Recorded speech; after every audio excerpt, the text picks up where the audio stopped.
Hello everyone, welcome to ZaranTech. In today's fast-paced business environment, effective planning and budgeting are essential for success. SAP BPC 10.1 offers a robust solution for financial planning, consolidation, and reporting.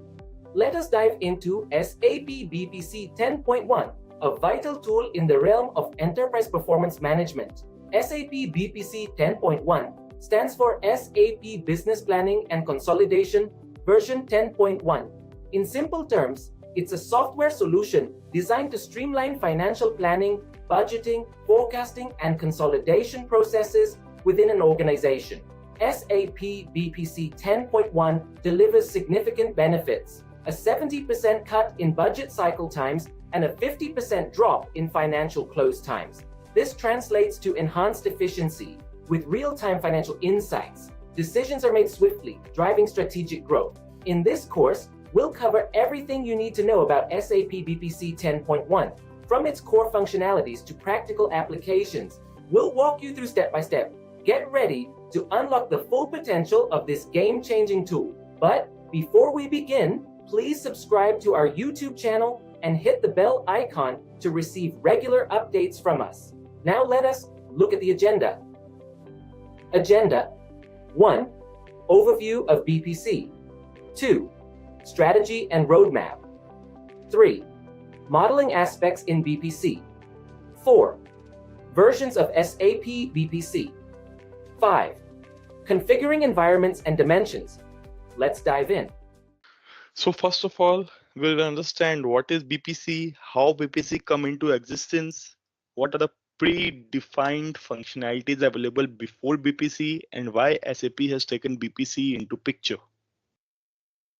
Okay, so first thing first, so we'll see BPC. BPC stands for our business planning and consolidation.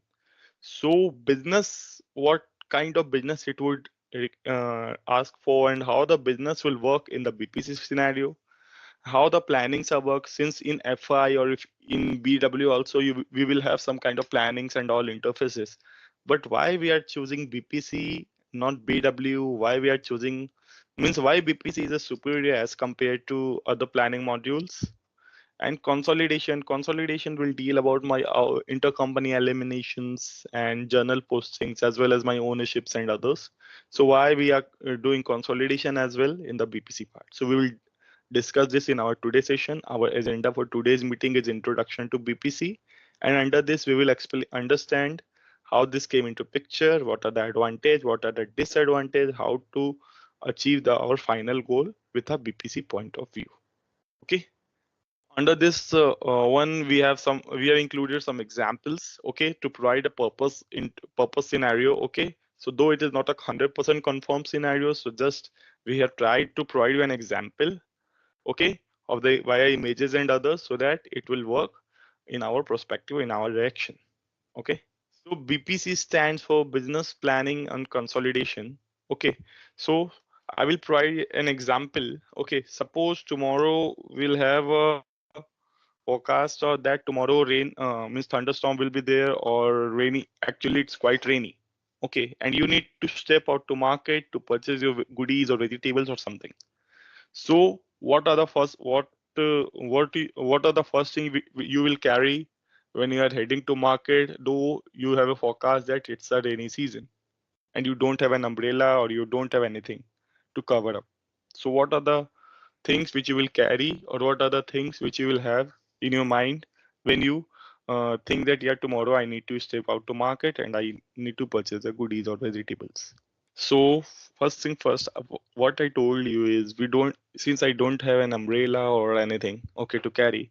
So what happened? First of all, the forecast will happen. Okay, so once the forecast will happen, then means first of all we have planned that tomorrow I need to go to market, and then I check the weather, and then the forecast that tomorrow is a rain. So first what I will do, first thing is like, first we have planned, first planning will come, followed by the forecasting. And since we don't have an umbrella, then what we will do is we will allocate a budget that, yeah, I need an umbrella for like $20, $10, $30, what it is. Okay. So first of all, the planning will come. So under this planning, we will do the planning for the forecasted versions.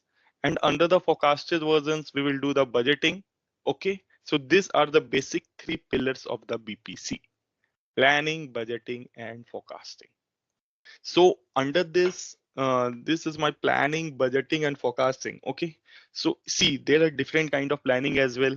So if you are doing budgeting in any domain, like in Oracle, in UI, in finance, or in BW, in any domain, if you are doing any budgeting, first thing what we need to see is our historical data, right? Right, our historical data, our historical figures, that how the historical data or historical figures are different, and what are our predictions going forward, right? This is what we are planning, right?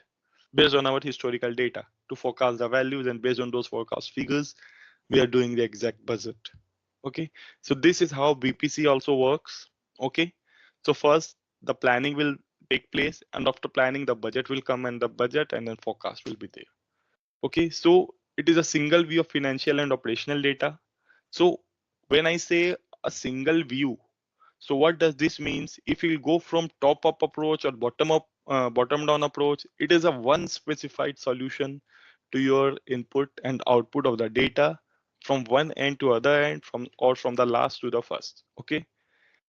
And the second question is why BPC came into existence.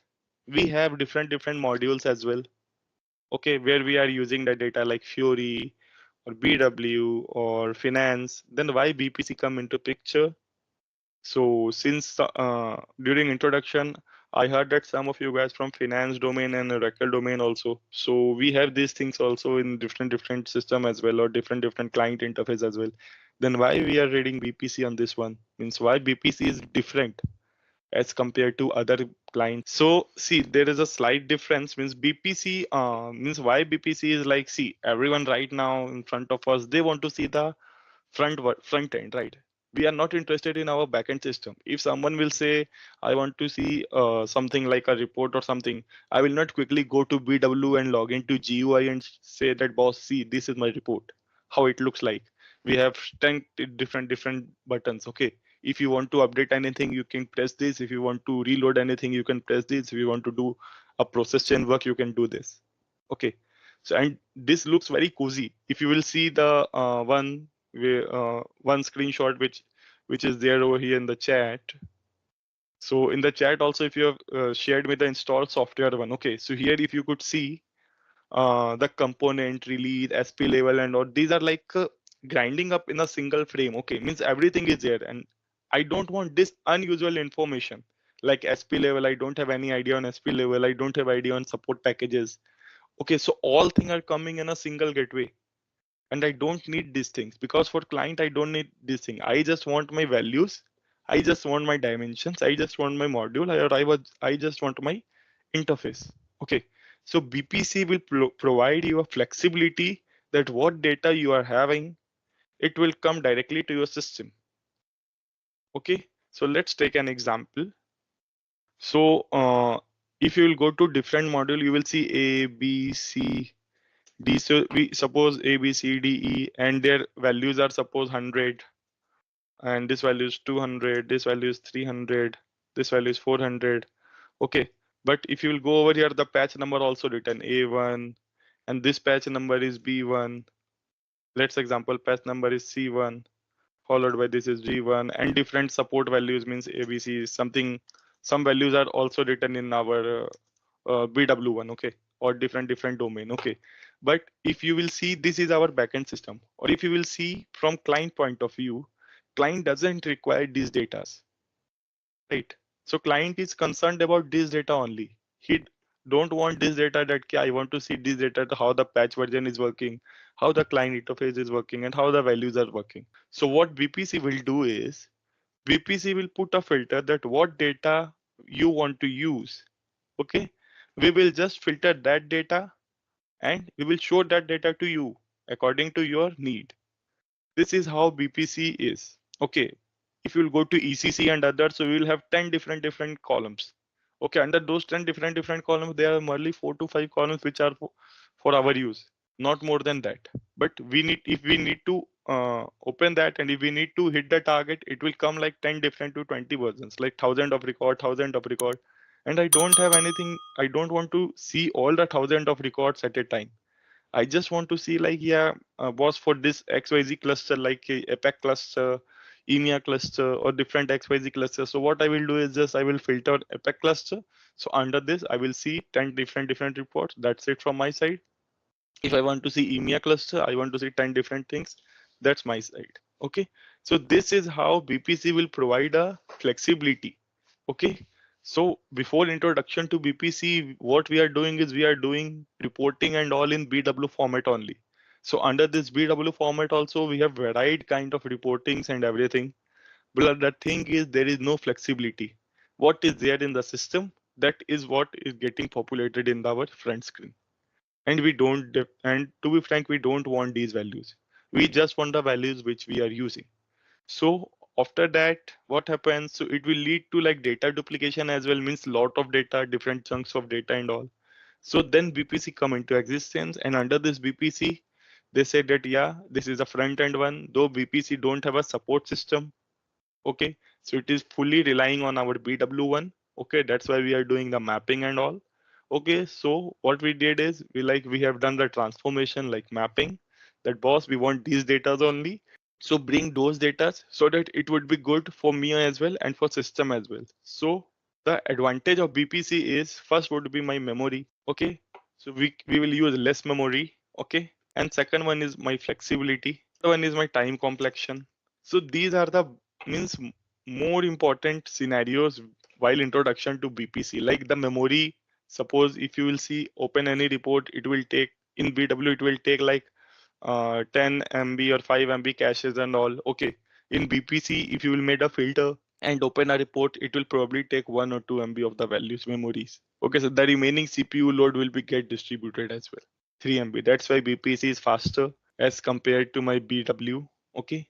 Second one is my flexibility. It provides you an additional flexibility to filter the values based on your requirement. Okay. Or filter the values based on your requirement on the columns as well.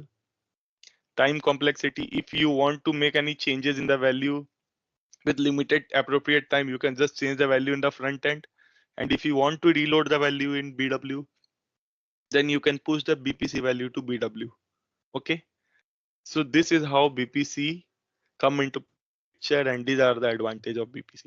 See, under BPC in BW, if you will go to BW, we will have lot of columns and rows. Okay, so while hitting the rows and columns, so it will show me all the existing values which are available in the screen. Okay, there is no filter in the data, right? But in BPC, while during transformation only, if we made a filter that boss, we need these XYZ values in my report, XYZ report. So what I can do is if I put filter, so BPC will pick up only those values and it will show the value with that combination only. Then what will happen? The memory power means earlier in BW it is taking suppose 5 MB of data, 5 MB memory. Okay, then in BPC it will take hardly around 1 or 2 MB of memory. Okay, so that's why it is faster, and it provide me flexibility as well on the data. Means if I want to show the actual in a grayed out version that we can't input any values, so actual would be in grayed out version, and planned, if I want to show my planned value is in my edit ready version, so we can do that also in the report as well via different formats. And time complexion, yeah, it will take less time while executing the report as compared to my BW. So that's the case. BPC is much more faster and flexible, and these are the advantage of BPC as compared to different modules. That's why we are using BPC as our front end, and BPC is that much popular over here. So this is a technical one. Okay. So technical guy will understand these parts very clearly. But from business point of view, they will say, I don't care, boss. I just need this X by G thing. So how you are maintaining, whether you are maintaining in Hyperion, Fury, or BPC, I don't care. I just want to this simple kind of data. Okay. So let me be clear on this point. In functional view, if suppose business wants to lock any version, locking, we can't do any unlocking in our BW version directly. But in BPC, we have data locking version. If suppose business want a value, business has changed the value of A from 100 to 500. And business want that, yeah, boss, I don't want anyone to override this value. So what business will do? Business will go to A cell and he will lock the value like that, so that no one will able to make any changes, whether any technical guy is there available or any functional one. Okay, so BPC will explain you this locking functionality, and that different would be my version.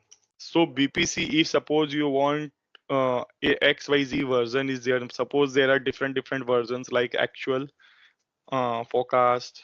So what we will do is, if suppose we want to copy a version from actual to forecast in BW, what we will do, we will just go to actual, we will copy the value and we will paste the value in forecast. But in BPC, with a one click or one shot, we can copy all the actual value to forecast. And if suppose business want all forecast value, business said that, yeah, I have posted some 5,000 lines of my forecast value. I just want those 5,000 forecast value to convert into my budget value. So business will just go to forecast tab and it will just click on that tab. It will just copy my forecast value to my budget value. Okay. And third one is my user perspective.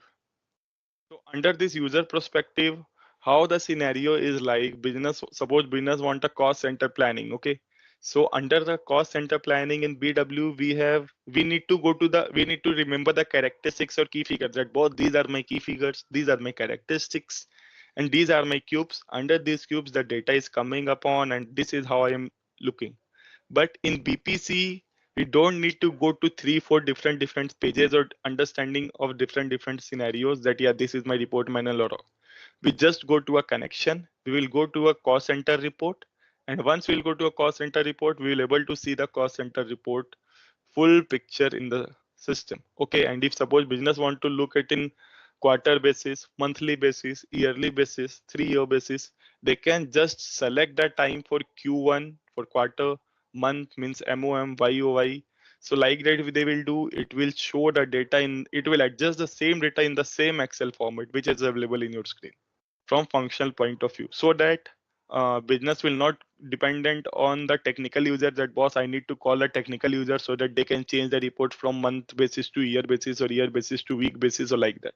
So BPC will provide this much flexibility to a functional guy to understand how the reports are working, and if they want to make any changes in the data, they can able to change the data. And if they don't want to post the data, they say that ki boss, I have a meeting at 1 o'clock and I don't want to show my end-to-end data from ECC to BPC what it is coming, because I want to change my BPC figures since these are not correct in BW. Then what business will do, they will just edit the value in BPC and they can show it to the business, and they can push back the same value from BPC to BW and ECC forward as well. So this is the functional understanding, and it provides a simplicity and the standardization of all kind of reports with a proper channel and format. Okay, so I hope I am clear on this, a technical aspect as well as the functional aspect of VPC. So what I mean is, suppose we have a meeting and right now I realize that, yeah, boss, the value of A, which is coming from BW all the way from ECC to BW to BPC, is not correct. It should be in my record, it should be 300. But right now it is coming as 500, because what the value is coming in BW, BPC is showing that value only. So what we can do is, we can create a posting, means we can create a posting of minus 200 in BPC only, and we can just execute the report so that in the report it will show 300 to my scenario, and we can cross verify as well with the system, with the business, whether this is working fine or not. And if they feel that, yeah, this is the correct one, then we can push back the same data, means we can export the same data from BPC to BW and do the further adjustments as well, because we don't have time to go to ECC and run the process chain. And once this process chain will get complete, then we'll go to BW, again run the process chain and do the transformation in BPC via DMPs and all. So we can do it like that also. So these are the functional and technical aspects of BPC. The difference between BPC and Hyperion. So first and important thing is, BPC is a standalone system. Okay. But Hyperion is not a standalone system. Okay. So what do we mean by a standalone one? Under this standalone system, what we can do is, if suppose we have some data in our BPC, we can use that data. But in Hyperion, it is very difficult to use that data until unless it will not go to the data library. Okay. And BPC will provide you a more complex report scenario as compared to my Hyperion. In BPC, if suppose we have 4 members like A, B, C, D, and I want a report for one user to exclude this A in my report, means to hide this A and to hide this A and show this report. But in Hyperion, I can't do this thing. If suppose a dimension override like B right now it is B for me, but for you, if you want to change it from B to K, we can do a dimension override functionality in BPC, but we can't do a dimension override, row override, axis override functionality in Hyperion. In BPC, we can use a drill down functionality, but in a Hyperion, we can't use a drill down functionality. Okay. So this is what makes BPC different from a Hyperion as well. Though both are same versions, means both are having same kind of functionality, but there is a upper edge in BPC as compared to my Hyperion scenario. BPC is more of user defined one, and Hyperion is more of technical defined one. Okay, so if it will have a user flexibility, so it would definitely have a technical flexibility as well. But in Hyperion is more of a technical flexibility. It is not more of a functional one. So I hope I am clear on the difference between Hyperion and Oracle. Let's come back to the slide. Okay, so it provides a single view of financial and operational data and a unified solution which supports performance management process to adjust plans. Adjust plan is nothing but the values, which I told you that if we can adjust those values in a different version as well. Means for one thing I was saying, but we can adjust the values and we can forecast and we can budget and we can close the cycle as well in BPC. In Hyperion, we can't close the cycle. So closing the cycle, we need to go to the interface and then we need to apply the log and then we need to close the cycle. But in BPC, we can directly close the cycle. So this is what BPC is all about. BPC is having basic 3 pillars: budgeting, reporting, planning.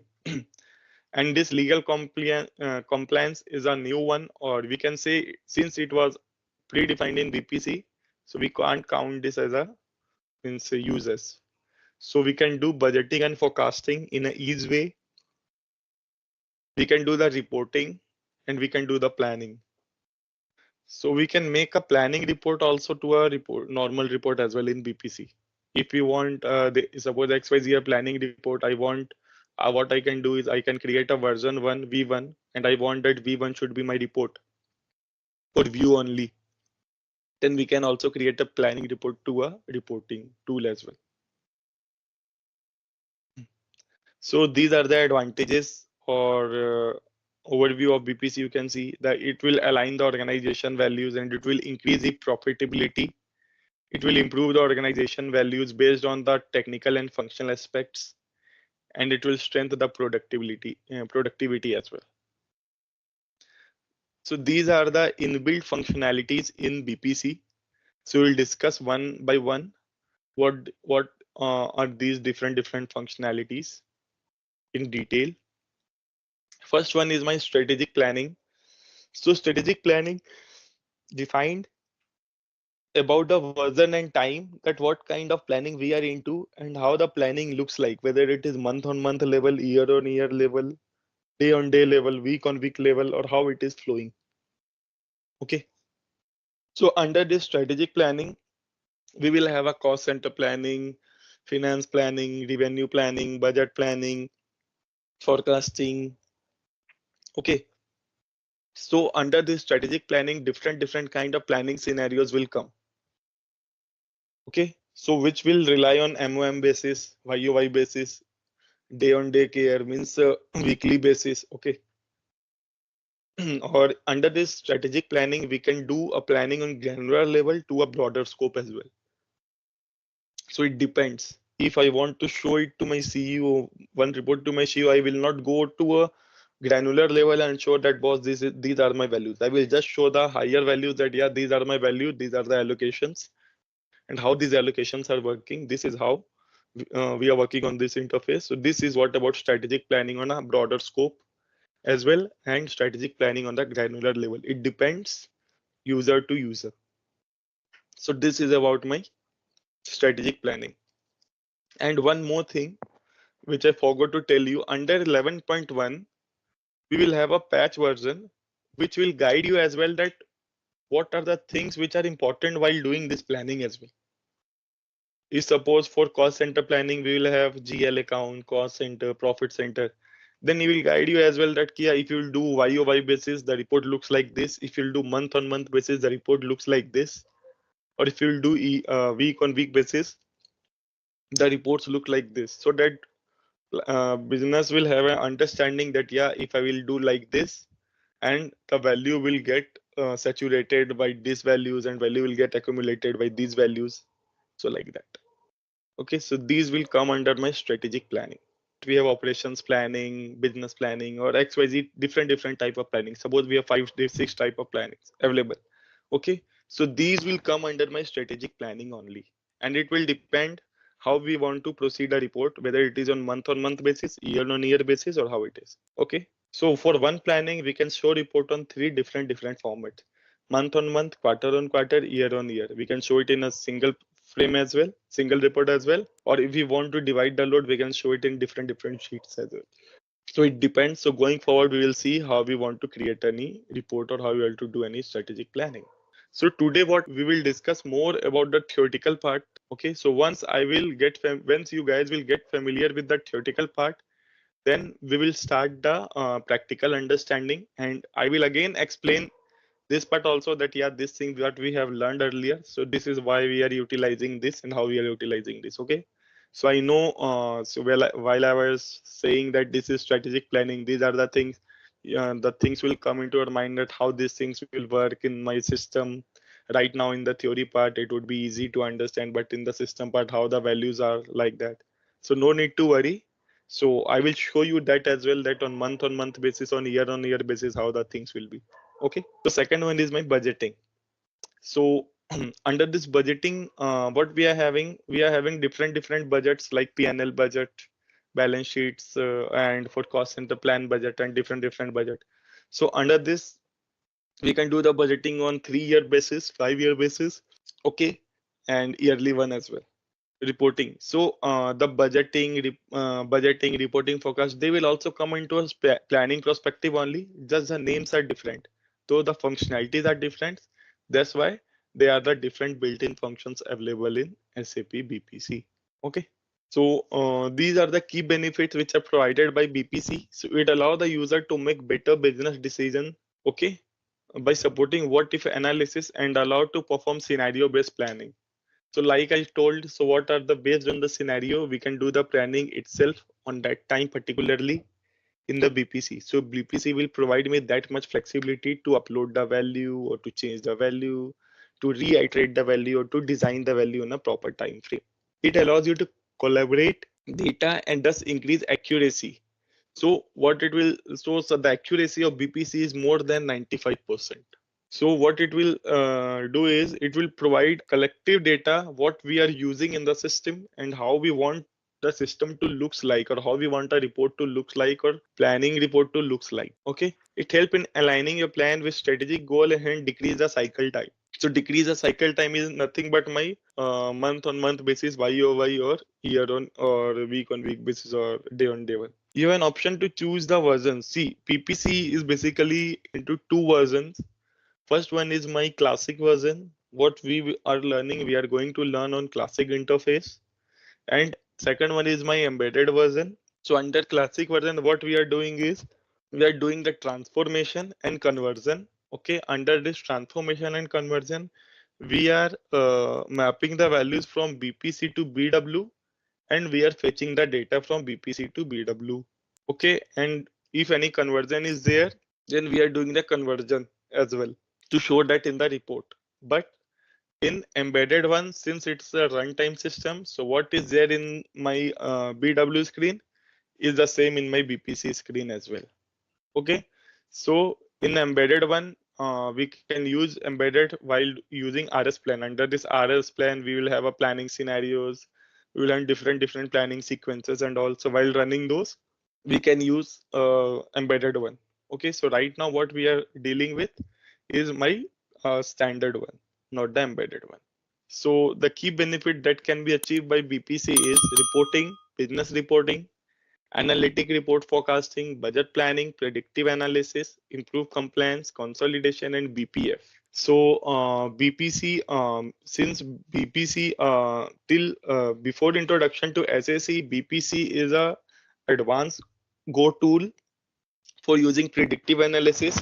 But as soon as SAC introduced in the system, so the use of predictive analysis in BPC is becoming quite less, because in SAC we will have a flexibility to use predictive analysis in our ways how it would be, and system will also recommend in SAC. But in BPC, the use is a very less, since it's a new feature if you can compare in BPC.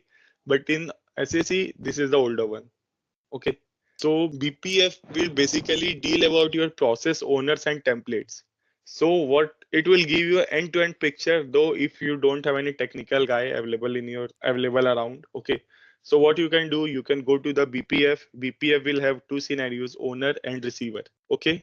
If you are the owner, you can make changes in the report, you can edit the report, you can do anything. If you are the receiver, you can only view the report. Then what it simply tell you that first you need to go to start, open XYZ report, open this template. Under this template, suppose it is in build phase, you can make the changes. If you want to change the worksheet, means plan, or if you want to change the font or anything, you can make changes in those things as well. Okay, so this is how the flow defines. Okay, so suppose that report will connect it to three different reports. So what you will say that once this process flow will complete, then only I will start the another. So we can connect these 4 or 5 reports to a one process flow, and then it will complete to a full scenario report of the final output. Okay, so this is how process flow works in BPC. Like suppose we have a one report, like we have suppose 10 reports for cost center planning, and we have a one bigger report for cost center planning, which we need to show it to the director or CEO or CTO for further approval. Then we will not go and say that, yeah, these are my 10 different reports, just do have a look. So what we will do is, we will just in the first report, we will check the cost, and then we will check the trail balances, we will check the values, we will check the administrative values. XYZ, for XYZ scenarios, we'll suppose have 8 reports. So just we will use while BPF, we will use the BPF, and based on the BPF, we can accumulate all the values in a single big report. So that is how BPF works in BPC. So if suppose any step will be missed, the BPF will get failed. Okay, so we can do it via means cluster level as well, or we can do it via version level as well, or we can do it via year level as well. Okay, so this is about BPC. So yeah, this is the capabilities of BPC. We can say unified planning and consolidation. Okay.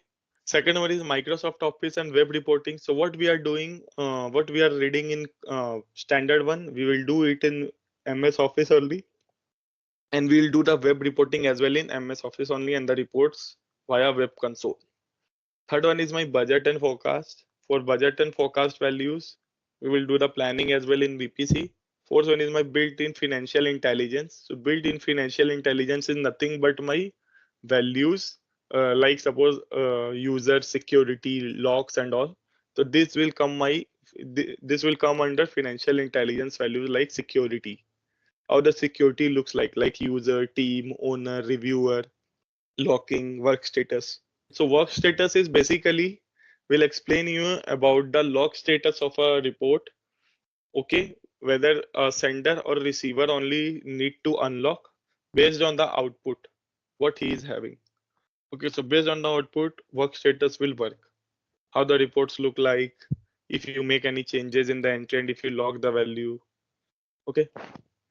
Then legal and management consolidation. Under legal and management consolidation, we will have ownerships, we will have intercompany elimination, we will have consolidation journal, we will have IC allocations, we will have US eliminations, and different scenarios.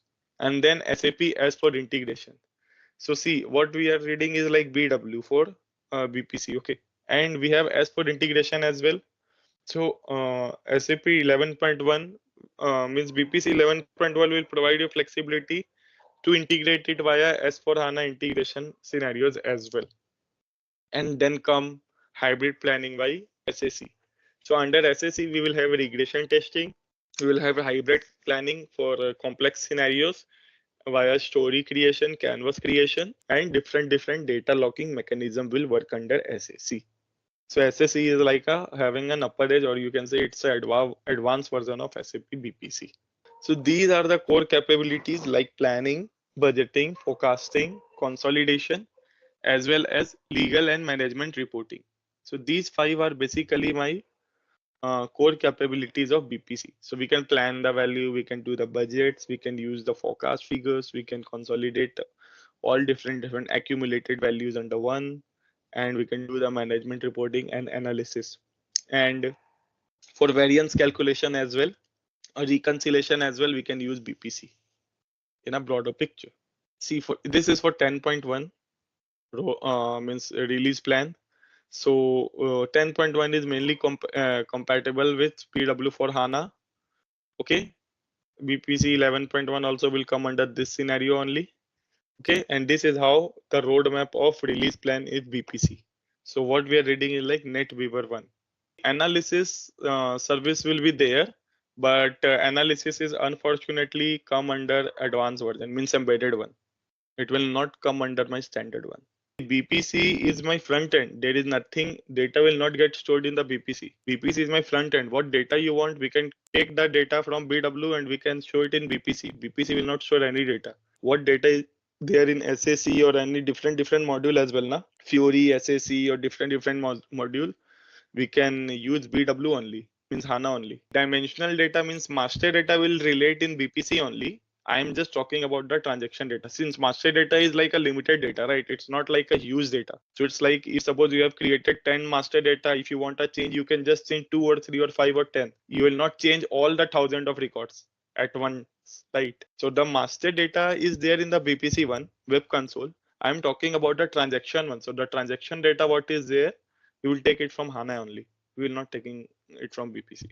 Or if you want in analysis, we don't have any master data as well stored in analysis for Office. In analysis for Office, what we will do is the data in BW for HANA system, we can just take the data. We can just take the data via CDS or via aggregation view, via composite provider, and we can just use the data and we can just do the calculation on the fly and get the data, give back the data again to the S4 system. So for analysis analysis services, what you are saying, so we will use those analysis service in our embedded one, not in the standard one. So in the standard one, we will use EPM. So under this EPM, we will have a connection server. So under the connection server, we can use the master data while having different models and dimensions. So strategy and roadmap. Okay, so under this strategy, BPC strategy, let me clear about this. So right now, since everything is moving into cloud and other interfaces, right? So BPC will also have some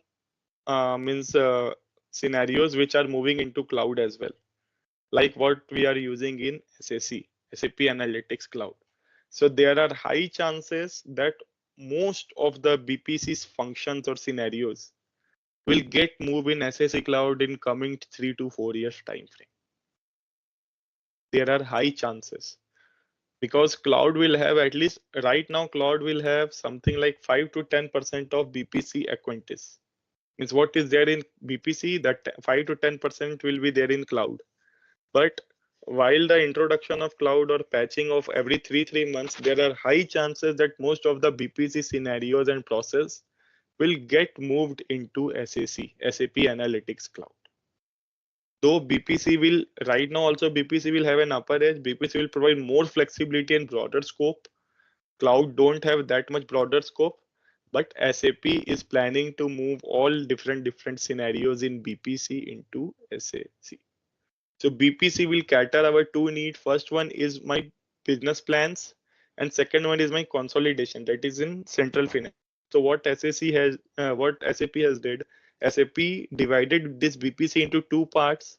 This consolidation and central finance will move under group reporting, and the planning, full end-to-end planning will come under SAP Analytics Cloud. So SAP also divided BPC into two parts, and they are doing their future ready for planning and consolidation. But right now as well, BPC is a single tech platform where we will use the planning and consolidation under one time frame. And it will enable our organizations to strategize and plan different scenario and analyze the scenario as well as optimize and close the results as well. But in cloud, we don't have this. Cloud will become like a dabba kind of scenario, which it's a full box. Under box, you need to play what you will play around in the system. But BPC will have a broader scope. So since cloud is also developing, so going forward after 3 to 4 years, the cloud will also become a planning kind of scenario, same as the BPC. This is what I assume, or SAP is assuming under his latest press note in February 2024. So BPC will enable organizations to better strategize and plan and optimize as well as close uh, and disclose results to increase the revenue and profitability. Okay, so here in BPC, the profitability margin is bit higher as compared to other different scenarios. So why it is? Because BPC is a single stop solutions for my planning as well as my consolidation need. Means it will cater my planning as well as my finance under one roof. No other model in SAP will cater these two things at the same time. That's why BPC is having an upper edge. Second one, model in the moment, model future opportunities and update plan to seize new opportunities, collaborate in context for better alignment and accountability. So it will collaborate with different versions and modules for having a better means better alignment for the system data and configuration. Though we will have some duplication as well in the system, but yet that will also get covered. And base planning on live transactional data. So live transactional data base planning is nothing but in my BPC embedded one. We are not using the live transactional data format in my standard. We'll use the live transaction data in our embedded only. Guide the business. So it gain live insight into financial and operational metrics and simulate the impact of potential actions. So like various different scenarios we can cater in the BPC based on the potential, how these things are working on and how it will get impacted in the system. Discover what's profitable and what isn't to improve the bottom line. So we will think and we will understand that what are the scenarios which are important for us to work on and how the scenarios will work going forward in the BPC for a broader point of view. Continuously accumulate consolidation and report to close faster with fewer errors. So there is an advantage of consolidation in BPC. So what is that advantage? If you will do an ownership or IC elimination, it will reduce a lesser error as compared to your FI as well. If you go to FI or CO, you need to create latch items for doing the consolidation process, but BPC will not allow you to create any latch item. They will do direct end-to-end GL account, IC elimination and consolidation based on the ownership ratios or ownership values. Provide real-time visibility during the period to act sooner, improve results. So yeah, real-time visibility means it will provide you a visibility of doing the values on MOM and YOY and to see the results during that period and improve if we have any issue in the scenario.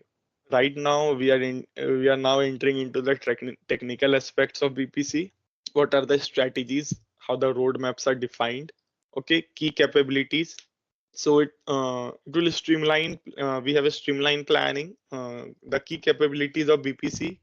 So I discussed this thing earlier, like as well. So it is streamline planning, forecasting, consolidation, and reporting process in one environment. So how BPC looks like, I will show a glimpse. Like suppose this is my Excel. Okay, I am omitting this for time now.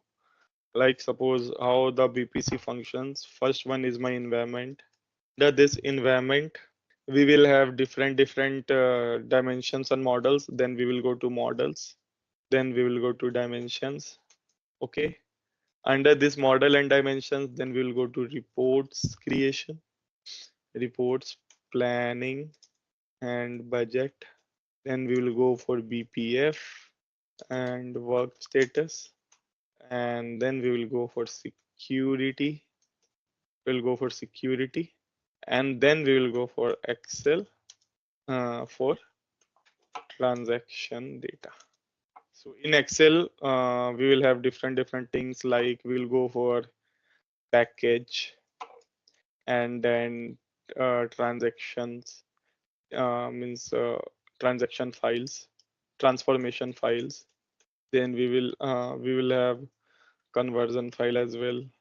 Okay, and after conversion file, we will have list, link list, and then we will have, after link list, we will have reports.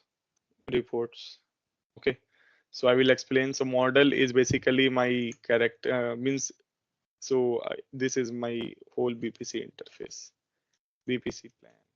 So this is what we will read going forward in the technical aspect as well as the functional aspects as well.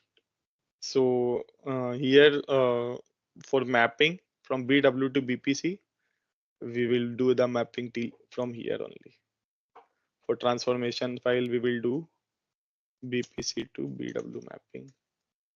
Version also BPC to BW. BPC only, not BW. Package is nothing but we will write process chains. We will call the process chains. Linked list is nothing but for my transaction data process chain. So this process chain will show me my clear one, my update. If suppose any new values are there, clear, update, change, then refresh. So this is my package one. So these are inbuilt functionalities in the package. Okay, this will come under my MD, and under linked list transaction data. Okay, and we under transaction data we have run package as well.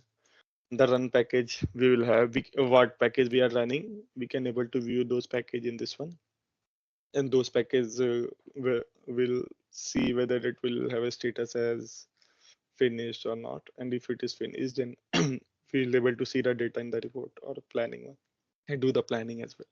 So this is how about BPC planning looks like. Calculation script will come after, once we'll complete this report, then this calculation will come. If we do calculation on this. So this is, I didn't told about calculation because right now I'm just doing a transfer, means normal transfer from my master data and transaction data and showing it in report. If we want to do any calculation, we will write logic script.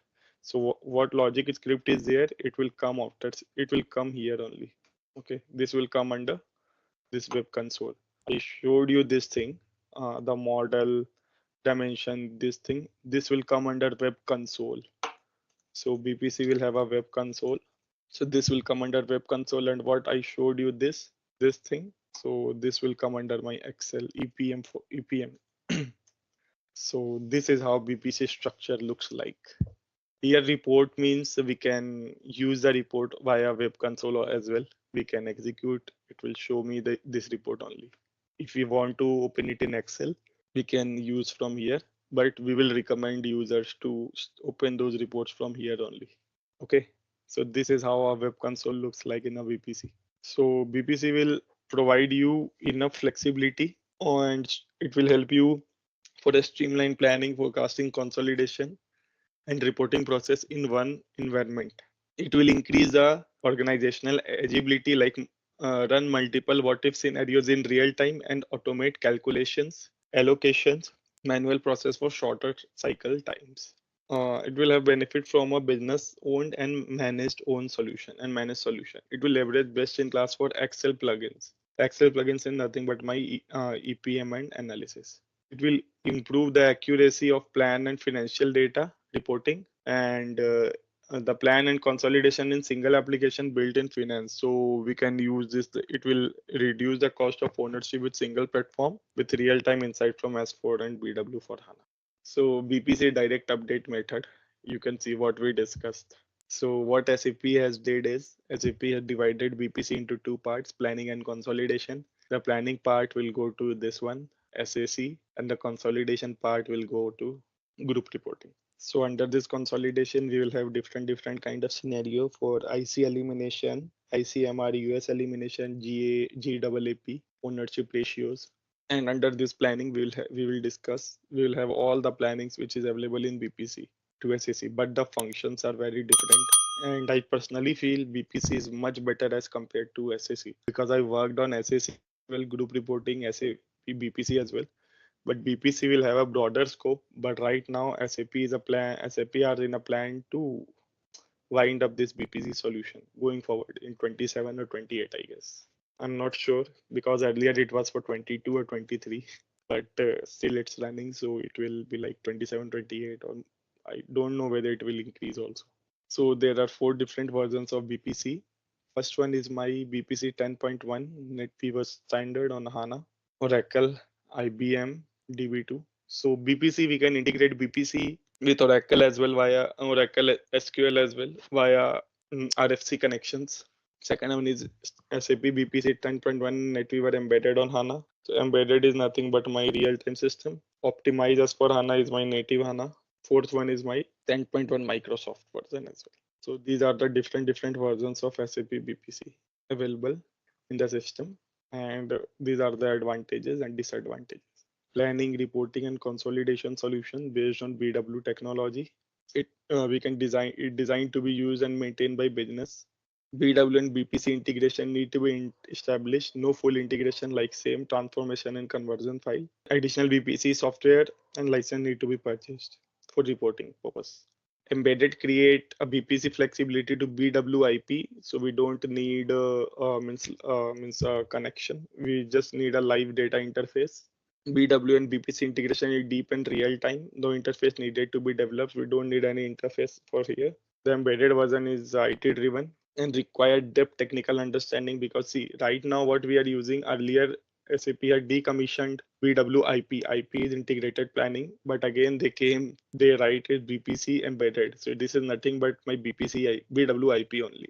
So they just introduce it with a new name for BPC embedded one. That's it. The embedded version is strongly IT driven and required in-depth technical knowledge. Maintenance will be done by IT, but finance own and change some objects like composite and aggregations and other values. Planning will be done with BW master data. So what day is there in master data? So it will just check those data since it's a runtime, real-time value. For 10.1 support package 09, consolidation is supported in embedded one. It uses same consolidation, so we can use it RTC, real-time consolidation in embedded one. Embedded is having a much upper edge as compared to the standard one. Reporting is done using business object analysis, addition of Microsoft Office, and additional BPC software also will be needed. This is a comparison between standard and the embedded one. So here someone is asking about the client one. So analysis for Office is dependent on this one, analysis embedded one only.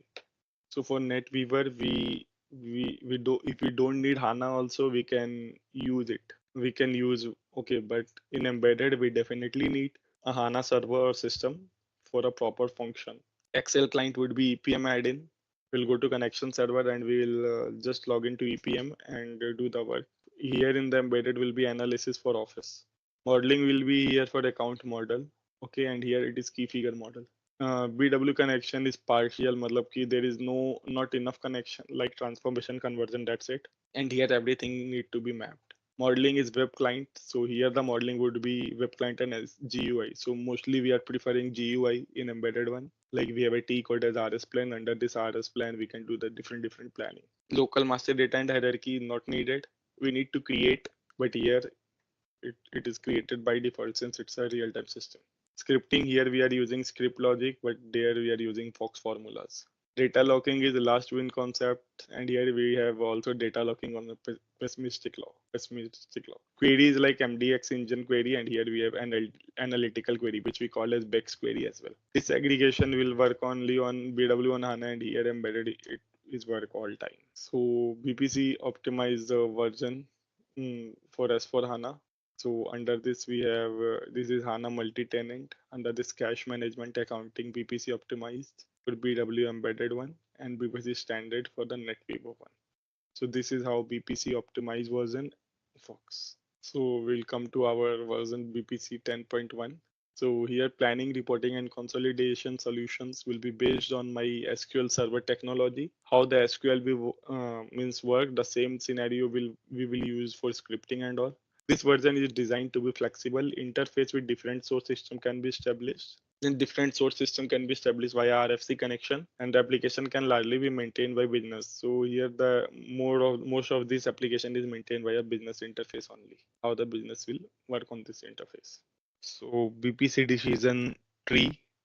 So this is very important one for BPC decision tree. So SAP platform planning and consolidation running. So BW NetWeaver on HANA, SAP BPC optimized for S4 HANA, and NetWeaver for HANA will have 10.1 NetWeaver standard and 10.1 NetWeaver embedded. So what we are using is like standard one, right? Not the embedded one, right?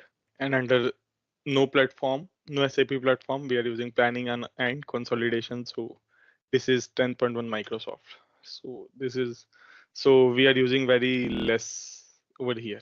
Means we are not using BPC 10.1 Microsoft in most of the cases. Okay, so these are all about the versions and others, and then we will switch into the technical aspects of BPC. So this is what I explained you about the introduction to BPC, how BPC is working, what are the interfaces, what are the advantages, what are the disadvantages, how BPC will have its future ready, how the things are going to be in BPC going forward, and how the values are yet to be performed in the BPC. Okay, so if that is clear, then we will move into the technical aspects of the BPC, what is inside BPC standard. So we have different modelings in SAP BPC.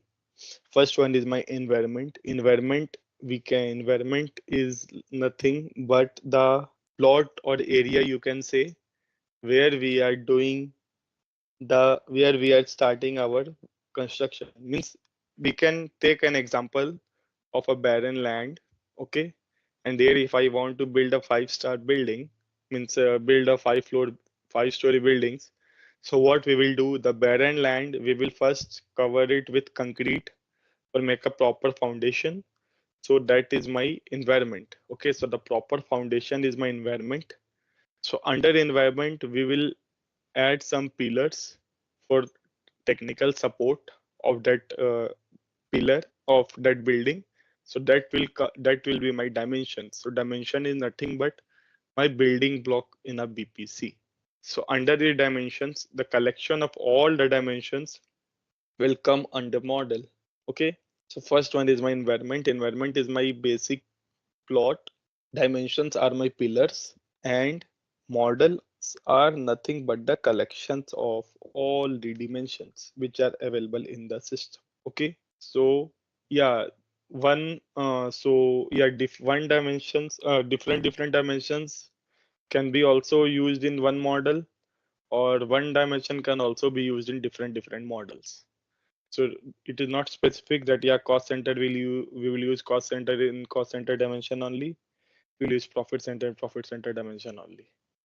Okay, and models are also with different model also can be get integrated into different dimensions, different models interfaces as well.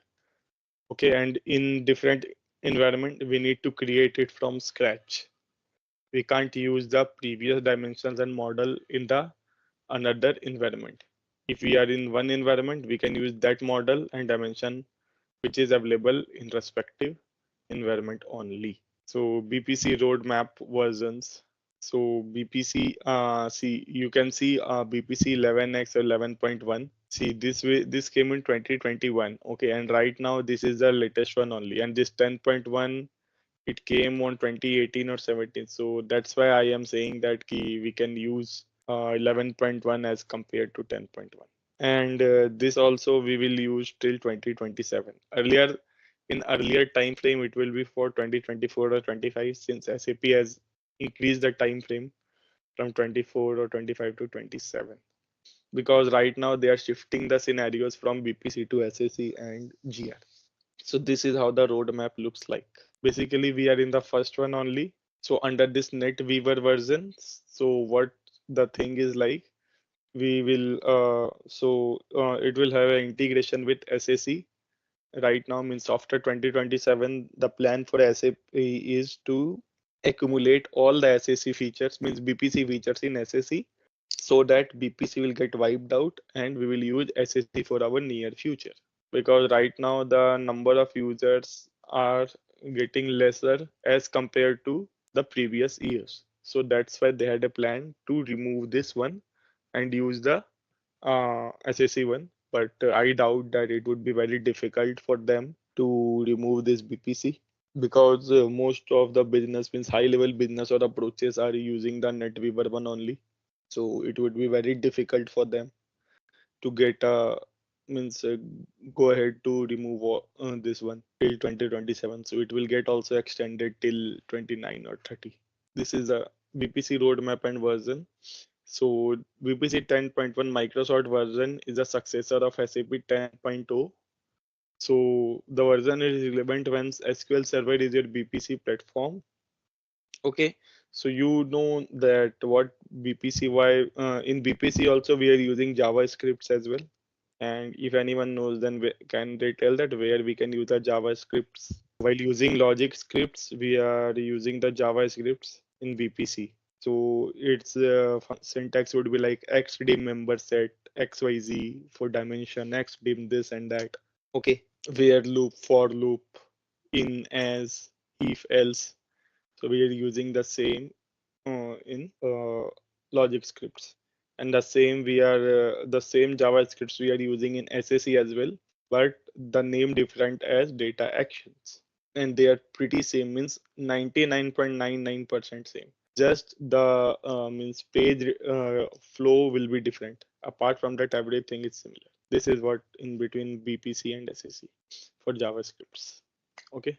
And in BPC, we will also have a we will also have a SQL server. So do you know how we are extensively using the SQL server as well?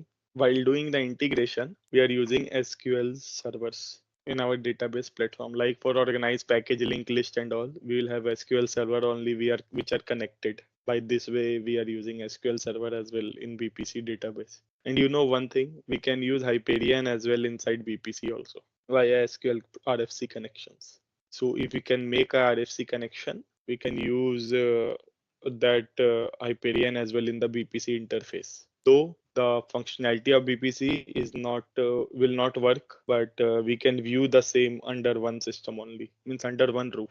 In the BPC one, we can use the Hyperion and we can use BPC as well. But Hyperion functionality will not work in the BPC, means some functionality will work, but not the whole one. So BPC 10.1 embedded is a penultimate model. So it is the most successful model we can say of a BPC embedded one.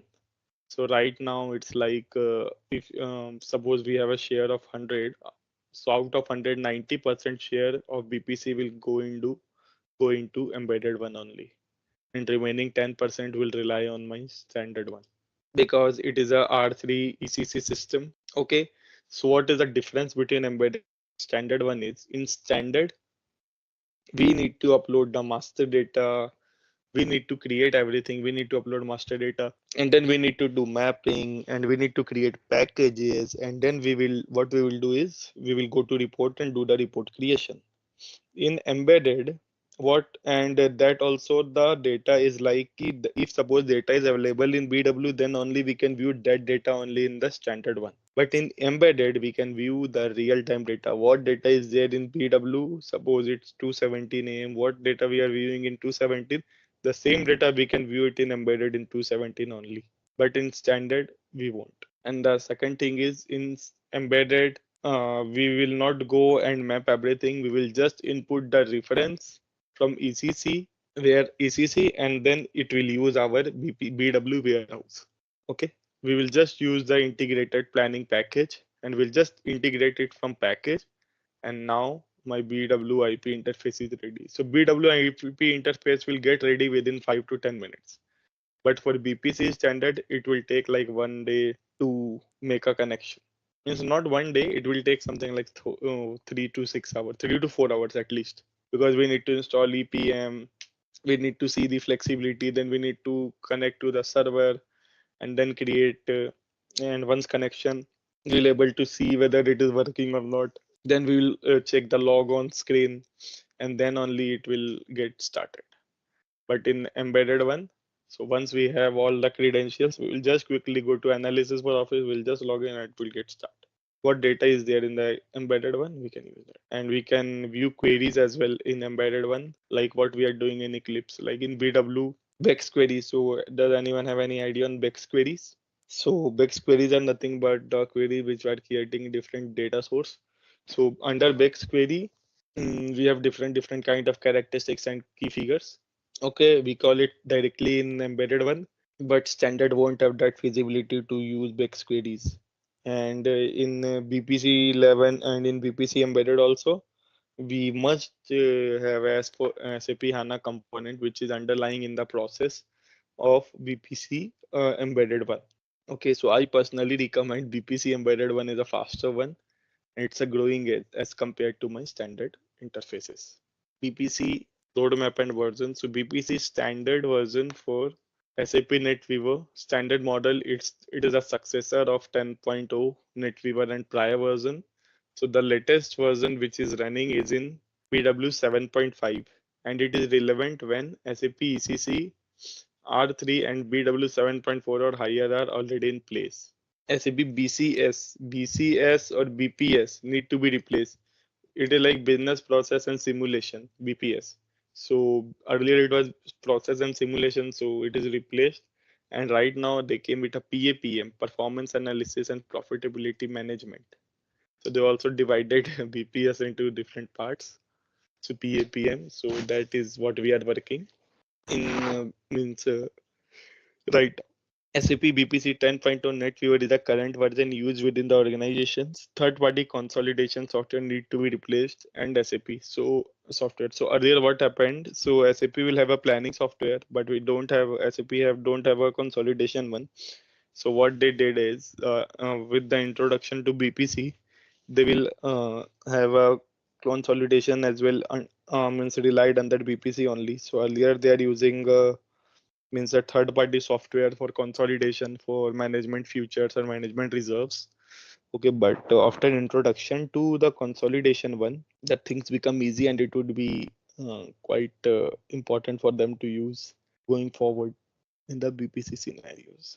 So that's it from this one. So this is about the introduction, the glimpse of BPC, how this BPC will work, and how the BPC functions are like, how the BPC come into existence, what are the advantages, disadvantages, and how the scenarios are like to be. All right, let's test your knowledge. Here's a question for you. Which of the following is a key feature of SAP BPC 10.1? Option A, real-time data integration. Option B, mobile app development.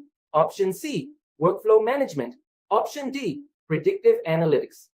Take a moment to think, and when you're ready, choose the correct option. Remember, each choice holds a key to unlocking the answer.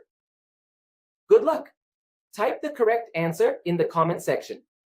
Hey there, ready to dive into the world of SAP BPC 10.1? Our course is your ticket to mastering supply management, all at your own pace on our platform. In this course, we'll unravel the mysteries of SAP BPC 10.1. Think of it like a Swiss Army knife for planning, ensuring we've got enough goodies and getting them where they need to be. From the basics to expert tips, we've got you covered. Crafted by seasoned pros, this course delivers the goods. Your mentors, top-notch veterans in the field, ready to guide you through and tackle any queries you throw their way. And hey, don't just take our word for it. Our students are singing their praises. Folks just like you have found this course a game changer. Best part? It's easy on the wallet. Learning doesn't have to cost a fortune. Ready to become a SAP BPC 10.1 maestro? Enroll now. For more details, visit ZaranTech's website. Yeah, so this session is basically divided into two PPTs. First one will be our environment model and dimension management. Okay, so under this we are having we will study about the what environments are, what kind of environment we can make, and what are the models, how many types of models are available in the BPC. and what are the dimensions, what are the basic prerequisite dimensions which is must in a model, and how the model will behave with or without dimension. Okay. Okay, so environment, what are the environment? Environment is basically, we can consider it environment is a playground area where we are creating a BPC, where we are creating BPC models and dimensions and all kind of scenarios. Okay, so what are all kind of scenarios? It will be like our BPF flow, our securities, our teams, our users. So it depends based on the user. So how they want to create, they can create environment for different types of planning as well, separate environment, or under one environment also they can create different types of planning. It totally depends on their means requirement, how they want to proceed. Since environment, as per environment, so environment will have multiple kind. Environment will give you multiple kind of options to create different models and different dimensions. Under that you can create different kind of planning scenarios, how the scenarios are going to be, how it will be work in your existing reports, models, projects, etc., and how it will going to affect your different kind of stories, which was earlier you can preview it in BW1.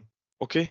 So an environment consists of primarily of models and dimensions. Okay, so since we can say environment is our playground area where we will start our uh, technical analysis.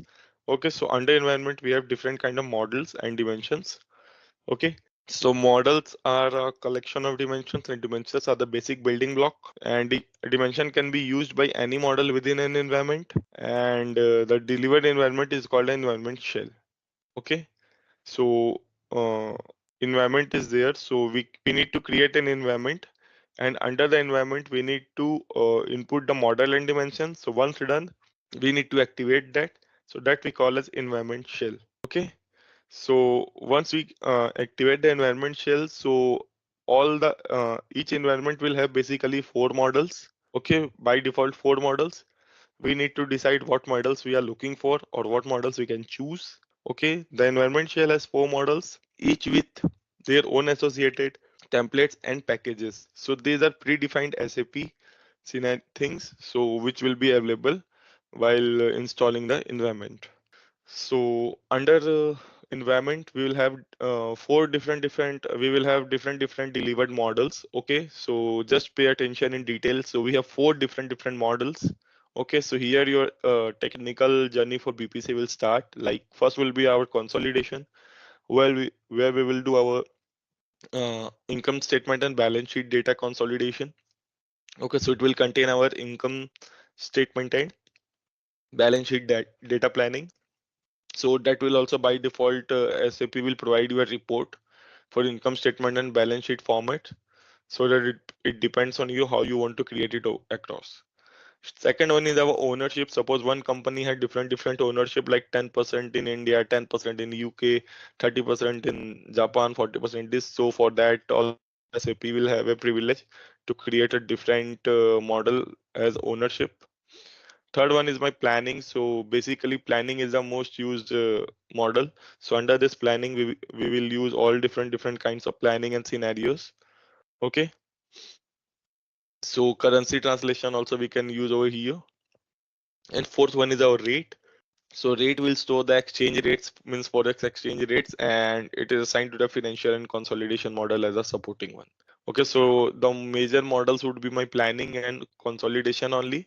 But right now, what we are doing is we are doing all kind of scenarios in planning only. And if some IC and balance sheet plannings are there, then only we are using consolidation. Okay, so basically we are creating different dimensions. Okay, so there are basically five dimensions which needs to be mandatory, that is CEATR. C is for category, E is for entity, A for account, T for time, and R for rates, means currencies. Okay, so these are the basically five important dimensions. If rate is also not there, then we can suffice, but CEAT would be the mandatory four dimensions which should be available in across all the dimension, all the models. C for category, E for entity, A for account, and T for time. Okay, So category would be like your actual, forecast, planning, budget. Okay, budget 1, budget 2, etc. Okay, E is for entity, is like you suppose you have multiple entities or multiple company codes, so that will come under this. A is your account, like your account are basically four types: asset, liability, expense, and income. Okay, and non-financial account will also cater under this one. And it is your time, so you can input your time in format. Okay, so these are the basically means basic four dimensions which should be available across all the models. Okay, and apart from that, there are means some add-ons also. So it depends on your choice how you want to create it. But these are the basically four dimensions which should be available. So you can add date as well. So and DD as well. So it depends how you want to check it up. If you want to show it in hierarchy format, you can make it in hierarchy format as well. Means it's SAP means BPs will provide you enough flexibility to use dimensions based on your needs. Okay, if you want to create time in two, you can create in two. If you want to create time in 10 different dimensions, you can create 10 different dimensions. But in a model, we generally prefer 14 to 15 standard dimensions, which will make our work easy. Means more than that will lead to means time complexity, time issues, and other scenarios. So it will be always better if we could use like uh, less than 15, means 12 to 15 dimensions only. Okay. Once I have system, I will show you everything. BPC will have all Sure. kind of flexibility. Like if you want to do it in period, like in Q1 period, Q2 period, so we have Q1, Q2. So under Q1 we will have 1, 2, 3, 4, 5, 6. So like that you can easily make changes in the period. Means you can easily do your planning across that. And under Okay. GL also we will have GL. We will have name, description, and GL account means parent as well, and afterwards means account type. So these four field will be mandatory for account. For category, we will have member ID and description. For entity also we will have member ID and description, and for time we will have, as I told, as ID only. Or if you want to create hierarchy, so just go to SAP BP, means go to the time hierarchy only, means time dimension, and in the right side you will able to see that create hierarchy. So it will by default create hierarchy for 2022, 23, 24, like that. If you wanted to create via period level, just you can select create via period. So it will create via period for particular year. If you want to create via days, so we can create for each one, we will have one hierarchy. For each two, we'll have one hierarchy. So likewise as well. Means it totally depends on your requirement, how you want to proceed in the environments, in the main dimensions. Okay, so under dimensions, we will have the master data. Okay, so we will focus more on the master data for your learning purpose. And just once you take the dump of the data, create at least 6 to 7 basic dimensions which you want that your model should have. Okay, and first of all create in planning one, and then create in the consolidation. Your consolidation will deals with all kind of balance sheet and PNL. So under balance sheet and PNL, you have CEAT will be the mandatory one, rate will be mandatory. Or if you want to create any different asset dimension, then you can create. If you want to create any user defined dimensions like cost element or profit group or profit center or cost center or WBS, so you can create as well under user defined dimensions as well.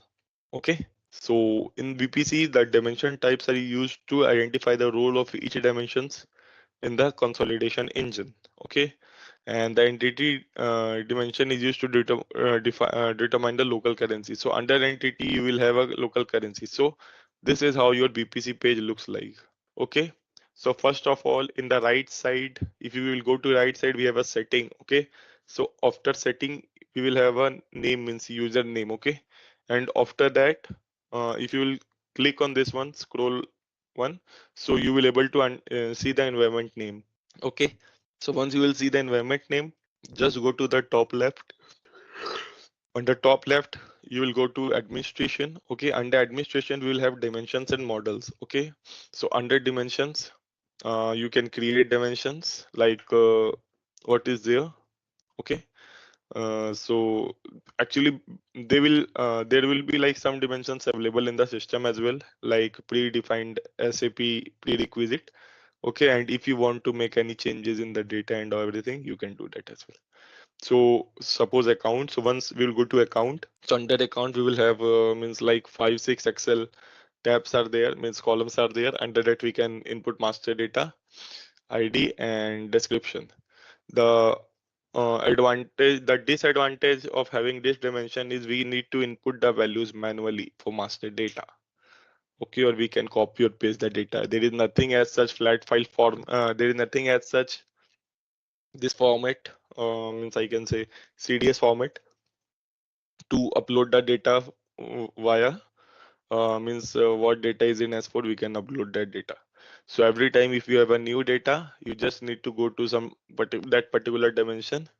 In which dimension you have a data, you just need to go and you need to add the data manually of your own, or you can copy the data. Okay, there are some cases.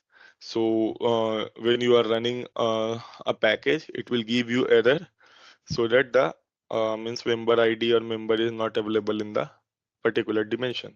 To make sure, you can have a regular check on the dimensions that if any new data is formed, you can create that data as well in the system. Okay, so member ID should be must, and description you can change it once you are done. So once you are done with the dimensions, so you can just save. So once you click on save, so it will state that start processing. So once it will start processing, so the status will come as processed. So once it is processed, means your dimension is ready. Okay, so like this you can create. So click on new, and under new you can input the ID, what ID you want. So you'll have these types: account, audit, category, currency, entity, subtables. Okay, so select your respective means type, and under that you can just create the dimensions. Okay, so basically how many dimensions are available, means how many dimensions you are planning to create in this system. If you have a plan over that ready, then it would be good. You can check it via type as well, and you can create it as well, the dimensions. Okay, so these are the dimension types, like account. So type is A, audit is D, category C, currency R, entity E, scope G, intercompany I, subtables is S, time would be T, user defined would be U. So under user defined, you can use cost center, WBS, profit center. And measures means if you have any measures in EPM1, like amount, percent, so you can add that as well. Okay, so account will contain your chat of account values. Audit will identify the origin of values such as input, manual entries, and elimination. Category are basically the version such as actual, budget, and so on. Currency will contain the currency value in which company does business. Entity contain your business entities that are included in the consolidation process. Scope will contain your scope will contain consolidation group members. Okay, though we are not using scope. Actually, this is out of scope only. So scope we are not using. Intercompany will contain your IC IDs for the entity like trading partner and others. And flow as well come under intercompany. Subtables will refer to your flow or dimensions. Time would be your time period, where you want to store the data. User defined like additional dimension for your understanding. And major are amount, percent, weight, anything what you want to input. So this is how you can create new dimension. Go to dimensions, we'll have a new. So under that new, you need to input the ID, then description and the type. You need to select the type as well. So under dimensions, under that dimension, if you want to use one dimension in different in one user dimension link with another type of dimension as well, you can do that as well. So go to that dimension, then ID, and if you want to input use another dimension under that, you can use that as well under this options. Okay, so we can do modeling options vary with different dimension type as well. Okay, under user type dimension, we can add account type and entity as well. Or under entity, you can use account type, user data, like that. Okay, so these are the basic properties of dimensions, like adding properties to model, adding properties, okay, dimension features, and adding property to dimension in consolidation, ownership and rate models, modifying properties. We can add property values as well, and we can remove dimension properties as well. If we cannot delete the system generated properties, so some dimensions will automatically by default have system generated property, so we will not able to delete those properties in the system. Configuring environment and dimensions. So system generated properties are like this, like description would be there, calc means calculation. If any calculations are there, then we can use calculation, and HIR will be my hierarchies. Like it will store our basic hierarchies for particular dimensions. If there is no hierarchy, we can keep it blank as well. But hierarchy, I think in GL account, you suppose hierarchy are there, so it would be recommend to provide hierarchy for a top-down view. Okay, so we can use dimensions for property validation also, and account dimensions can only use a rate type such as AVG for average. Okay, if the rate exists in reference dimension. So under reference dimension, what is happening means if suppose we have a dimension and we have another dimension, so we can call one dimension property from other dimensions. Okay, and validate as well. An entity dimension can use a currency such as euro if the currency exists in reference dimension. Intercompany dimension can be linked to entity member if it exists in the reference dimension. So these are the reference dimension, like dimension account will have a reference type account, property as a rate type, and validation as average rates or so on. Category will have a time, property is year, and validation is C note or anything. What you have? Entity would have a currency, property would be currency, and validation would be local currency. Intercompany would have entity, property would be entity, and validation would have trading partner. So till this, are you clear? Okay, so this is how the dimension internal structure of a dimension looks like. So in the top, we have add, delete, revert. We will have recent deleted member. We will have apply hierarchy, order, display, and export to CSV. Okay, so ID would be there in the left, followed by description. Account type is must for account dimension. Offset, it depends on you. Input IP depends on you. Intercompany depends on you. Rate type would be depend on you. Means the rest these things are depending on your requirement. If you want to add, you can. If not, no worries. And if you want, we can export the dimension also in the CSV format. And if you click on apply hierarchy order, if suppose any hierarchy is maintained, we can see the hierarchy in hierarchical view. We can see the dimension in hierarchical view. There is nothing as such to upload via flat file. You need to you need to copy or paste the values manually in the system itself. If you want to add something, you need to go to add. You will get a column, row, and under row you need to input the values and click on save. That's it. There is nothing as such input via flat file or anything. We can have just copy and paste. So this is how means if you can copy 5 lakhs account as well, so as BPC won't have any issue. It will get copied for 5 lakh account as well. So there is no worry about copying and everything. You need to create a sample of data like this, and we can copy the same. Account dimension type. So under account dimension, we have different properties. So what you saw in the right means after dimension, after account type, these are our properties like offset, account type, input type, intercompany, rate type, scaling, and also these are my rates, or means these are my elimination properties. Okay, for a particular dimension, it depends on us what kind of property if we are using, or if we want to delete, we can delete as well. The must-have property which are available in account type is account dimension is account type. It is required to input the account type. Okay. So why we need account type? So it will basically we can use account type for having control in the sign display and aggregation behavior. Okay, like asset liability will have a sign, income expense will have a positive negative sign, so we can control like that. Dim list. So dim list properties are used as selection criteria in business rules. Elimination account is basically used in US elimination process to identify the offset accounts. Group is used to classify accounts such as P&L, balance sheet. IS input is used for report filtering. Rate type is required in input forms. Okay, what kind of rate type it would be? Scaling is used to display value in thousands or lakhs. Okay, uh, like formula based scaling. Type elim is basically elimination.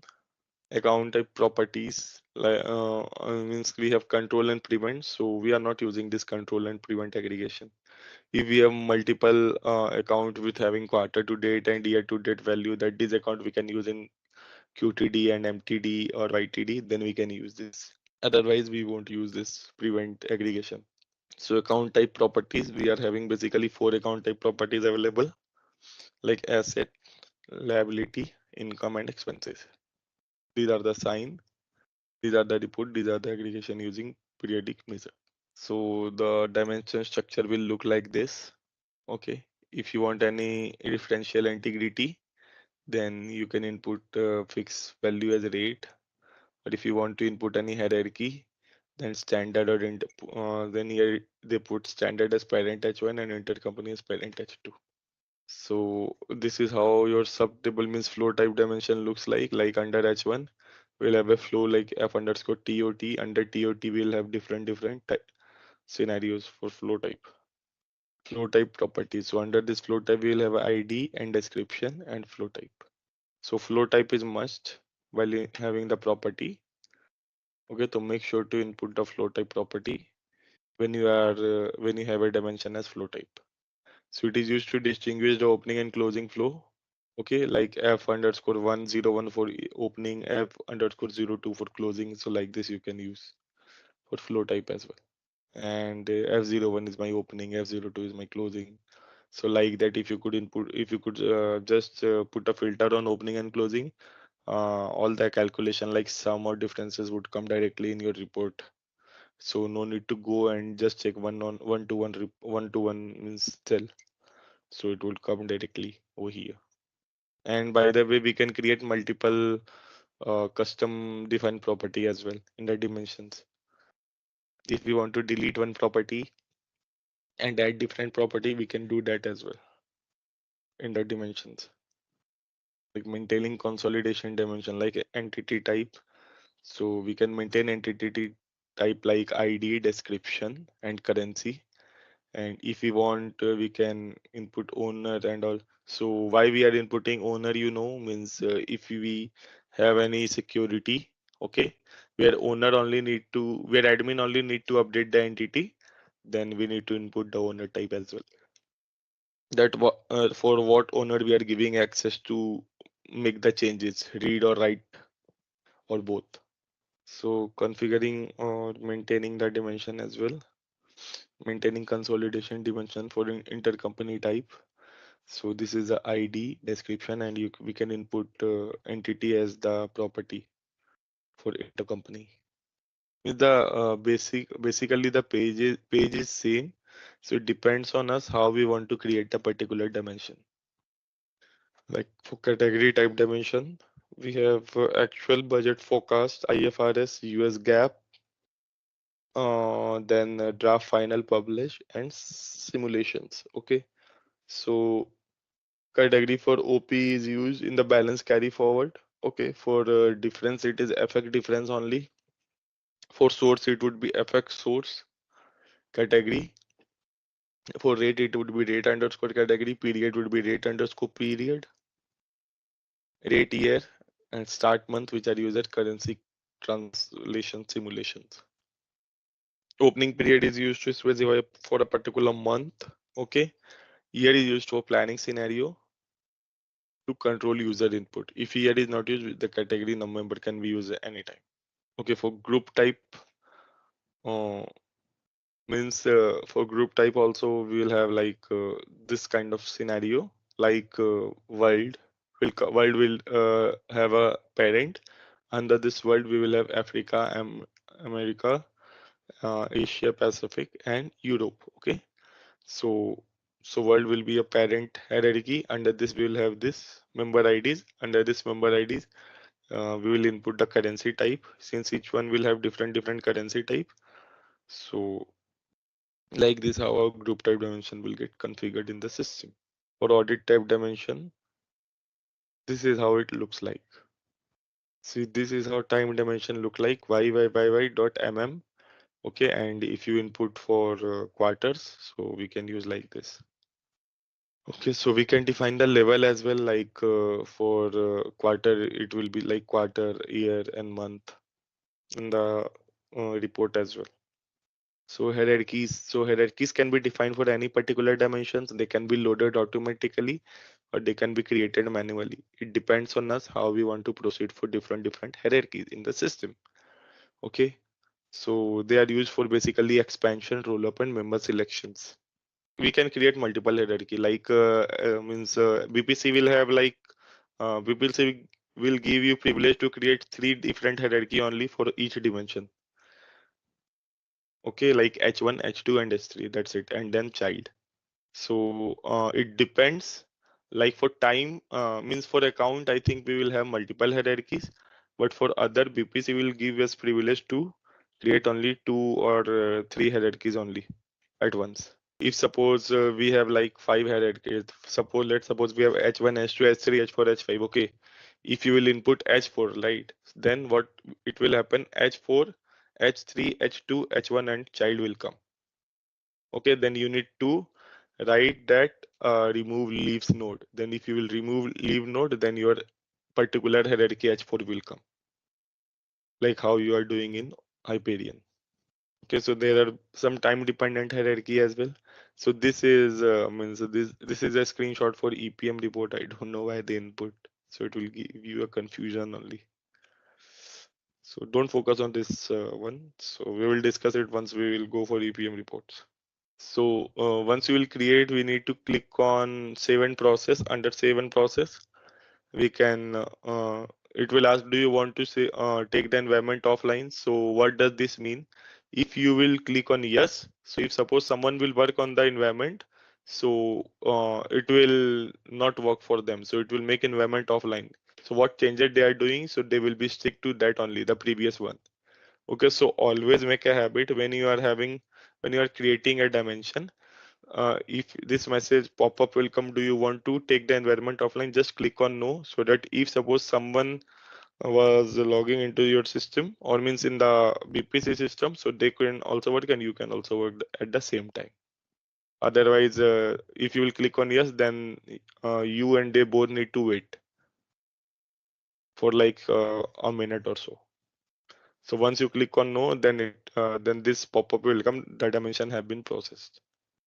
And once you click, so you will see the status as processed. So once it is processed, means all kind of master data or BW reports are available in the system. So now your system is ready to create reports or various inputs. So these are basically the dimension members uh, which are used in class. Okay, so we will discuss this also once we'll have system. So I will show this how this will work as well. So I guess this is all about your configuring dimension and models. So if you have different kind of, suppose forecast version as well available in your system, you need to create that as well, like F1, F2, F3 till F10. Means how many you have. So So can BPC I will not have provide. a user-defined dimension saying that versions, and under that I have draft 1, draft 2, draft 3, and when I load the data, I'll use that intersection to load. Is it not possible? It's possible, but see, as I told you earlier, only we need 4 dimensions are 15. mandatory. Yeah, 15 is limit, right? 15 is 15 limit. is a limit and 4 are mandatory dimension. Under this Right, category is the main dimension right, right. also. So we can't just bypass the category and create a user defined as version. If Okay. category, we are using category in other dimension, means other report or anything, then we can create a version and user defined dimension as version, and we can use like that as well. So under this, what is happening, if suppose we have different means suppose we are getting data from BW to BPC. Okay, so what it will do is, if we have two kind of things. Okay, first one is my transformation. Okay, and second one is my conversion. For time being, just forget about conversion. So first we will focus about transformation. Okay, so what are transformation? So transformation files are those files, okay, where we need to map the figures. Okay, so here mapping simply specify the left hand side would be, your left hand side would be BW dimension. Okay, and the right hand side would be your BPC dimension. Okay, so it will have three columns. First would be my options. Okay, under options, it's like there are 4 or 5 lines which are predefined only. Okay, and after that we will have mapping. So it will divide into 3 parts: options, mapping, and conversion. Okay, under options we will have like 5 to 7 lines which are available. The text size will be this, delimiter would be XYZ, and like that. Okay, mapping will have my BW to BPC functions or dimensions, and conversion, if suppose in my BW my time would be like 20 12 sorry 2 0 2 10 20 24. Okay, but in my BPC the format would be like YYYY okay, means YYYY dot mm. Okay, then what we will do, we will just input in the conversion, we will input time.xls. Okay, under here conversion, suppose for 2024 you want to convert, then you need to write every, means in conversion we have internal, external, and value. So under internal you need to write all the time which you want to make changes. Okay, like this one, so you can input this like 0 to 10 2024. Okay, and if you want to convert it to like this, like 2024, here you will write this YYYY dot and here the value will come like 2024 dot 10. So like this you need to pick up this value. Data transformation page will also look like this only. So under this transformation, you can call it in based on your understanding how you want to call it in the system. But most of the cases, these transformation values are getting calculated. In some cases, these transformations are getting called as well. And there are some users who they don't want any transformation. Then what they will do, they will create a separate file in BW and they will load it via process chain only, via DMP. DMP is nothing but my data manager package. So under data manager package, we need to input the name of the process chain. So once the process chain will get triggered, automatically my data will get triggered in the system. That is advanced BPC scenario. So yeah, we'll see if that thing suffice in this one, because in most of the BPC projects that will not work. But if that thing will work under this, then I will show that as well. But for that, we need have a updated version of BW and updated version of BPC as well. If anything would be failed, then we will unfortunately not able to do that. Let's see what system we will get and how the scenarios are. 11.1 is the most updated one, and 7.5 would be my BW version. So under the transformation, so once I will create that transformation and conversion, then what I will do is we'll have a DMP. Okay, like packages, like organize, link list, and then organize master data, like organize CC hierarchy. So we can, what under this we will have a scripts. Script means like advanced formula that once user will click CC hierarchy script, so what it will do, it will replicate you to CC dimension and under that CC dimension, it will search for that particular member and it will input the hierarchy by default. Okay, so those are means later stages once we will have systems, so it would be easy for you to understand. And I think this it for the dimensions, and now we'll proceed with another one. So once the dimensions are completed, then we need to assign dimensions to a different models. Okay, so how the model works is model are basically the combination of dimension. Under this model, we will have n number of dimension, but as per SAP, it would be good if you could have 14 to 15 dimension at once in a different in a model. Okay, more than that also won't have any issue, but SAP will say that it will lead to system complexity or time complexity. Okay, we can add 20 as well or 30 as well. There is no issue, but yeah, your time taking means it will take enough time to open the report because data loading will take enough time. So we'll start with this. So can anyone tell why we need flow type dimension? It is basically for the opening and closing one. So we can use flow type in the planning as well. And then how we can use that flow type in the planning? Planning means planning model. I think there are some guys for finance as well, like so they should have this answer if they can speak. Suppose we have a cost center planning, okay? So my Fab month got a closer, okay? So suppose I am doing month end activity, MEC activity for particular Fab month. Then my closing, I need to transfer my closing balance to my cost center planning opening balance. Okay.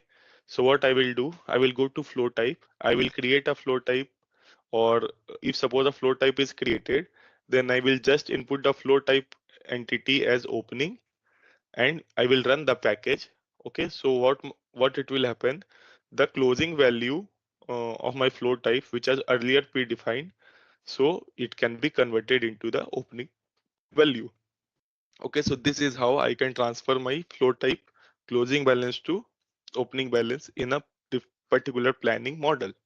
Okay, so what I am telling is, suppose f underscore 01 would be my opening, f underscore 02 would be my closing. Okay, so so I want to transfer my closing balance to next month opening balance. F underscore 03 would be again my opening. So what I will do is I will create a copy of F underscore 02 underscore 1 as my opening, and I can write a logic where X dim member set flow is equal to F underscore 02 as underscore 1 as F underscore 03. So what is X redeem member set? So it is saying dimension having a member set flow having ID as F021 as F03, means it will convert my 0201 value to my F03 so that my 02 means the replica of 02 will get converted to my opening one. Okay. And once I wrote this, so I just need to input it in my package list. So once I will just run the package, means the master data package, so it will get refreshed and my closing balance for that particular planning will come under opening balance. Okay.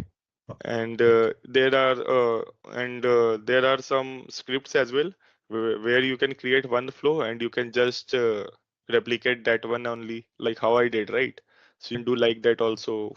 If you can create one flow only, you can use it in opening and closing. You will need to specify the particular time. Like for January, you need to specify that for till 31st January, the closing would be my February opening. So like that also it will work. So you just need to write it in the logic, and what will happen, you just need to means put a timer on the logic that yeah, on that particular time it will start, like how the process chain is working, right? We can do as well. This will be in script logic. So can anyone tell what is the difference between my entity and flow? Because flow will also have the entity. So why we are using entity? We can use flow only to have entity, because entity is also a property of flow, right? So rather than using two dimensions, it would be easy, right? If you can create one dimension and use the property as entity in flow. See, flow will have entities. I will tell you this as well. So this is also a technical one. Suppose we have a flow as opening, and for entity like we can say UK. Okay, let's suppose UK is an entity, and let's suppose APAC is an entity. Let's suppose EMEA. Let's suppose LATAM. Okay. So for example, flow 1 will have opening balance. Okay. So if it is connected to UK, APAC, EMEA, and LATAM, okay, they are having different time zones, right? Like suppose it's like 2 o'clock, 2 a.m. in UK. In APAC, it would be like 3 a.m. In EMEA, it would be like 6 p.m., 6 a.m. In LATAM, suppose it would be like 10 a.m. Okay.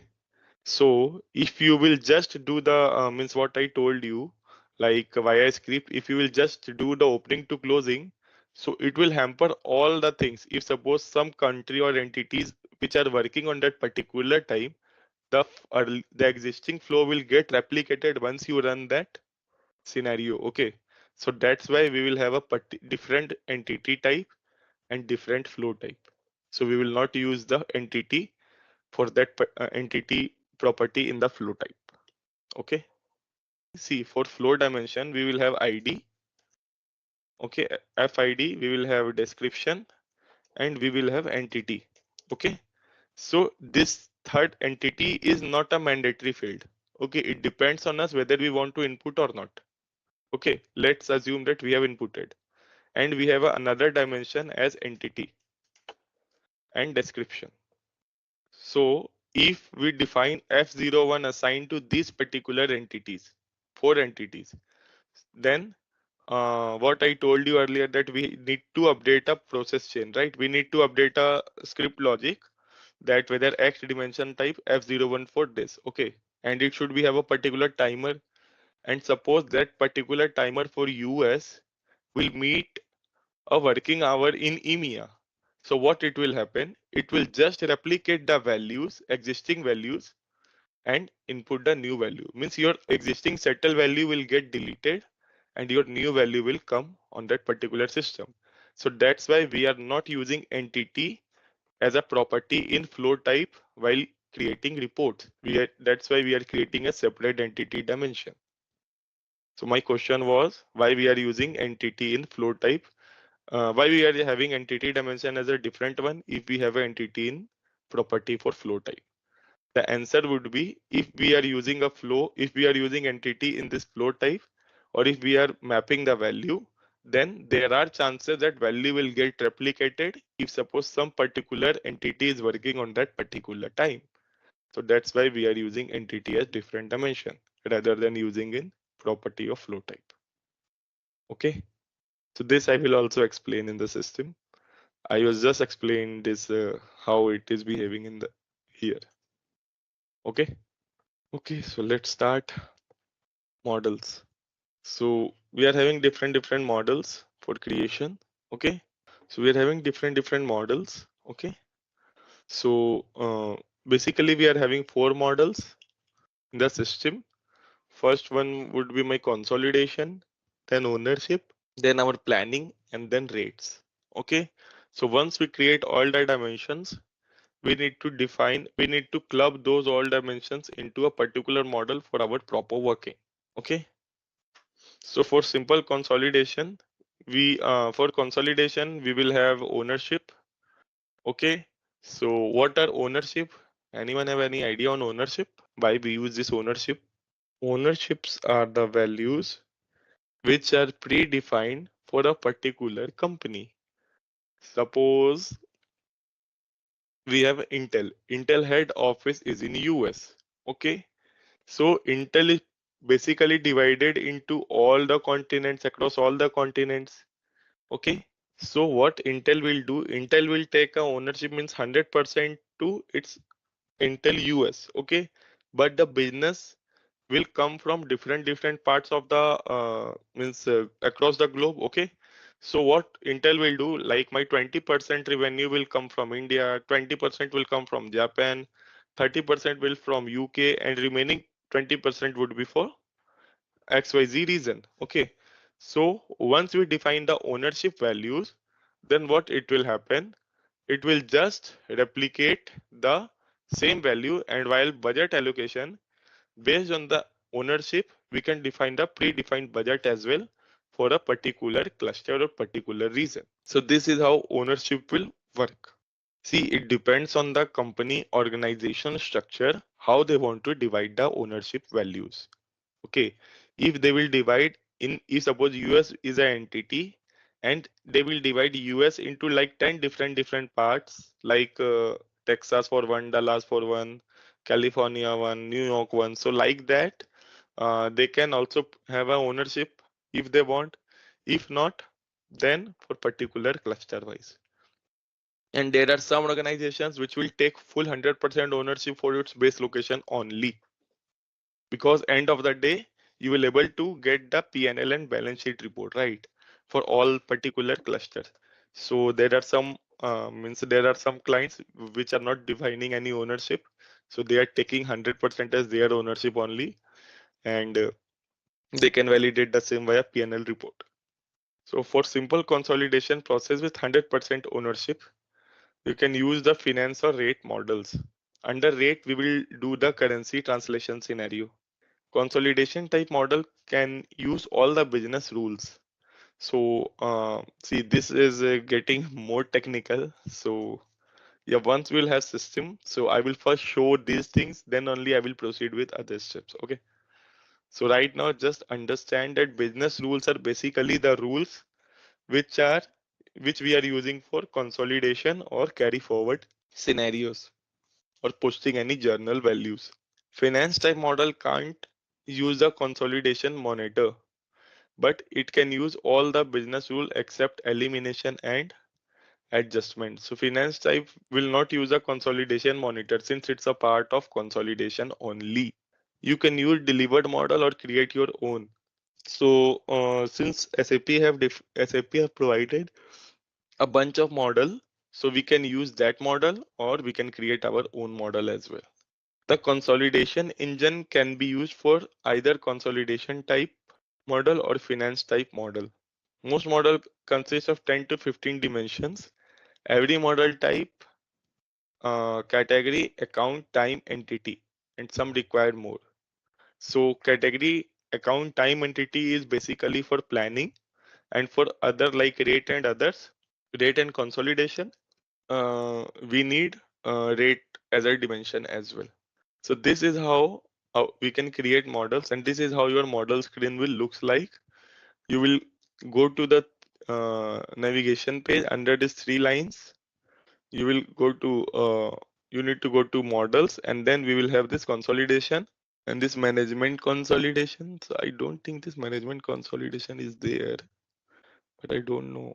I think it seems to be earlier one. Ownership and rates. Under we don't have management consolidation. We will have planning in place of management consolidation. Okay, for creation of the model, first we need to input the ID. We need to go to new, then input the ID and description, and then click on next. Okay, so it will ask you whether you want to create a model from scratch or you need to use the existing one. Existing means the SAP defined one.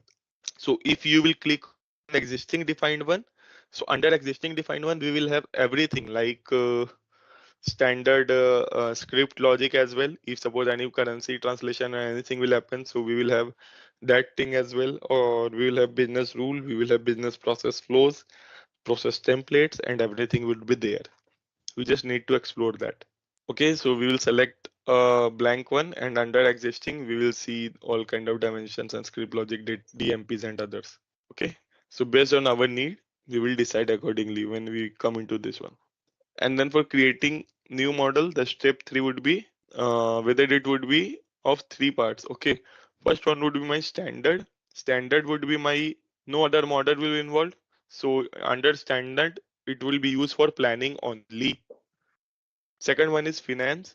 Finance is used for only rate model, and consolidation is my ownership and consolidation model. Okay, so right now we will just use finance and standard. Okay, so under this also we will have some drivers or rates, and we will define that what are the key figures, what are the ID length, what is ID, whether it is in string, char, data type. Okay, so data entry mode. So this is for YTD model. Okay, so we can input data like cash equivalents, sales revenue. This is not needed for periodic.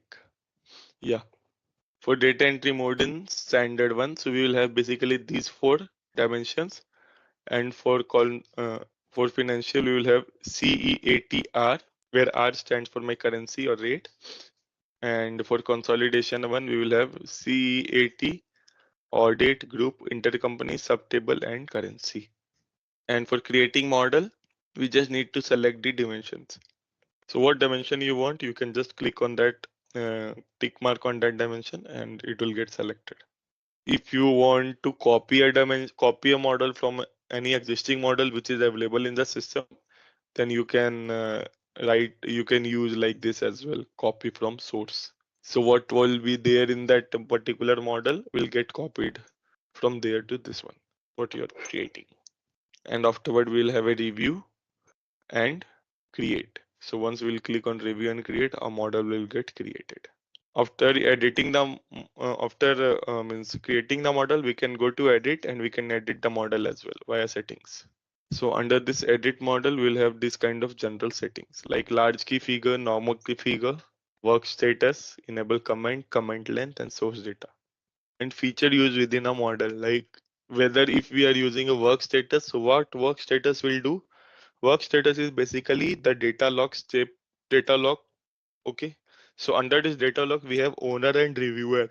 So owner will view the data and reviewer will need to input the data log. So they two all have the access. Owner is my super user and reviewer is my basic user. Then data audit. Okay. So data audit feature will also enable in a model. We can select, then my data audit will work.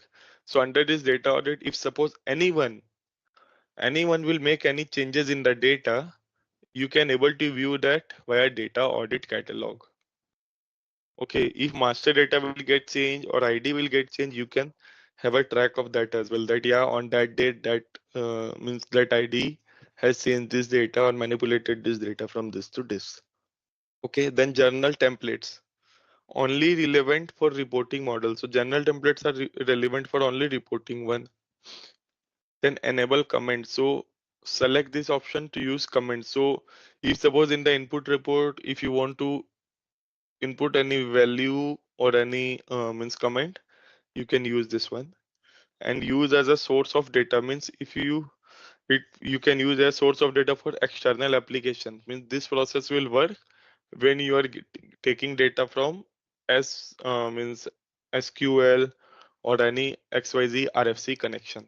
So this we will see once we'll create.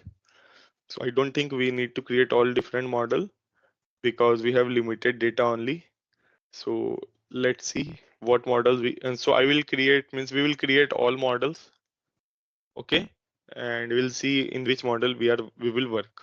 Okay, so these are the basically environment. So environment is a main means a playground area. Under this we will have dimensions, and under the dimensions are the basic building block, and under dimension we will have rates. We will have models like rate model, consolidation model, and ownership model. Okay, So this is how your model and dimension will come into existence for SAP BPC. Just while creating environment, we need to activate, and under environment, if everything is created, it is ready for use. Just click on save and process. So this is our first technical one, which we have completed based on the model, how to create model and dimensions. Okay. So this would be the third topic would be my DMPs, like data manager packages. So this is a very interesting and important topic in BPC point of view. So this is like means once we create, so we will come to BPC, and once BPC will get means once BPC will start working, and then we need to just create the DMP packages. So DMP packages are basically the lifeline you can consider of a BPC. Without DMP, BP system will do nothing. So this is the most important part, okay, for data transfers and all. So we are using DMPs. So under this, we'll able to understand about the configuration and use of DMPs. And once we are done with it, then we will close today's session and we'll start next session. Okay, in coming days. Okay, so DMP is a package which will use which we are using to import, move, copy, transform, manipulate, and clear the data from EPM add-ins. Okay, so under those EPM add-ins, we will have these much functions to import the data. So how we will import the data? So first we need to create a transformation and then conversion. And once we will do that, and then we need to create a DMP data manager package. So under that data manager package, we can take the data from the system itself. Okay, we can import the data. We can move the data from one place to another. We can copy the data. We can transform, or we can manipulate or clear the data as well. It provides basic extraction, transformation, and load. So yeah, BPC worked on ETL principle like extraction, transformation, and loading principle for advanced business users. Okay, it allow to modify package prompt and script logic files. For example, DMP are created against delivered BW process chain. So what is process chain for BW is the same for DMP's data manager package is for BPC. Okay, so data manager package are basically the process chains in the BPC. So what is available in BW? Package can be bundled into package links. So each package will have different kind of package links. Okay, and they are different from each other. Package and package link can be executed from BW process chains. So what it will do? So we will input the package list. Okay, so once we have the package list, it will show the it will once it we will trigger this. So what happened in the BW side? It will trigger the process chain, and we will get the data in the BPC. So this is how DMP tab will looks like. We need to go to organize. Under organize, we will have three things: organize package list, organize package link list, organize data initialization. Organize package list will have all my master data. Organize package link list will have all my transaction data process chain. Organize data initialization. If we want to change only some transaction data, then we need to run this one, organize data initialization. Okay. Below this, we have transformation file. So as I told you, we need to go to new transformation file and create a new transformation from scratch. And then we need to go to manage. If we want to make any changes in our transformation, then we need to go to manage transformation file. Once we are done with manage, and then we need to save and we need to validate the transformation. Once it will get validated, and then we will go to conversion files, create conversion, manage, validate. Okay. Right now, how I am speaking like this, so it is not that much simple. So we literally need to understand how this thing are working in the system. So once we'll have the system and some amount of data, then we will directly go and check and do this one. And under this run package, so we will go to run package. So it will show different process chains with different package link list. So once we'll click, we will able to see the status in view status. Okay. And in run package also we have two type of things. Once you will start run package, it will directly run. And the second one is if you will start run package, it will ask you for prompts, that for which prompts you want to run the package. Okay, so it depends how you want to means create the package link list. If you want to create it via prompt, then it will ask for prompt. It will, if you will ask if you want to run it directly, then it will run directly as well. For data manager tab, we have two ribbons. First one is my connection. Second one is my data manager group. The connection ribbon is the place where we define the web service connection, where we need to reach the data manager feature. And the data manager group is where we can perform all business planning and consolidation access data tasks like run package or package links, view package or package links, upload flat file, download flat file, preview flat file, organize package link, package links, package, and delta initialization, create and manage transformation, create and manage conversion files. And this is about our security part, data manager and security. Okay, so we can define tasks that who will do this data manager task and who will do this task. So if we want that owner should run only admin packages, then we can input run admin package, and once we will click, so we will get we will assign owner name over there. If suppose we want someone will need to only edit the package, then we can do like that also. Okay, so we can apply locks as well, and we can apply security as well on different tasks and their task profiles. So these are the profile descriptions. Like run admin package, it will view and run package, which is set in admin package and user package lists. Second one is run package, it will view and run packages set to the task type user package. Third is edit package, so it will edit, create or delete package, or change package type, or add transformation and conversion file. It cannot change the file name. Edit transformation will edit, create and delete the transformation files. Edit conversion files. So edit conversion file will edit, create and delete the conversion files. Cancel any user package, so it will cancel other user package. Only NetWeaver provides the capacity, means provide the ability to cancel. Means if suppose you have a package which you have outsourced from one system to other, so you can cancel it. Edit package schedule for any users. Here you can view logs and change the schedule for any kind of package.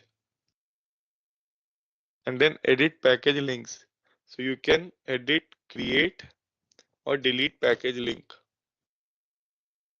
Upload data. So you can upload the data as well via flat file. You can download the data as well, and you can maintain the delta initialization settings as well. If needed, you can run it as well. So package groups are defined into three types. First one is my data management, second one is my finance process, and third one is my system process. So under data management, we will get all the master data. Under finance management, we will get all the GL accounts and other data. Under system management, we will maintain the hierarchies and different types. So if you upload, suppose if you have a flat file, right? So this is the package what we are talking about for upload. So this upload function will work for transaction data only, not for master data. So DMPs are basically the process chain. Okay, so how the process chain will work is like start, load data, and import into model. So this is how our BPC data manager package is working. And see, these are the things which will come under data manager package. Like first one is our organized package list. So under this, we need to go to add package, and we need to input the package name, whether we want to copy transaction data. So just click on the copy transaction data and add. That's it. So our copy transaction data package will get created.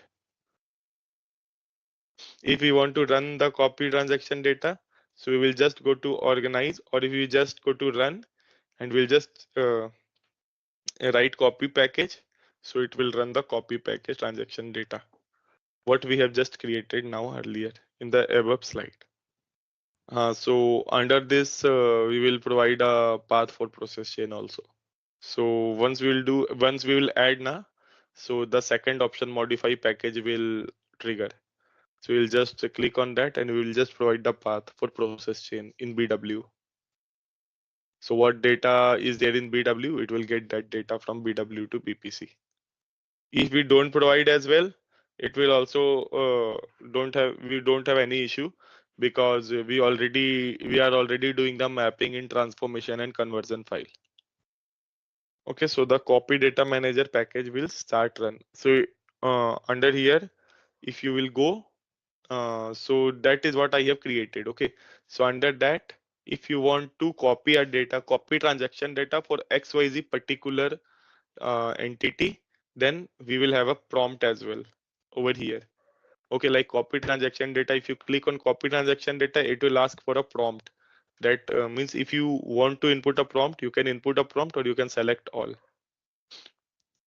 Okay, so once you select, it will ask you for a transformation file, or means copy the entry. You can input the entry, and then you can just run the package. So once we'll have system, I will show you step-by-step scenario how we are creating data manager package and how we are running this DMP. So you will get more familiar with this. Okay, right now don't panic that yeah, these things are there. So once we have system, then we'll do. Yeah, just remember one thing, that if we have any work status available in the system, or if work status is applied, then it would be very difficult to run the package, because what happen, work status will lock the particular cell.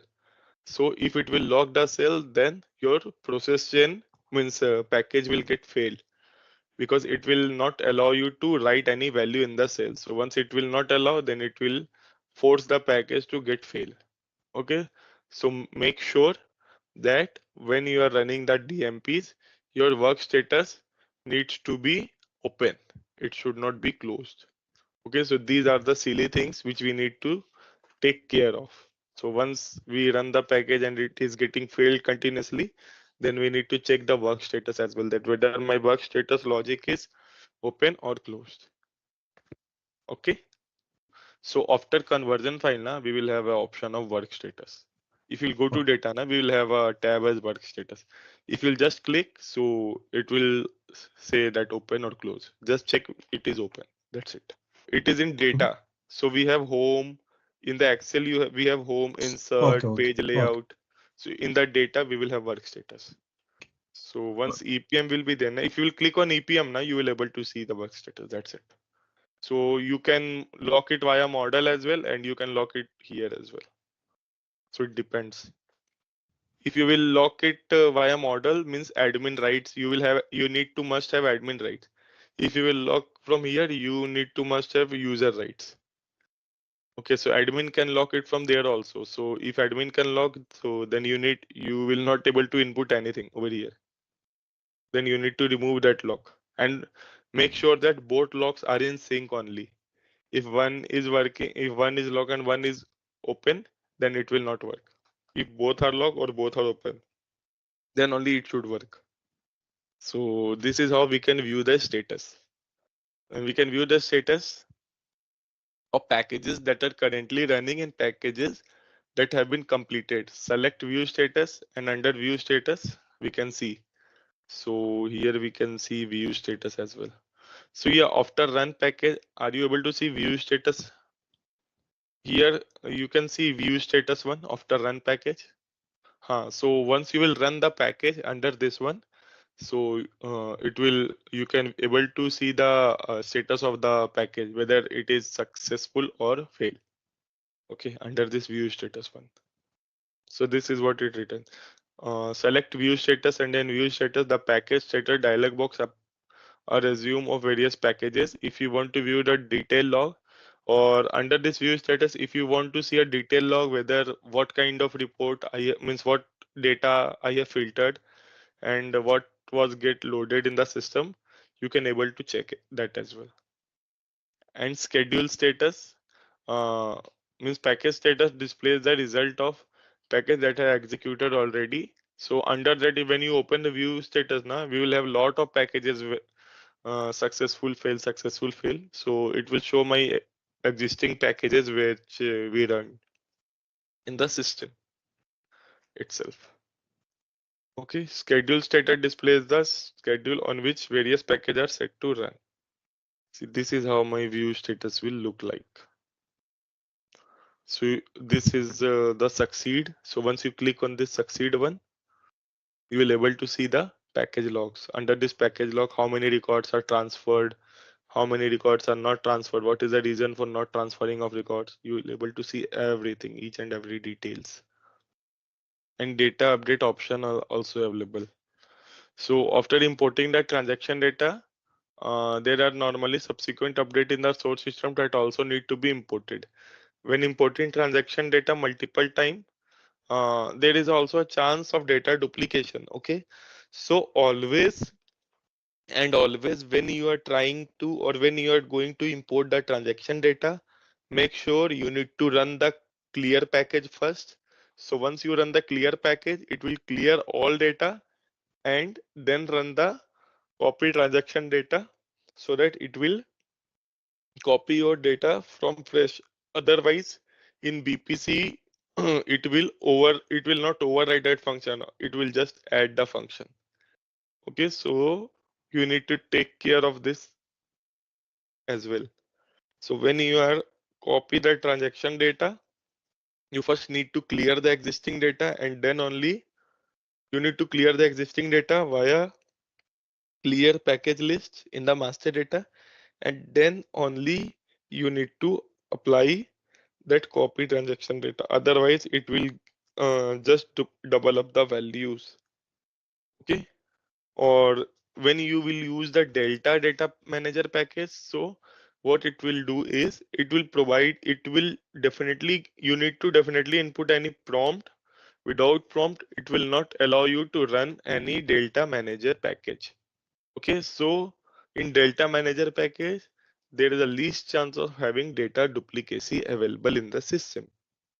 Okay, so example is after importing the May flat file on June 1st, you receive the adjusted file on June 2nd with all of the same record with two exceptions. Actual benefit have increased from 1500 to 1600, or there is a new record uh, for actual direct labor for 160.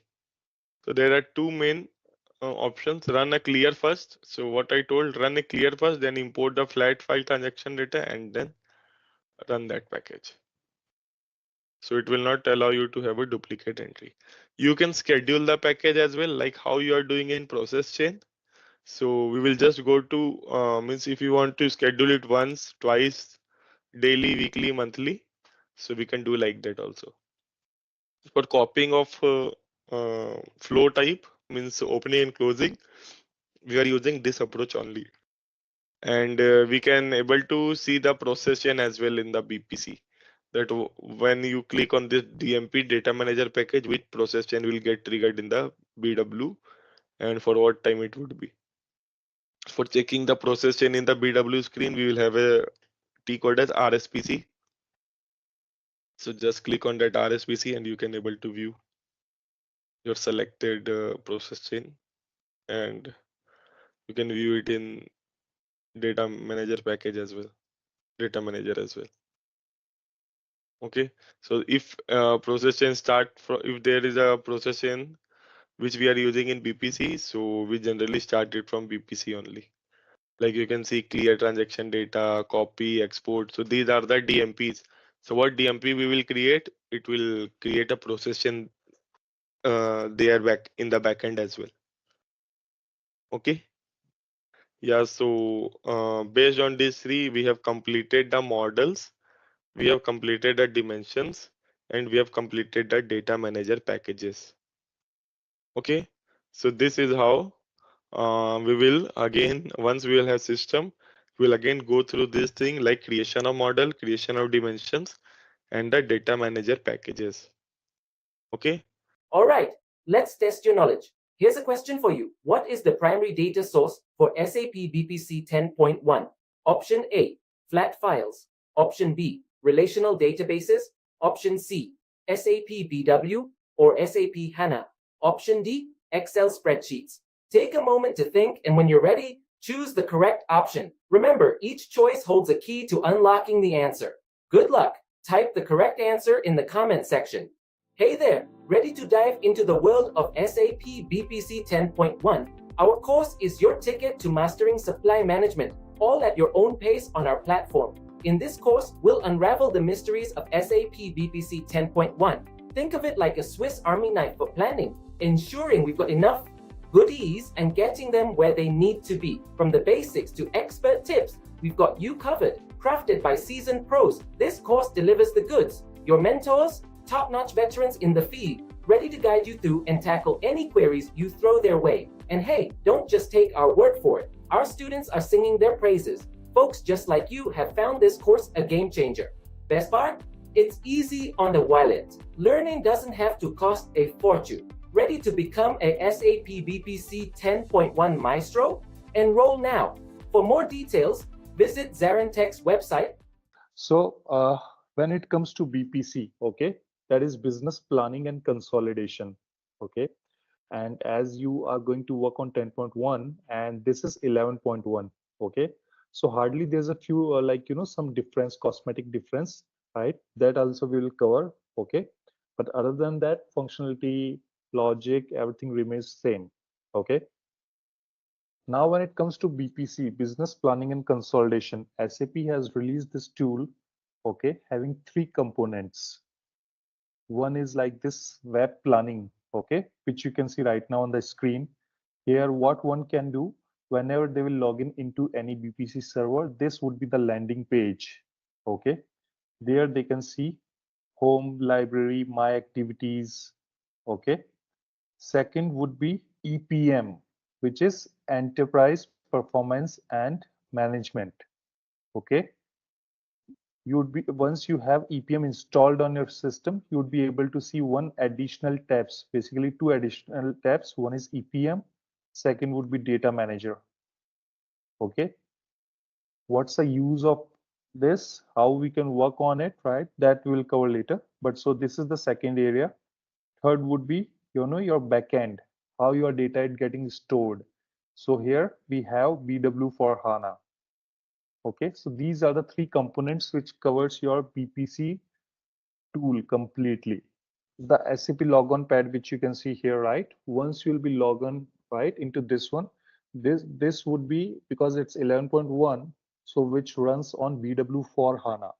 10.1 runs on BW 7.5, but what you have to do, what actions you will do, those are most likely same. Okay, so here as well in the backend it's of BW, plus you would be able to see BPC as well, that will show you. Okay, basically these three areas which covers your BPC application. Okay, whenever any project comes, whenever any opportunity comes for planning, okay, then when it comes to work as a consultant, what one will do, they will log in on their BPC web link. Okay, once you will log in on your BPC web link, so 10.1 screen would be little different. That would be much straighter. Here basically you are in my activities tab. Okay, so in 10.1 you would be able to see right now you can see go to my activity, but there you would be able to see environment. Okay, so what is environment? Okay, environment is basically, you know, what you are going to create your application, whether it's planning, consolidation, right? That's a shell, environment shell. By default, it's a SAP thing, which covers your overall application. So whenever you will be logging into any new system, you would be able to see environment shell. Okay. So here, how to access that? Go to this, click on whatever environment you can see, and this is the environment shell. By default, in any new SAP BPC system, once you log in, this would be the environment which you will see here. In a layman term, you can understand environment is nothing. It covers your overall application. In one environment, you can create many models. Okay, so this is a practice server. Okay, so where, you know, different requirements we are having. So because of that, we have created it as a embedded, but you would be able to see only standard, okay, in your company server, as well as to any BPC 10.1, 11.1 classic version or standard version. Okay, so around the globe, mostly standard one is the most, you know, most kind of a common and preferable server which any client goes for, right? Because that's much straighter, and that's good for planning. The difference between embedded is that embedded is mostly for BW consultants. So when it comes to embedded, so mostly BPC consultants get rely on BW consultants because of a lot of BW dependent functionality. That's the reason standard one is the most, you know, common one and the popular one. Okay, so for a time being, you can ignore all the other environments which you can see, but whenever you will be able to log in into a new system, you would see environment shell. That is the first thing you would observe in any BPC system. Okay, now the thing is that this is environment shell. Okay, now there are two things which you know, I think I can cover, but like, can you help me to understand that any of you is going to play a consultant role or only a user role you are going to play in your company? Because the activity which I'm going to discuss, that is more for consultants. Since you have mentioned that like most of you would be playing consultant roles, so let me show you this exercise. So when you will be able to see a new system, okay, so right now you are in environment shell. Okay. Now what you need to do, you know that, okay, you have to create a planning implementation, right? You have to work on implementation for planning, let's say. Then you need to have your own model so that you can design the system accordingly. You can although create your models and everything in environment shell, but that is not recommended, because environment shell is the environment shell which is very common, having a lot of, you know, libraries and all, which is mostly technical. So that actually helps you when you do backup and restore of your application. So what you can do when you are working, so normally when you start as a consultant, you would see three instances. One is development, second is quality, third is production. So when you do in development system, you do the development. In quality, you do the testing. Once you are ready with your application, you move your application from development to quality. Okay, when you move, then you get many issues, right, during that activity. So to avoid all such things and to not to, you know, modify or having a negative impact on standard environment shell, what we recommend to create your own environment shell so that you can easily move. For example, Roja is having a different server and you are having a different server. Okay, so it's better to create a different environment, not for every model, but at least if there's a, you know, different server or having other dependency, so that anytime you feel that you want to move it to quality, you can move it. You don't need to depend on other team members, whether when their application would get ready, only then you can move it. Okay, so how to do that? So for that, go to environment. Okay, click on environment. Right here, you can go manage all environments. So this screen would be exactly same to 10.1. Click on environment shell. Okay, click on copy, and there you can give any name. Let's say planning. Okay, planning. Any suggestion, any nomenclature you would like to suggest. What you can do, you can give a name of your company, okay, or of your division here as well. So let's say I'll put it as like uh, XYZ, okay, for a time being. And here you can just give a description, or you can skip this and you hit on copy. Then what system does, it will start copying the environment, okay. Normally in a new system or in a company specific system, because environment number would be less, right? System can create environment very easily, but sometimes in practice systems, although this is a one-time activity, you don't need to do that. But I'm showing you so that it would be useful for you in future whenever you have to create it, okay? So whatever planning we'll be doing under this environment, okay? So let's try, okay? I hit copy. Sometimes error also comes because it's a copy, it's a server, it's a practice server. So but don't have think that what's happening, because this is the standard and only way to create any environment. So you can see when we are creating the environment, our own environment, okay, which is nothing but we are copying the standard environment shell. So what is a standard environment shell? Yeah, we'll discuss, but you can see flow, entity, category, account, okay. Now what are these? We will take later. So some activity is going on.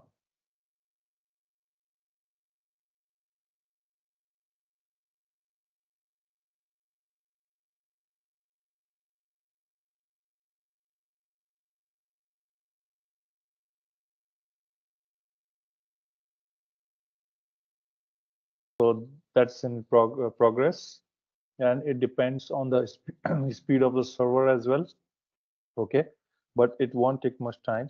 It will be done soon. Okay, so you can see we have created a environment, our own environment, which is planning underscore XYZ. So this is the environment which we have created, okay. Similarly, when you are going to have a planning implementation or something, this is the first activity, recommended activity to do that, okay. Now what environment does, right? So whatever activity we will do, whatever application we will build, reports, dimensions, our data, everything would get reside under this planning underscore XYZ. So how does it plays a role whenever we move anything from development to quality, okay? You would see a lot of time that it's recommended to always offline your environment. Right now you can see these environments are online, right? You can see online, online, online, right? So that's a prime activity when you move any data, I mean any object from your development system to quality system and so on to production. You always need to at least make it offline while taking the backup and restore. That also we'll see. Okay.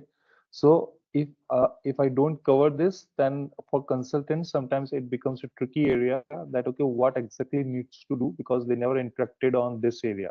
They simply just log in and start building anything on an environment shell. And if environment shell is having issue, your whole application, everything comes under that area where you can't do anything. So it's always recommended to have a separate environment in case if anything needs to be changed or modified, at least you have your safe environment shell. So is it clear? Right now you can see it's online. What we can do, just click on this one and click on connect. Okay, so since it's 11.5, it's a little bit faster as compared to 10.1. So you can see now we are in our own planning XYZ environment. Here you can't see, but in 10.1, you would see at the right bottom of the screen. Okay, but if you click on this one, you can see planning underscore XYZ. So far, is it clear to everybody that what is environment, how we can create it, how we log in, and how we connect into it? So now we have our own area. Okay, area, I'll refer environment shell or our own environment as our area, our zone, where we can do our planning. Okay, So what we have to do here, some of the options are different as compared to 10.1, but they are just they are similar, but just a look and feel is little bit different, but the functionality remains the same. Here you can see administration, but if you click on 10.1, when you click on top left corner, you would be able to see models, dimensions, right? Security, but here it's a bit different. So here we have administration, okay? So for consultants, this is the important area, administration, where what they do, they create their own application, they build the logic which works on the dimensions, which works on, you know, particular model, right? They apply roles, securities, everything comes under this area. Okay, this my activities for the users, which we'll discuss later. When you define that what kind of activities one needs to perform, so that whenever they log in into this landing page, they will see simply my activities or notification, where they will be approving or rejecting some request. That's it. So that depends on consultants what right they gives to other users. Okay, so this is the area which covers your overall planning and overall BPC application. Okay, now here we can see dimensions and models. If I click on this, I can see first dimensions, then models. Okay, the master data. But other than master data, what does dimension covers? So that actually answers that question, what it covers. But what is dimension? So I'll start on dimensions. So guys, like in normally SAP module, other than EPM, so this SAP BPC is related to enterprise performance management. Okay, if we keep it aside, or you know, keep some of the modules which are not the standard one. So if I talk about standard one modules of SAP, those are SAP FICO, MM, SD, right? They all in all of them, right? What's the common thing is that when it comes to master data is residing under a particular table, right? As you mentioned, company code, right? So that is getting stored under a particular table, right? Based on that, a web consultant creates some program logic, or functional consultant does the configuration, okay? And then you'll be able to see your screen, which is good to capture any transaction which are happening at company level or at company code level, okay?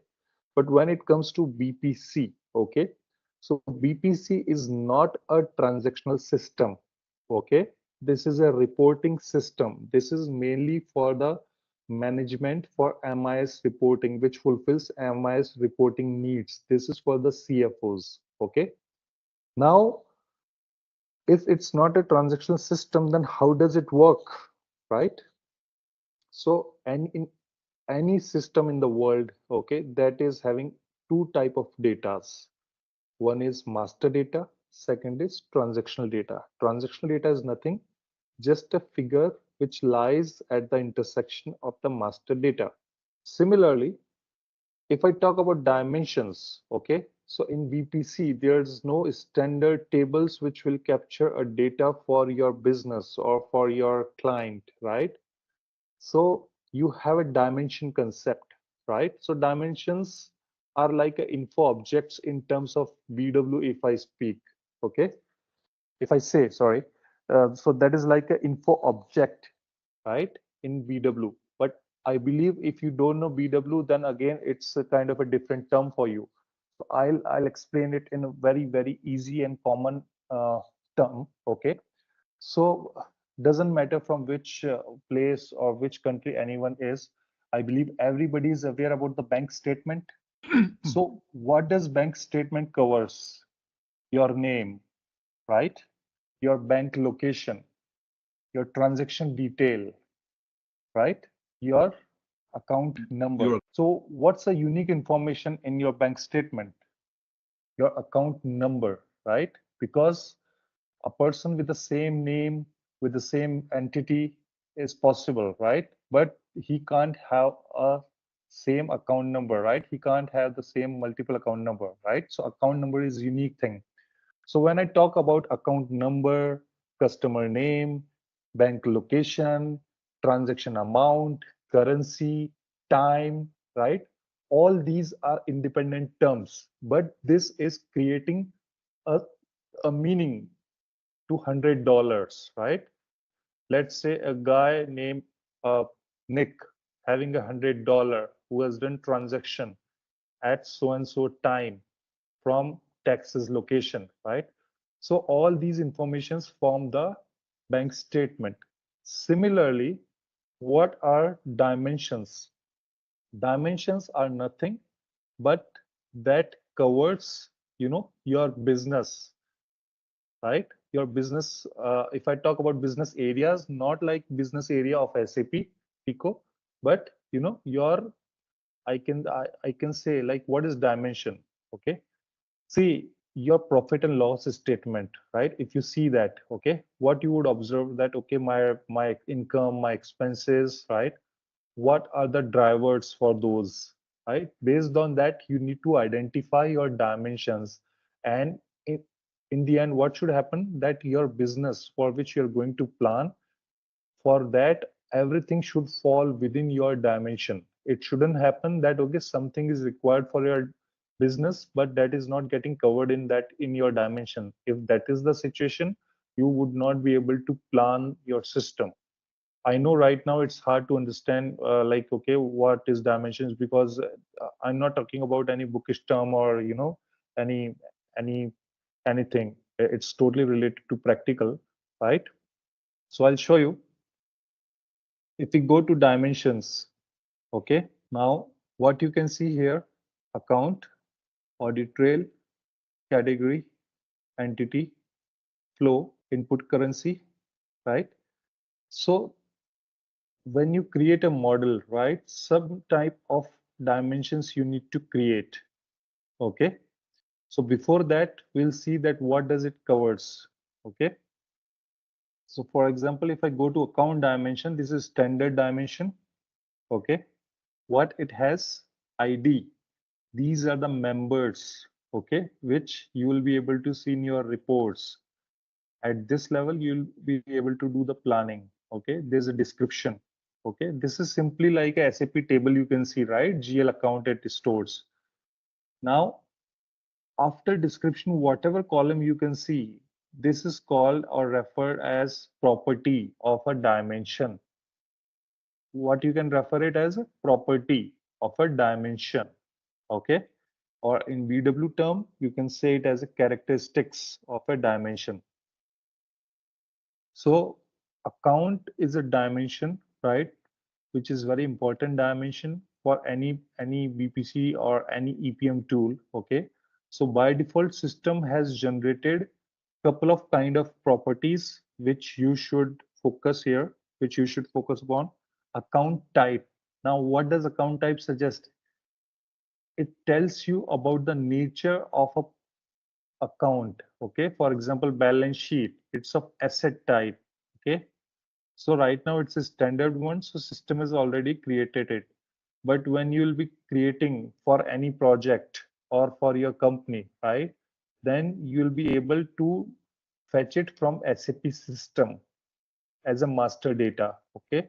There, if they have maintained it, then you can see that, else you need to maintain it manually, or you can upload the master data from Excel sheet, and then you have to check here that, okay, is it mapped against the correct account type or not, right? What's the impact it's having, that will cover in our reporting area.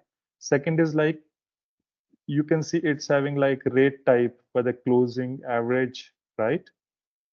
So these are kind of a standard properties which are associated with the dimension called as account, okay?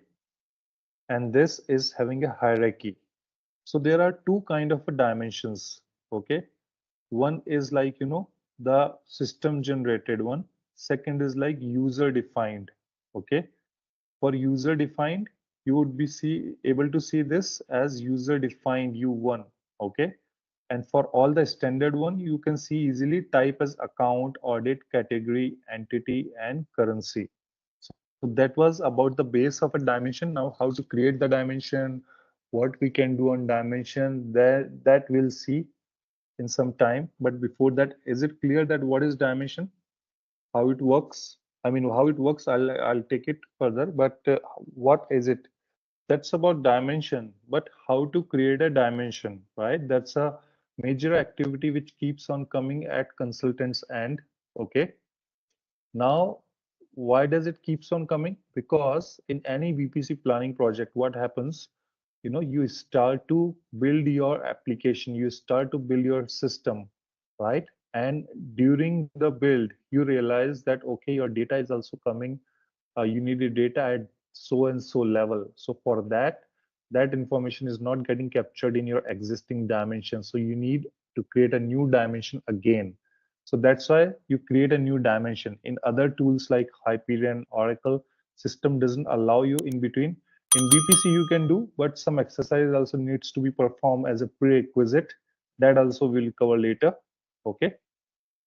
So how to create a dimension? Okay. Click on new and create any any ID. You can create it.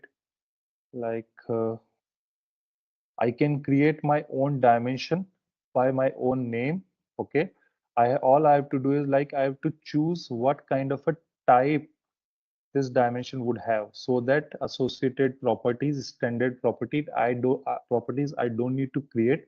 They will be created by default. Only I need to change it. For example, if I create it here as like planning, let's say planning account. Okay. Now there are these type of dimensions I can see, right? Type of dimensions: category, audit, entity, group, currency, subtables, time, and user defined. So which type of account dimension I should select from this list? It should be account. But in case if I don't want to create it for like as a standard one, then I can go for user defined. Okay. So for time being, let's go for account, and I click on create. So this is the screen where we came now. Okay. What it has, it's having properties as account type. Okay. Rate type, scaling. Scaling is just how you are showing in a report, right? Now what it has, okay, it's asking from referential integrity for rate type. Okay, I can select here, right? We'll discuss here, we'll discuss later in our model part about this one. But now it's saying it's it's asking for hierarchies. Okay, if you want to create any hierarchy, we can give any name. Okay, like add, and you can give like parent one. Okay, and save it. Any name you can give of this hierarchy. Go to back, click on back. Now what you can see, need to be processed. Okay, select your dimension again which you have created and click on process. Do you want to take environment offline? I know that, okay, I'm not moving any object, nothing, right? So I can select no. Now what it will do, it will process the dimension. But understand here, when you will be doing processing, it's not that easy. Many times you would observe few errors. Okay, so you need to clear those errors, then only you will be able to see this process. But what about if it never get processed by this one? Then there's another way as well, which will get covered into models. So this is how we can create our dimension called account. Now let's go into a planning account. Now what it's having, it's having nothing. It's a blank dimension which we have created, right? We have an option of creating a dimension with members by copying the dimension as well. Okay. Now we have created a hierarchy with the name as parent one. Okay. You can see here we have given it name as parent one. That's why it's showing parent one as a hierarchy. Okay. Now how does it work? Okay. So now what I'll do, I'll create a dummy account. Let's say it is like GL001. Okay, and I can mention here any description you can give it. Okay, INC stands for income account. Okay. In parent, I won't do anything. Okay. Now again, I'll create a different account, which is like GL002. If I try to create an account with the same name, should system allow me? Definitely not. But sometimes, when we populate the data or, we pull the data, then, we do some mistake by transformation file and all, and then system won't allow us, right? If you see here, it would say like ID is not unique. Okay. So it should be unique. As I made it unique, system has turned red into green. Okay. So now we have GL001, 002, 003, right? It doesn't have any parent. All are children member or all are, independent members, right? But if I create another account, the name, like let's say GL, and I put here, suppose this is normal member, right? But if I want that 001 and 003 should fall under this one, what I need to do, I'll mention here GL parent name. Okay. Now what I need to do, I'll click on save and process. Do you want environment offline? Say no. So my dimension has been processed. Okay. So when you see this data, okay, whatever you can see under the dimension, this under the column ID, we refer them as a member. Okay. What is it? Member. It's a member of a dimension. Okay. What are the other columns? Account type, rate types. These are the properties, right? Property member INC. Okay. And to a dimension, overall GL dimension, we call it as a master data, right? This is our master data. So you can see we have created it parent as GL00, right? Now what does it do, right? How we can see that? So if we go here and click on hierarchy, we can see a hierarchy view.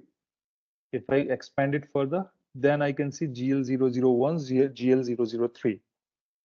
If I have to change the structure, I can go back to list.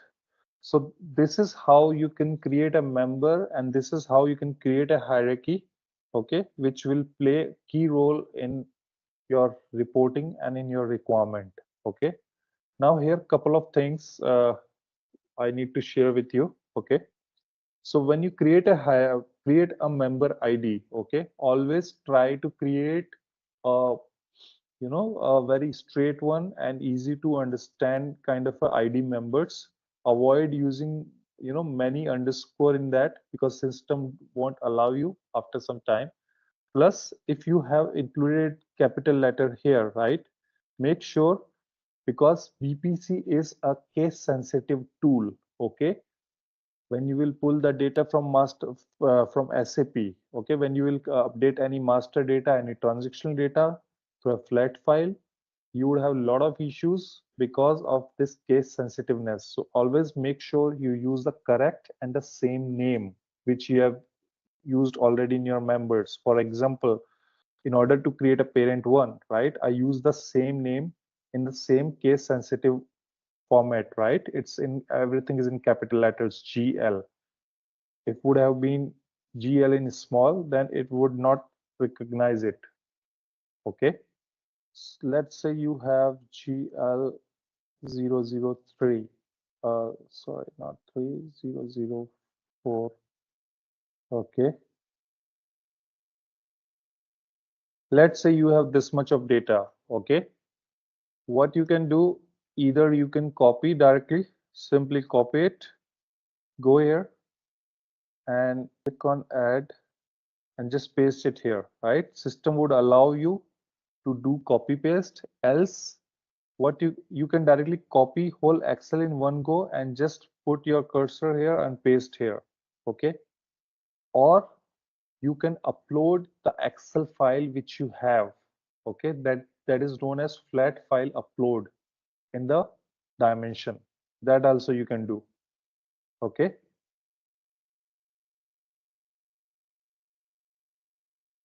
Since we have like copied the cells, so it's better that at least I put the properties and we can use it further as well for our testing.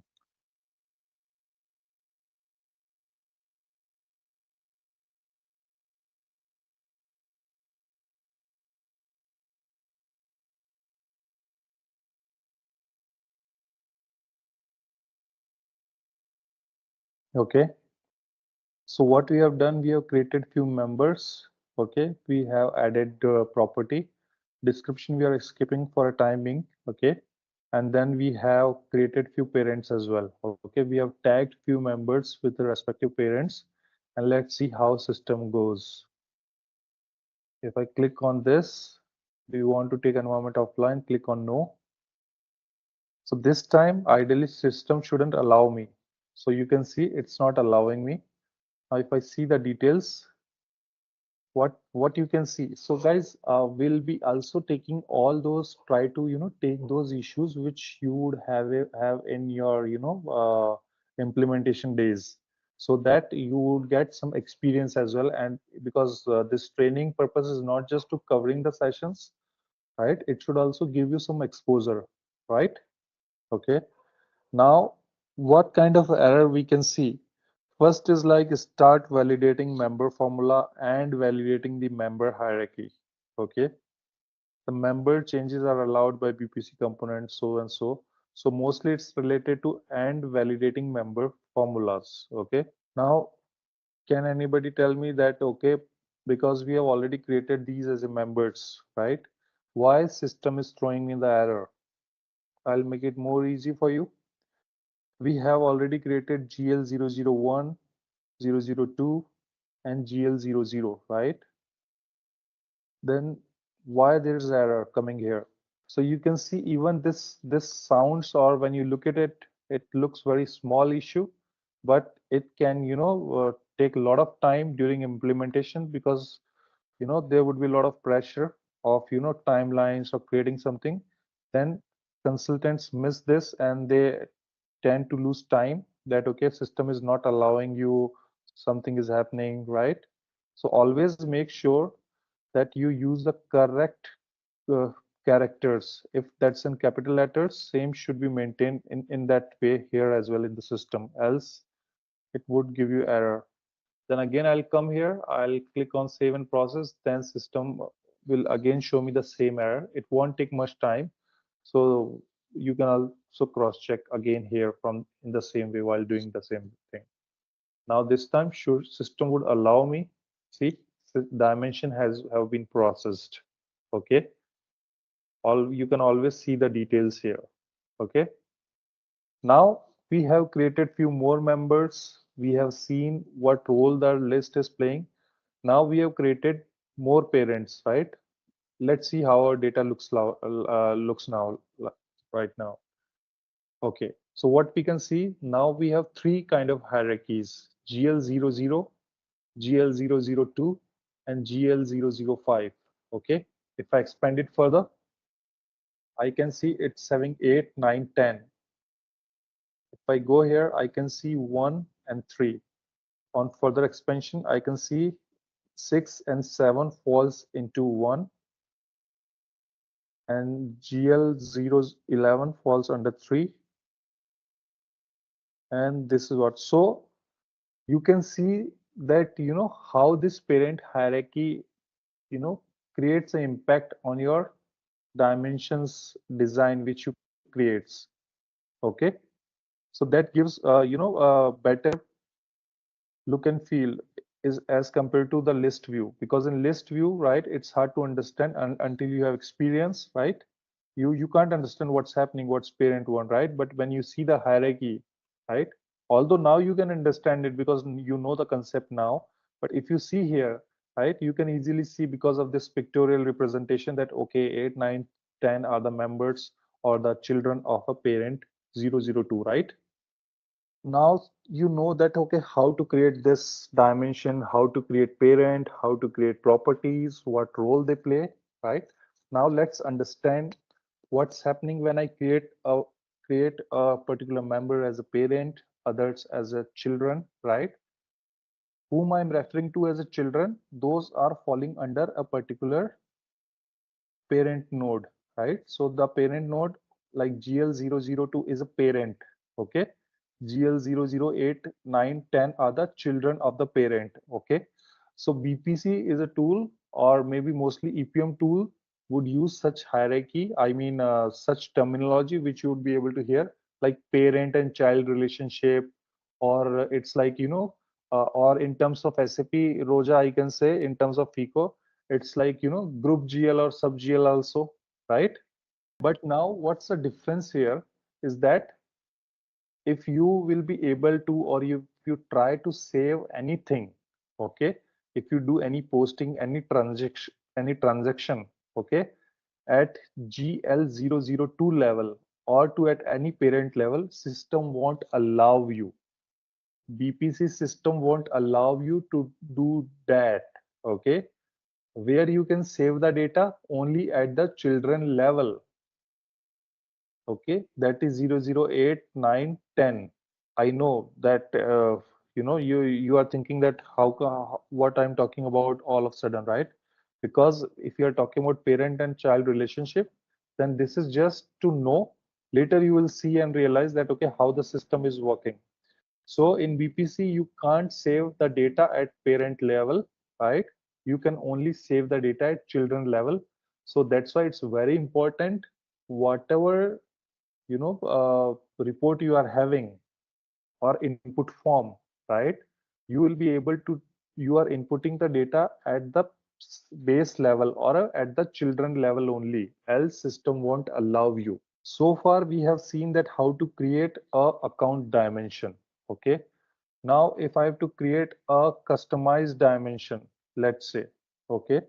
So for customized dimension, I can take and I can create anything. Let's say I'll create as a model, okay, any description, and here you would select user defined, because you know that it's a customized as per your requirement you are creating. So you need to create a user defined. When you will create it, system would not create any standard property or characteristic. Properties and characteristics are same. Characteristic I'm referring in terms of BW terminology. Property I'm referring in terms of BPC tool, okay? So if I click on create, now here what I can see, scaling is just, number of zeros which you can see in your report, or that depends on your, look and feel. But other than that, you are not able to see any property here. There's no property. It's completely blank, right? That's the difference between the standard dimension and in the user defined dimension. For any requirement during any implementation phase or project phase, you feel that, okay, you want to have the data, but you don't know under what category that data should fall, okay, then you create a user defined dimension, which is a customized dimension, okay. Later, if you realize that, okay, some of the properties which you need, you can create it in your way, or you can copy as well, okay. So this is my customized dimension. I won't do anything here. If I have to create, like anyone asked me that, can we create a multiple hierarchies? You can create multiple hierarchy as well. Okay, click on save. Now this is what we have created model, right? Now what it says, need to be processed. So if there would be any error, okay, in the dimension when you created it, even if you process it, and if it turned into red or in the same zone, then it means there's some issue in the creation. How you can rectify that, that we'll see later, okay. But let's say if I have to process it, what I need to do, I have to select it and then hit process, select no, okay. Now it has turned to green. You can see processed. If we go there, what we can see is a blank dimension called as model and having two parents, parent 1, parent 2. And let's say if I create a member, okay,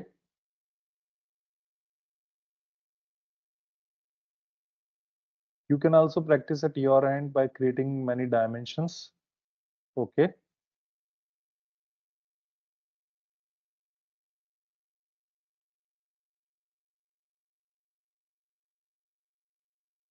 Okay, I hit on save and process. So my dimension got processed. And if I click on hierarchical view, so what I can see, one ABC right now, this. I can't see anything else, so I will go again. Now why I'm not able to see it as a parent, 10,000 as a parent. Now we are clear about the dimensions, how to create the dimension, okay.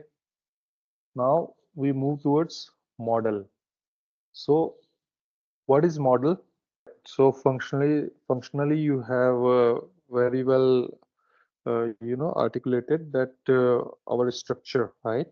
So technically what my structure is, my structure would be based on my dimensions, okay. A model is, I can say a view or a overall area which will encapsulate my application, right? In an environment shell, it would be my model, right? So my model would be dependent on, would be created based on my dimensions, okay? So I'll, one thing more, because I'll be referring model many times. I don't want you guys to get confused because of this one.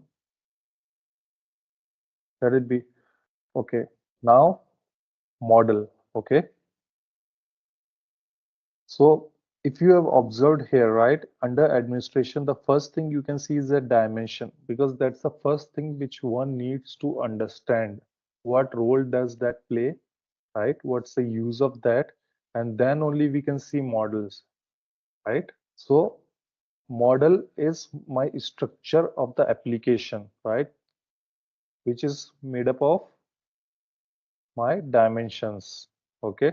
So I can create any kind of a model, okay? For example, planning model, rate model, ownership, consolidation, you can see here, right? Now, what's the difference between these, okay? In any EPM tool, right? When it comes to do planning, right? That's the most unknown part, right? And it goes, client to client that, okay, how one can do planning in what way, right?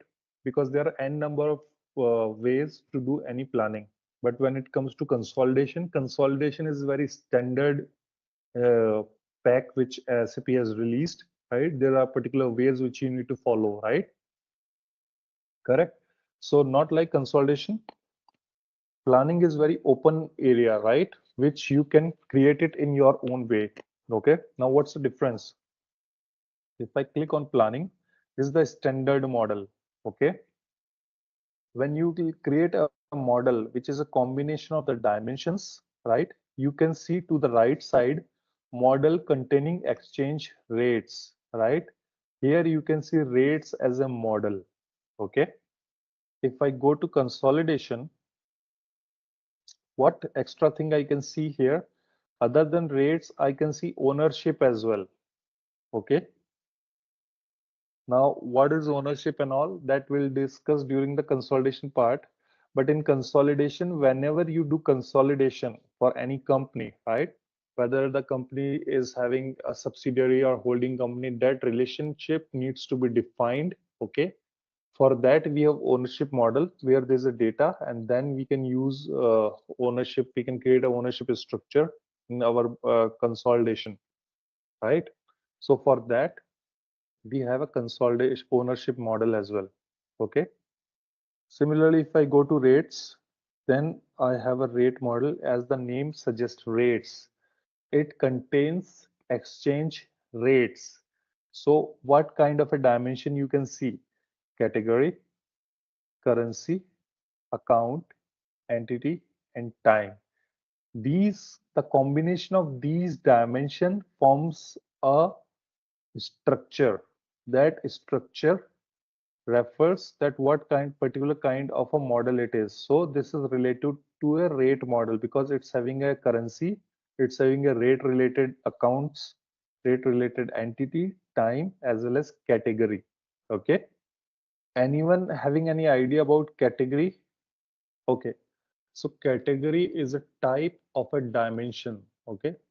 So guys, as I've suggested you, you can, log in into your server, you can create few dimensions. There you will be able to see that, okay, other than account, there are other dimensions as well, which are standard ones, right? What difference that is having? That's the difference of the properties, which you'll be able to see. So category, what does category contains? It contains what kind of a data I have, whether this data is actual data, budget data, or forecast data. So basically nature of the data, this dimension covers. So we refer it as category. Okay. Now, if I have to create my model, okay, how I can create my model? There are a couple of ways to create the model. Click on new. Okay. Any anything you can give any name. Let's say planning is already there, right? I can give like XYZ planning. This is the name of my model. Okay, planning model for XYZ. Click on next.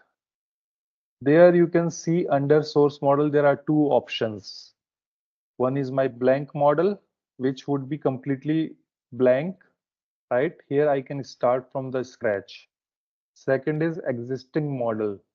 If I click on existing model, I should be able to see these four options, right? Rate, ownership, consolidation, planning. Why? Because these are the existing models. That's why I can see only these models. If I select rates and try to create, then no matter what name I have given, the type of model I'll be ended up is of creating I'll be ended up creating is of rates type of model, right, which I don't want. So what I'll do, I'll click on blank. Now go to next. Okay, now what I can see here, I can see reporting. There are three options. One is consolidation, second is financial, third is standard. I know that I'm doing a planning, so I definitely don't need to do consolidation. Now comes two options, whether standard or financial. What does the difference it makes? If I click on financial, just observe to the right side. If I click on financial, did you see the change? It is showing the option of rates, right? Yeah. Hello, Yes. right? It's showing the option of rates. If I select standard, there would be no option of rates. Okay. By mistake, consultants forget to select financial. They just hidden on standard and select next. When they create it, later they identify that okay, they don't have standard rate model. Why the rate model is not connected to my planning model? Because my model type is standard. So always go with the financial ones.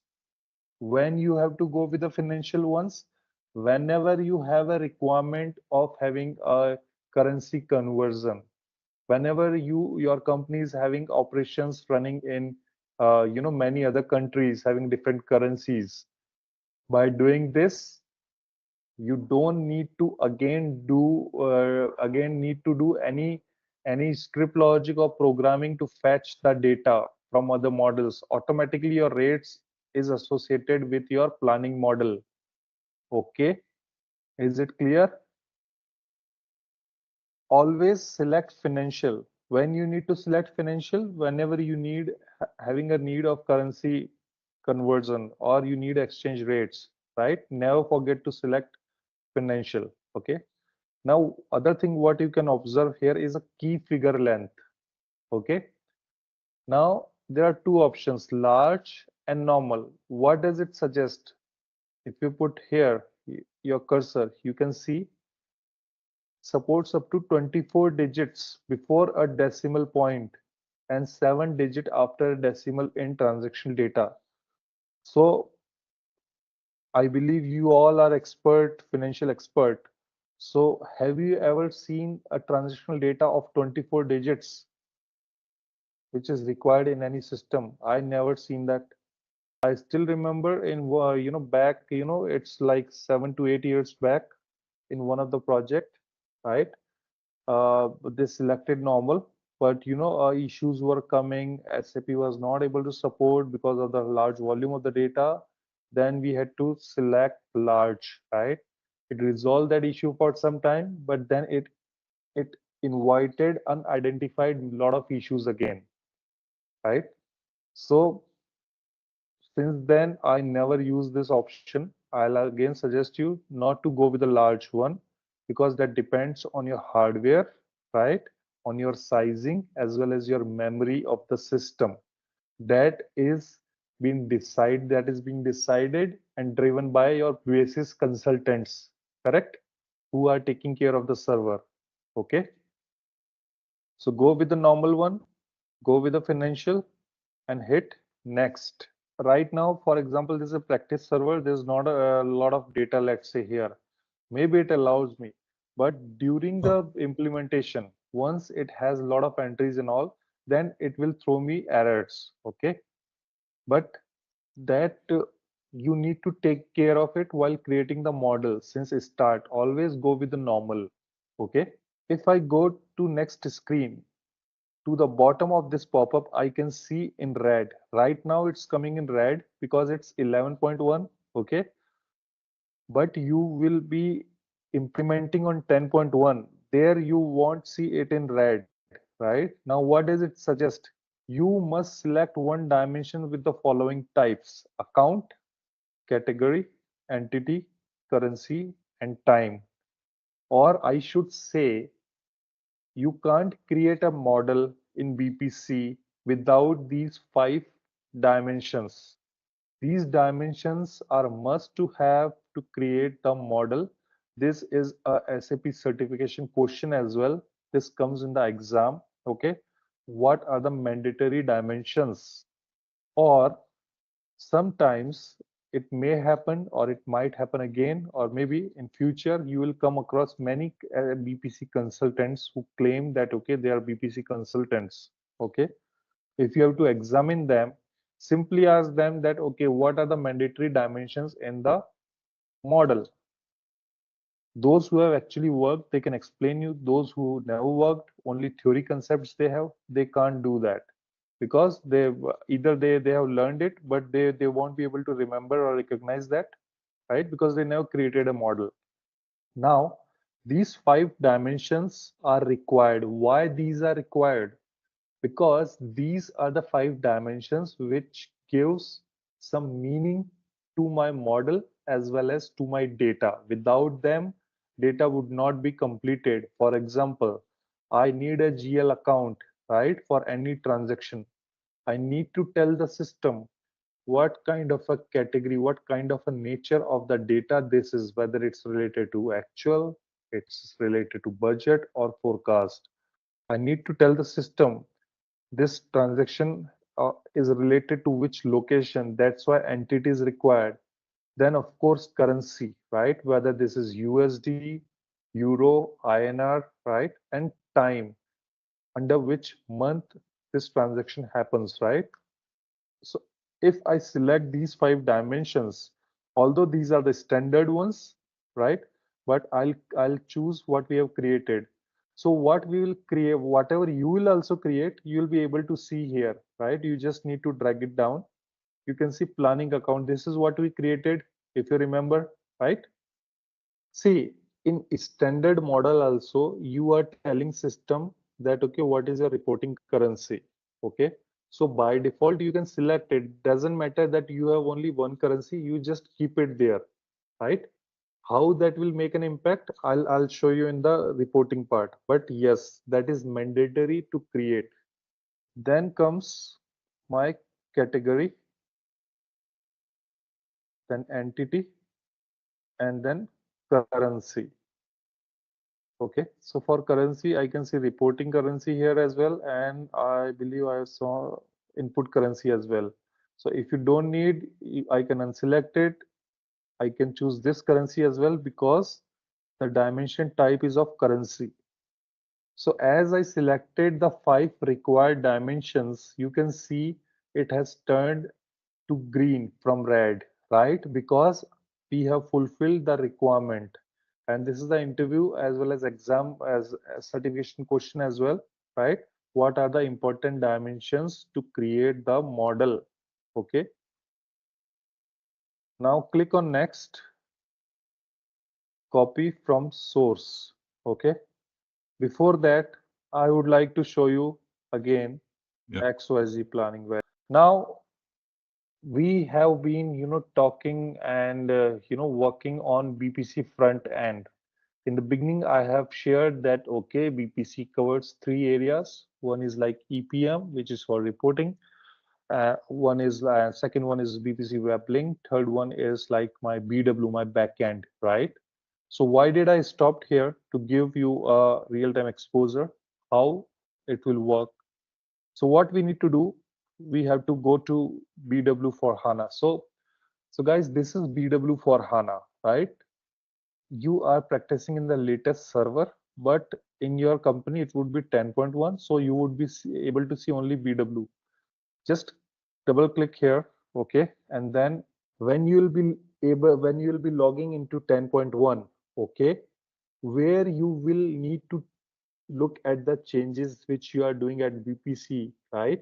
You have to use the transaction code as RSA1, okay? Once you do RSA1, then you would be able to see info provider, that detail here, right? But this is BW for HANA. This we won't use, we'll be using which one? We'll be using list cube. What is it? List cube. Easy to remember. A list of the cubes, info provider. Okay. As I said, model is something which consists of dimensions. Model is info provider. Dimensions are info objects. So that is why it's a very easy transaction code to remember, list cube. Okay. Now in info provider, if you go there, right?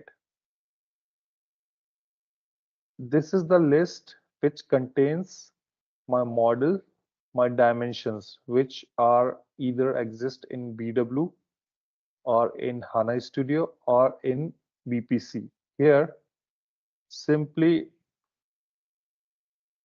one thing more I would like to show here. See, you can see so many, descriptions here, but these are not related to BPC. How do I know it's not related to BPC? Because there's a technical naming convention which BPC follows. If anything related to BPC, right, that has to start with CPMB. CPMB is the prefix. Is it clear to you? CPMB. This is also same in 10.1 as well. CPMB. The only difference is that in 10.1 you will be using the transaction code as RSA1. Okay. There you will be able to see info provider list. Okay. One of them would have this naming convention to the right side, CPMB. If you expand it further, then you can see your environment shell. Okay. But since this is BW for HANA, right? So here, if we have to identify, we can directly search the name, right? But before that, I wanted to give you that exposure, that how my data is getting saved under what technical name. So always it's easy to identify which component is related to BPC. Just look for CPMB. Is it clear to everybody? See, there are a lot of standard ones as well, right? But we don't have to do anything with those. We have to just go for CPMB1. The standard ones we can use it when we'll be deriving the data from SAP system. Clear? So CPMB would be the prefix. This is the standard nomenclature, right? So for example, for time, right? If I expand it, so this is the technical name for the time, CPMB BODJHIK, right? So from CPMB, I can understand this is related to time. Okay. Now, why we are here, right? I want all of you to know what we are doing in BPC front end. We don't have to do the same thing at the back end. We don't need to. Many consultants, many clients are confused with this concept. They think that, okay, we have to create it again in the BW as well. No, the answer is no, we don't need to create it. It will get created automatically. Okay, it will be auto generated by the system. I'll show you how. XYZ, for a time being, I just select XYZ and I try to find it. It says not found. That means it has not been created in BPC. That's why it's not visible here. But the moment we'll create the planning model there, we will be able to see here. Okay. So now we are going to see that does the changes automatically gets replicated or not. The exercise which we are doing, same is applicable on 10.1 as well. Okay. Now I go here. Okay. I just click on next, next, next. Now here what I can see again on this screen, it's revalidating review and create name XYZ planning. These are the dimensions and this is the type as financial. If for example, by mistake, if I would have been selected as standard, I can go to previous again. I can reselect financial. Okay. So always in BPC, always review before hitting the final button. In this case, create. In case of reporting, it would be execute. Okay. If I click on create, system will start creating the model. So we'll see. So it says model has been created. If I go here, I can see these are the these are the dimensions in my model: category, entity, input currency, accounts, and time. Okay. Is it clear so far to everyone? Now, what I'll do, I'll go here. Okay. I'll select XYZ.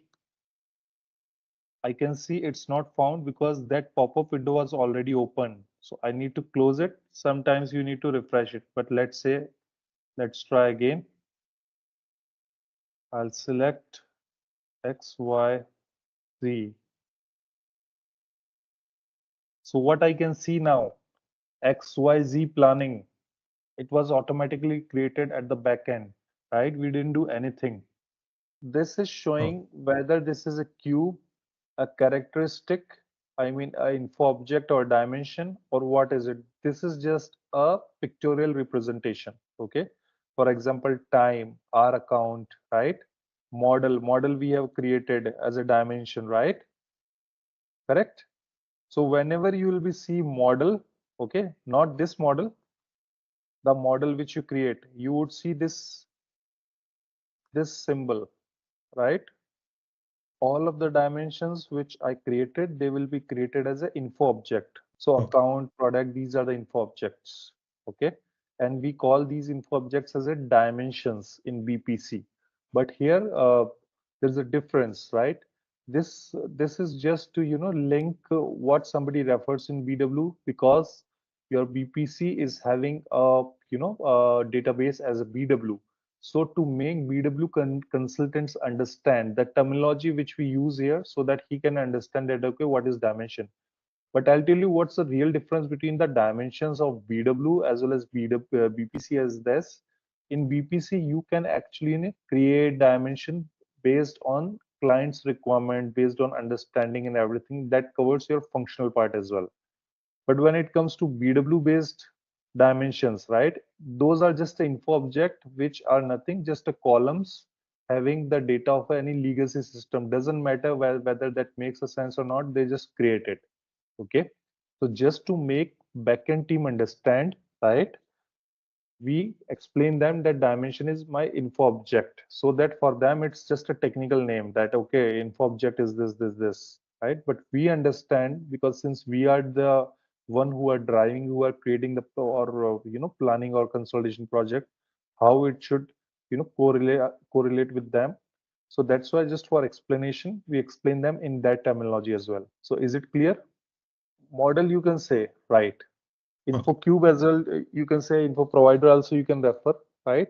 Plus, always avoid using say characteristic, because characteristic is just a property of our dimension. Okay, so what we have done, we have created XYZ as this our model.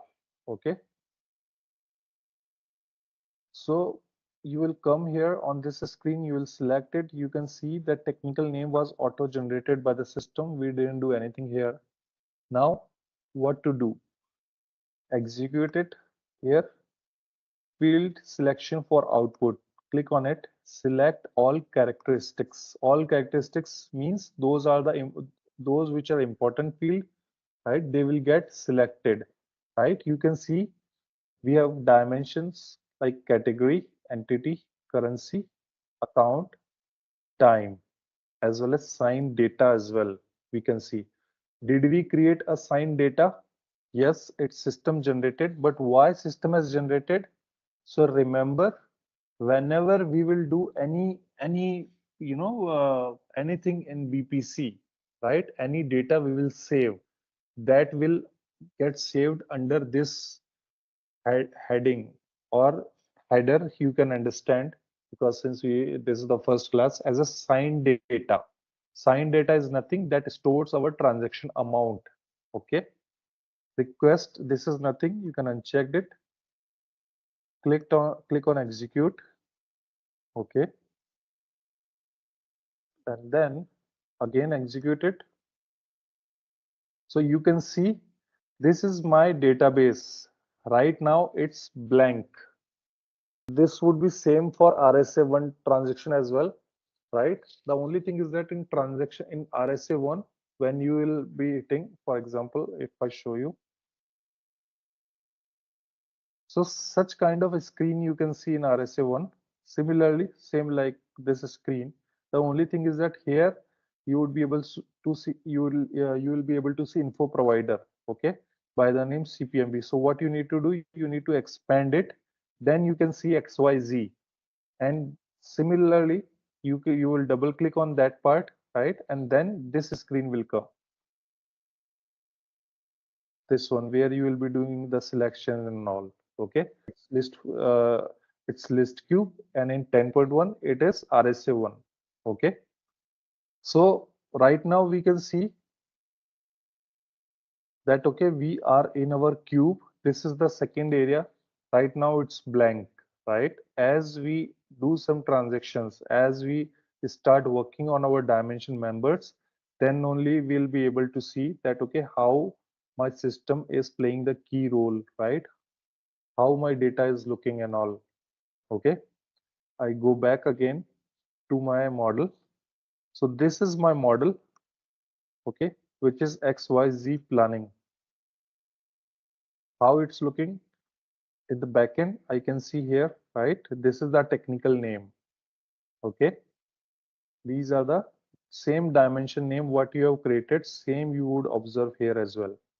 So what we discussed today, what is dimension, right? How that works, what type of dimensions we have, how we can create models, right? How my model is working based on my selection as a standard or financials, right? What type of models I can create, how I can create, whether blank or with the existing one, right? How my database is working. Okay. So this model and dimension is clear. I hope it's clear at BPC web link level, right? I'll refer it as a BPC web link. So at this, in this component, I believe this is clear. And in BW, I believe it's clear to you as well, right? That how my dimensions and model is looking, correct? Remaining is this EPM. So how these three are interlinked with each other, why these three fulfills overall BPC application, right? So we have seen that what we are doing in the front end, same changes have been replicating, the same changes are getting replicated to the back end as well, right? But what about EPM then, right? So that we will see now, okay? So far, suppose if we are in this hierarchy, okay? Now, here what would happen if I expand it further, right? If I understood your question correctly, right? If I have, let's say 100 in this account, 100 in this account and 100 in this account, then you are asking me that at GL002, like how it can have 300? Would it be add auto roll up, or do we need to do any aggregation, right? So okay, so I'll be showing that in this sheet, I mean in the report. But any which ways, to answer your question, the thing is that since whatever if we maintain as a parent and child, whatever child would have, right, that is getting auto populated or auto rolled up at parent level. So we don't need to do any aggregation for that. In BPC, that is automatically happening. Okay. So the parent would always be summation of its children. Similarly, if let's say I want to enter 300 at GL002, okay, and I want that what I entered here, right, system should allow 100 to each of my children, right? That is not possible in BPC directly, okay? But if somebody has to do it or having such kind of a requirement, right, that we call it as a top-down planning. Okay, normally we go with the bottom-up planning, but the scenario which I am talking about is like a top-down planning. Okay, so how to achieve that? So for that we need a ABAP consultant. Okay, who will create a body program. Okay, that's a body. I believe all of you are very well aware about the body, right? The program, the enhancement. So what he will do, he will create a write back body, which will write back the data to its children from the top end. So this is what happens. Okay. So that's how he will do. So we don't need to do that. We can explain our requirement. They will use the standard enhanced functional modules and they can do that. Is it clear? It's only possible through body when it comes to writing the data at parent level and allocating to the children level. Not just in 10.1, even in 11.1 also it goes in the same way. Okay, we are on this screen, right, which is just an Excel sheet, right? Excel file. You can open any Excel file. I'll open it from the scratch. So what I need to do, I have to go to EPM. Okay, so there are two tabs before I log in.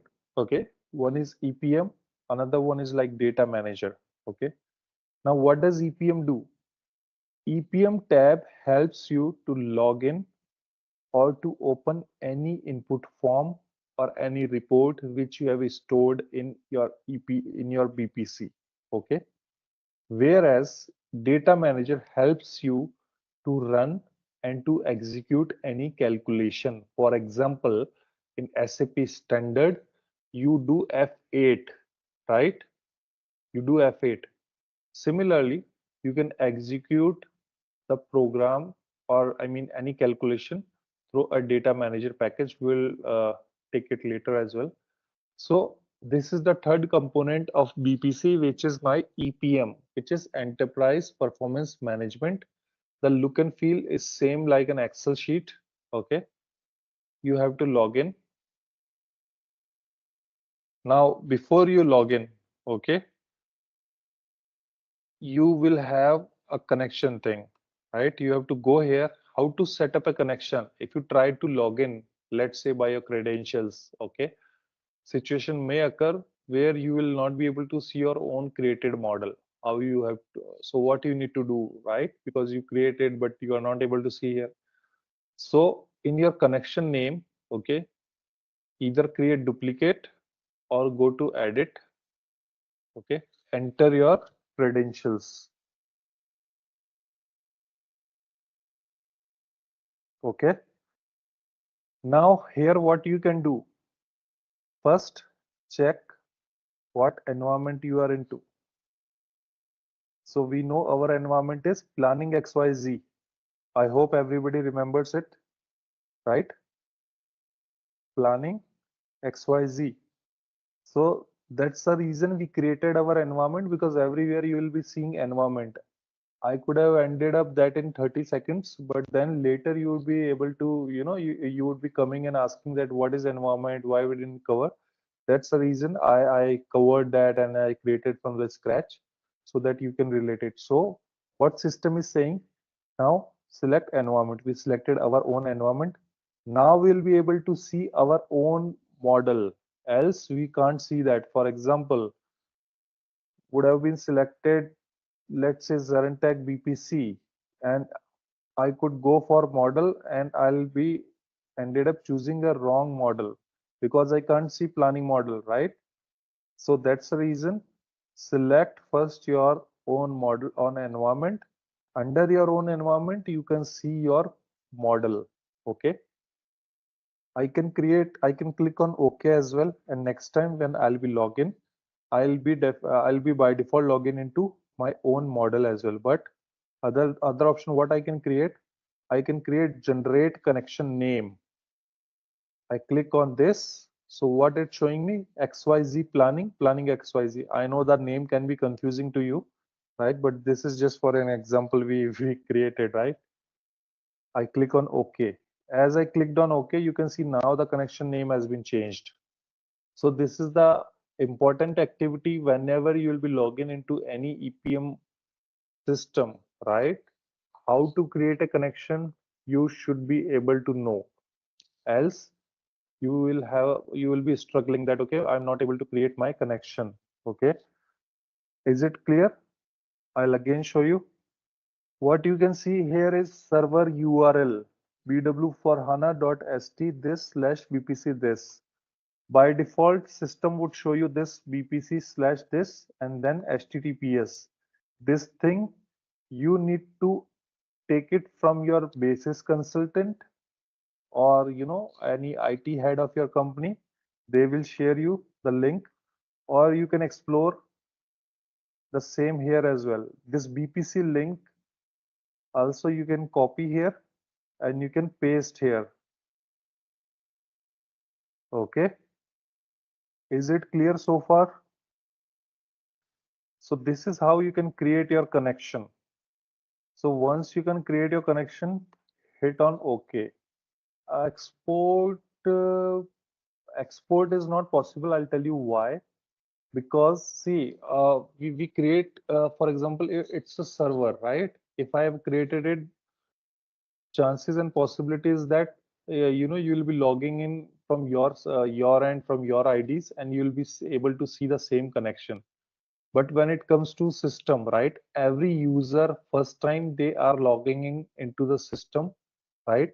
So by default, that's the first activity which every user, every consultant needs to create it at their end. So far it has not been replicated, but in case basis consultant, right, says that okay, they have single sign-on facility, then you might not need to go with it. You simply click on log on and you don't need to see that. But in that case also, right, that shouldn't be recommended because they don't know which model and which environment you will be logging until that is the only thing you have in your application.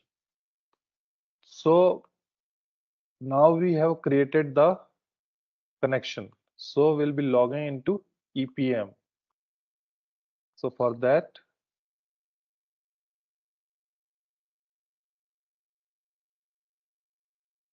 Now this is the EPM. Okay, EPM add-in is the software name, right? If you have to install it, right? Right now in server it's available, but in your company server, you can ask IT guy, or you can ask your basis consultant, right? That I need to install EPM. Only when they will install EPM add-in, then only you'll be able to see these two tabs, EPM as well as data manager. Okay, and many times the question comes, what kind of EPM, right? What version? So for that, you can click on about EPM, right? Here you can see the version 10.0 service pack 34, right? Depending on the company, on the hardware, this keeps on changing. Okay, so the BPC version is of 11.1 here. As you mentioned in your company, it's 10.1. Okay, so what I'm doing, the examples which I'm covering, right, that covers both 10.1 as well as 11.1. It won't happen that what you are looking at in the training sessions, you will be having a completely different exposure in real-time server. No, that would be completely same thing. Only thing is that look and feel is a bit different, right? For example, here you can see the favorite library, right? Dimensions, something like that. There you will directly see dimensions models. Okay, other than that, there's no difference. Like in iPhone, we have, like, iOS 13, iOS 12 point so and so. So that's the only kind of difference it's having. Otherwise, everything remains same. Plus the backend, the server, right? Because of the compatibility, that is 10.1 is running on BW 7.5, whereas this 11.1 is running on BW for HANA. So this is the EPM. We have successfully logged on into our model, which is XYZ, our model planning XYZ of the environment planning XYZ, right? All right, let's test your knowledge. Here's a question for you. Which of the following is not a module in SAP BPC 10.1? Option A, consolidation. Option B, planning. Option C, profitability analysis. Option D, supply chain management. Take a moment to think, and when you're ready, choose the correct option. Remember, each choice holds a key to unlocking the answer. Good luck. Type the correct answer in the comment section. Hey there, ready to dive into the world of SAP BPC 10.1? Our course is your ticket to mastering supply management, all at your own pace on our platform. In this course, we'll unravel the mysteries of SAP BPC 10.1. Think of it like a Swiss Army knife for planning, ensuring we've got enough goodies and getting them where they need to be. From the basics to expert tips, we've got you covered. Crafted by seasoned pros, this course delivers the goods. Your mentors, top-notch veterans in the field, ready to guide you through and tackle any queries you throw their way. And hey, don't just take our word for it. Our students are singing their praises. Folks just like you have found this course a game changer. Best part? It's easy on the wallet. Learning doesn't have to cost a fortune. Ready to become a SAP BPC 10.1 maestro? Enroll now. For more details, visit ZaranTech's website. Okay, so before we move on to server, okay, in today's session, we'll try to cover about the data manager package. Okay, these all are standard ones. And if you want to see that, okay, which one is your environment, I believe you have created with the name NG2. Somebody has created with the name NG2, right? Natarajan, did you create from NG2? Okay, because the reason for asking is that because at my end, when I just logged in into the system and where the screen got hanged, so the environment is NG2, so I thought maybe somebody has created. So any which way, so here we can see that environment shell is there. Okay, that's of a standard one. You can directly hit on it, click on copy, create the environment. Okay, and then system will take time depending on the server. Okay, since it's on 7.5, so the look and feel and screen layout is the only difference. Other than that, there's some performance. Performance is like, BW for HANA, which is which 11.1 runs, right? That's a bit faster as compared to 10.1. Other than that, everything remains same. Okay.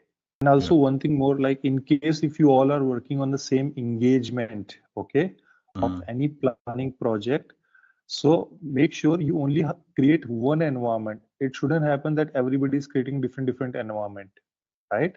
Your models can be different, like for example, sales model, right? Your capex model, finance model. Those you can create separately so that you can have ownership. But make sure your environment remains same. Okay. So today, other than knowing about how data manager works, what are the prerequisites, what are the activities, how it functions, we'll also see how EPM report works, right? What's the role of the data, how that makes the impact on the system, what's the role of my BW system as well. Okay, so those all scenarios will be trying to cover in today's session. Thank you for the confirmation, sir. Thank you. Thanks for your support. Okay. Guys, for a timing, now we are on 10.1. Okay. So I'll just connect with any environment. Okay. So I'll go with test 07 environment. And let's see, does it has any models? So it has the standard planning models. Okay. So, okay, in my last session, right, when I was discussing about, how BPC WebLink plays the role, right, as a consultant, when basis team will share the BPC WebLink with you, right, that this is the portal where you need to log in with your credentials, right? So by default, right, this is the landing page of 10.1. Okay. Here you can see environment is right at the bottom. Okay.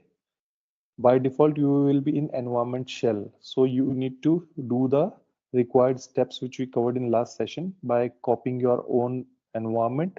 Okay. And then you create your dimensions as well as models. Let's say within your company, right? I believe you must be in-house team, right? Who's responsible for doing the planning or implementation. But let's say you also sign up a contract with some other company, okay? So working on your planning project, okay? But you want everything keep confidential. You don't want to share with them. So do when the server is same, right? As you rightly mentioned, in that case, environment is the best thing because that allows you to give access based on IDs as well. So what they need to do, they have to create their own environment and you will be working in your own environment. And they won't have access to your environment, so they can't access your models, dimensions, whatever design you are having. Same goes with you as well. If they put authorization, you also can't do that. So that's why it's good to have environment. Okay. And also other thing is that if, for example, mostly BPC goes for planning as well as consolidation. Let's say both are having dependencies, right? If both planning and consolidation, somebody starts doing in one environment and they have to move from development to quality. Let's say consolidation team says that, okay, we are done with our design, our testing. Now we are ready for go live, right? And they want to move their whole application. There are two ways of moving the objects. One is like through the transports, SEAT, you will go and create the request. Okay, then you will do the SAP traditional way by SE09 or SE10 by releasing the transports. Second is you will take the backup of your application. Now backup of application can be done on environment level. So what they would do, if they are having different environment, they will simply backup and then restore in the quality. In that way, their work would not be dependent on you. But in case you both are in the same environment, then they can't do that. Because if they do, right, then again, whatever changes you are doing because UAT has not happened, then they would always have dependency on you. So it's better to have different environment in such scenarios. Other than that, feel free to have a different model. Environment covers your model, dimension, report, logic, transaction data, master data, everything comes under environment. And the beauty of it is that in BPC, as compared to other SAP modules, in those you have to collect all the objects individually. Here, if you don't know, or maybe let's say you don't want to do that, simply take the backup, which depending on the size of your data, that takes hardly from 10 minutes to 30 minutes. You just back up and simply restore. You don't need to worry that, okay, like did I lose some object or not? Okay, so that would simply create the same replica in the quality as well as in the production as well. Okay. But once you are go live and once you are in production, then refrain from replicating or doing the restore of your backup, because your system is running right now. You don't want to replicate the whole application. So in that case, you have to follow the traditional way of creating the transport and releasing that, so that you can track that, okay, who has moved a particular object, what impact it has made on my production system. So now we are in 10.1, okay, and we have already like mostly standard models we have, but we want to create our own model. Okay, so what we will do, in order to show you how data manager plays the role, how EPM will work, so let's have our own model. Okay, because if we go and again create dimension all, then it will take time. So what I'll do for time being, we'll consider test 07 as the environment.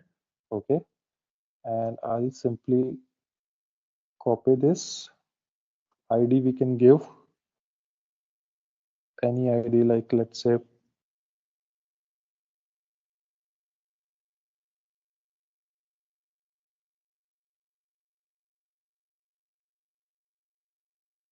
now the thing is that why we are copying the model when we already have a model, right?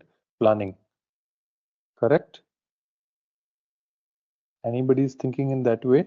When we already have a planning model, right? Why do we need to create another planning model? Since we are not aware that who has created this environment, right? At what level they are using these models, have some data in particular this model, right? And if I want to remove any particular dimension from my model, then system would not allow me until I clear that data. Okay, right? First thing. Right. So that's why I wanted to create a different model. Now the thing is that in case if the dimension is same, right, then we can create our own customized dimension. But since it seems new, okay, so that's why, and to keep our model look different as compared to other models, that's why I have created our own model as planning XYZ. Now few dimensions which I don't need, I can remove them. Okay, so if you have to remove or add any dimension, simply click on add remove, and then you will be able to do that, and then you need to again save your model. And I tell you, planning and consolidation are the business concepts. What matters is all these technical workarounds, right? Because that becomes showstopper during the project. If you are not aware or never touched such part of the system, so that all we will try to cover during our sessions. So now our planning model is ready, and we have seen that it has a couple of different dimensions. So let's see what product has. So it's a user defined dimension. So it has product A, B, C. Okay, this can work for us, not an issue.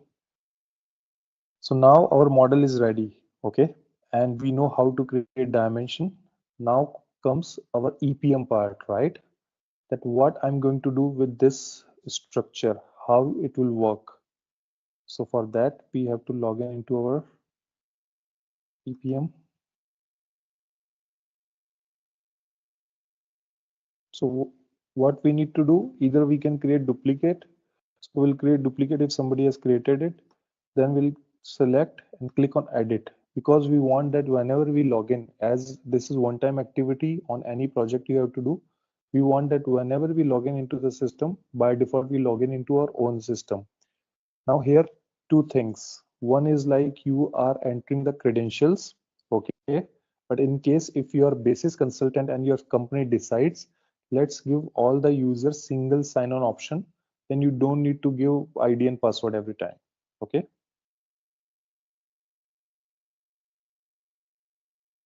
Now here, we will select our environment, which is test 07, correct? Then our model, right? which we can't see here. Wait a minute.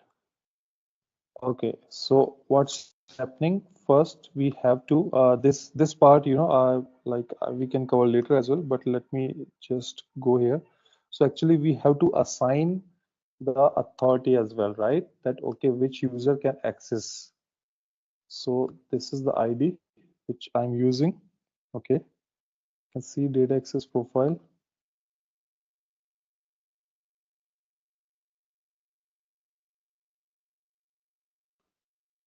So don't worry about this section. We'll cover in detail as well. But for a time being, when you are not able to see your own model, when you have selected your environment, that means your ID needs to have that access. So the question which Minu asked that, okay, what's the use of having different environment and all? So you can see Minu, even we are not able to, log in into our own system. But now we have, since we have admin access, that's why we can allow it by going to data access profile. Okay. Here we can select all members.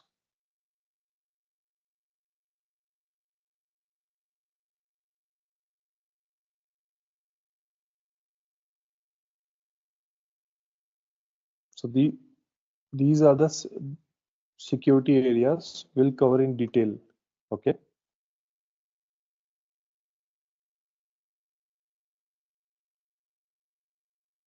So earlier it was not coming. Why did it now? Why we can see this? Because you have allowed the access. Okay, in our security part. So that will cover in detail as well. So I have created the connection name by hitting generate connection name. System will generate the connection name with your model name. By your model name, you can have your connection name, and simply click OK. So this is where we have to log in.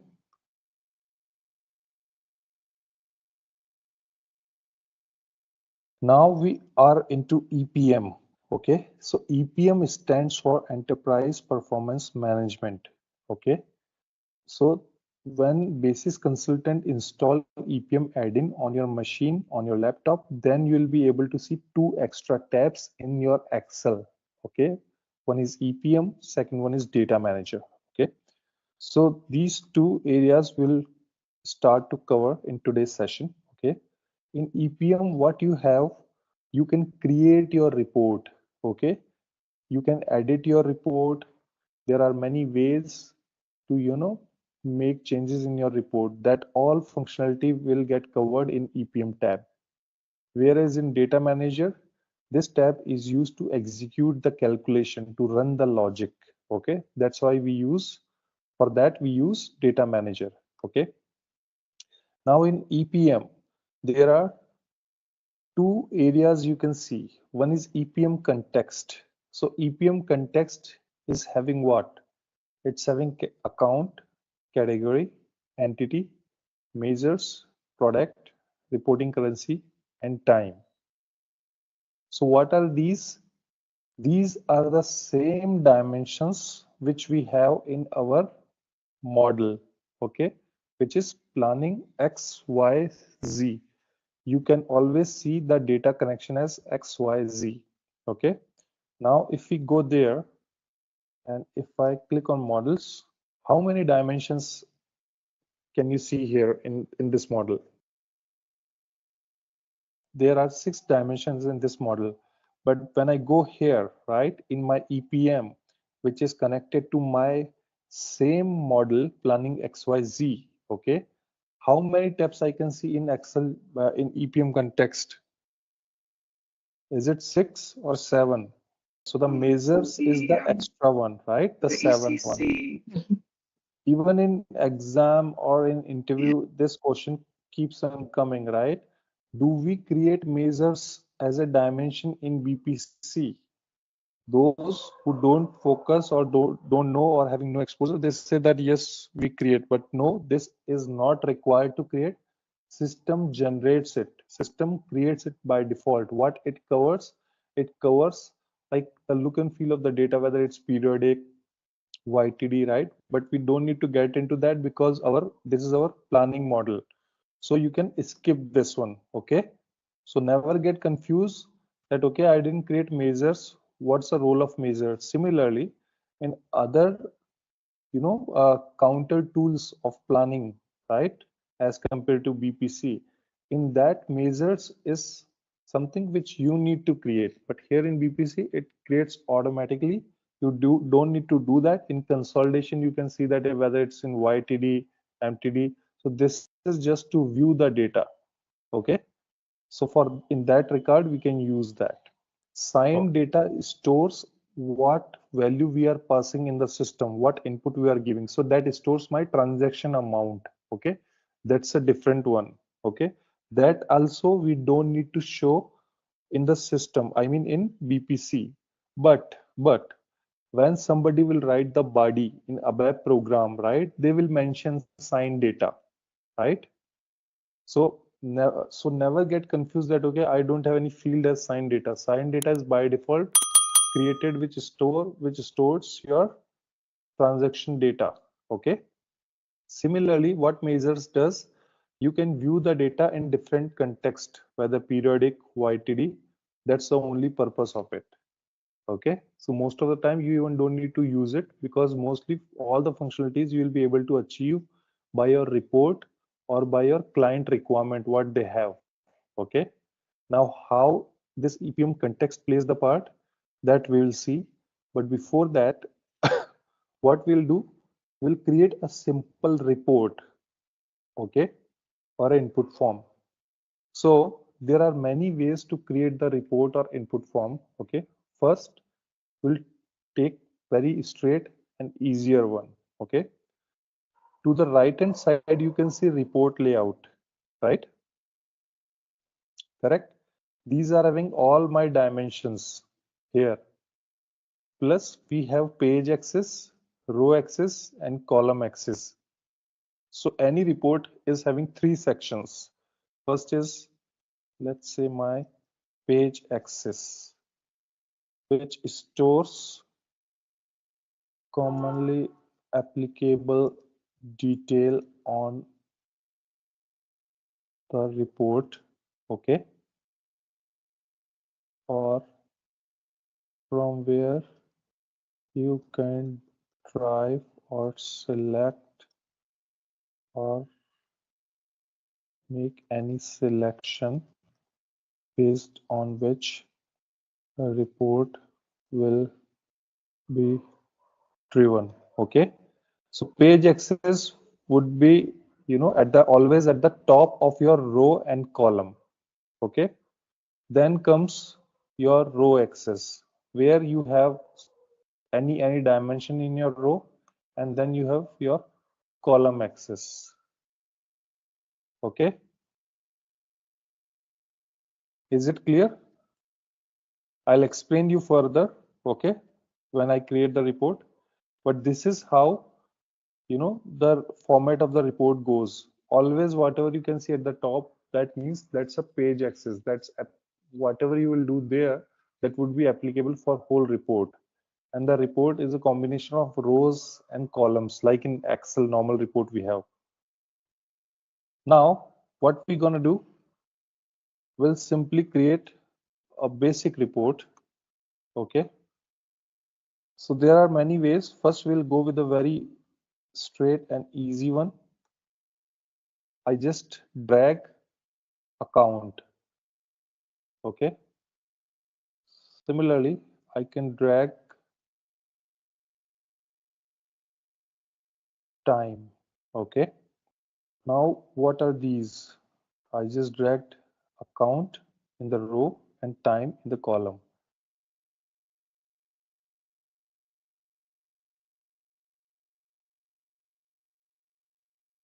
Other than that, there's another way. You can just drag, put it under row axis, and then time under column axis.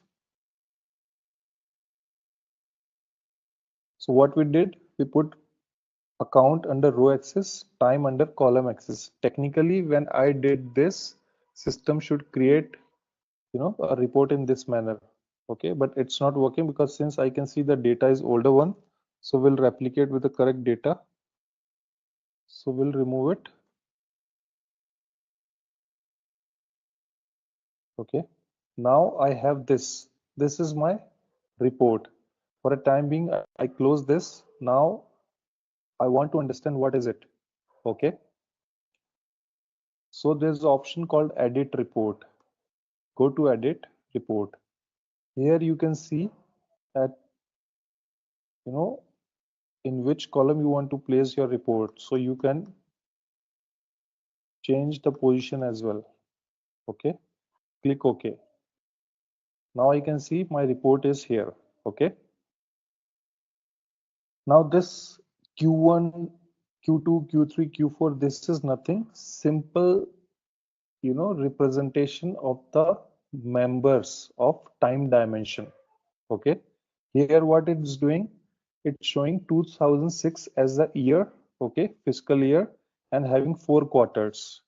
Now if you double click on it, because you know that this is quarter, right? Here you can't save any data. If you just double click on it, it will get expand January, February, March. Similarly for quarter 2 as well, April, May, June. This is for quarter 3, and this is for quarter 4. Now this is for total assets, total liabilities and equity and balance sheet. So these are these could be or must be a parent account, right? So let's do the same thing here as well. If I just double click on it, I can see total equity, total liability. On further doing double click, I can see share equity, retained earning. If I click on double total and total liabilities, I can see account payable, long-term debt. Okay, see whatever you can see here, total entity at the bottom, at the top of it, these are the children of total equity. Similarly, long-term debt, account payable are the children of total liabilities. Okay, because you can see there's a change in the position. They are, you know, indenting towards right side. Similarly, total liabilities and equity is the parent of total equity as well as total liabilities. If I double click on it, then it will roll up again, right, to total liabilities and equity. Now you must be wondering that, okay, this is a bit confusing or it's not that straight and all. It's nothing like that. It's very easy. There are other ways as well, right? But I want to, you know, give you all the, you know, exposure and experience, right, which you can have while implementing. For a time being, let's go with this example.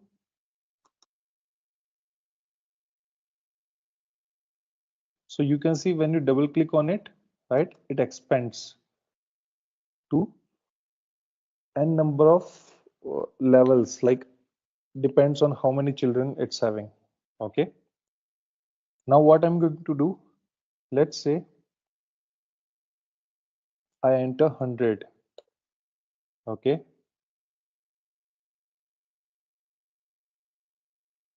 so 100 plus 200 plus 300 plus 400, it comes around 1000, right? So ideally when I input these numbers, right, and in my previous session I explained and I shared that whatever data you will input to the children, it will roll up to its parent, right? So ideally in total equity it should show me 1000. Okay, so before doing that, what I need to do, I just input the number, right? It's looking same like an Excel, right? But where does it makes the difference that no, it's not an Excel, it's directly talking with a database. It happens when you save the data in the system. Okay, now how we can save the data? For saving the data, we have this save data, right, which is disabled right now. Okay, why it's disabled? So this is a report, right, not an input form. Okay, so how to convert a report in input form? Okay, those who know, good for them. I know that they might be getting bored in this session, that okay, like how it's working, but those who don't know, for them, okay, you can go here in options, sheet options, and here, okay, you have to select use as input form. Okay, all of you please pay attention. always select use as input form and hit OK. Then only your report will be converted into input form. You can see the save data button is enabled now. Okay. If I refresh, right, whatever data I have entered here, what would happen? It would go. Why? Because I didn't save that in the database. So before doing the required action, right, what I'm going to do, I'll show you BW. Okay. So this is for 10.1. Why I'm going to show you, because we have created the model, we have created the dimension, right? Ideally my backend, right, my database table, that must be blank, right? So that I want to show you. And what would happen if I save the data, how it would behave, how the data get restored into the database, that all we need to know, right? So that's why. So here earlier it was RSA1 was in the use, or RSPC, but now the patch has been upgraded even in 10.1 as well. So you can use list queue. Here you would have option to choose info provider. Okay, we can search by the name. So this is planning XYZ. Okay, we know what's the name of our model. Simply search your model name, execute it, go to field selection for output, select all characteristics. So we can see it's completely blank, right? There's nothing here. So I go back to my EPM. Okay. So as I said, BPC covers 3 components or 3 areas. One is like BPC web link, second is EPM, third is my database. So for all those 3 areas, as a consultant, we don't need to do any connection. It will be automatically done, right? System will take care of that. We don't need to do any manual exercise for that. So we'll go with our example: 100, 200, 300, 400. Okay. I'll click on save. Now it says 4 data records will be sent. Do you want to continue? As you hit on yes, what it will do, it will save these numbers into the BW database. Okay.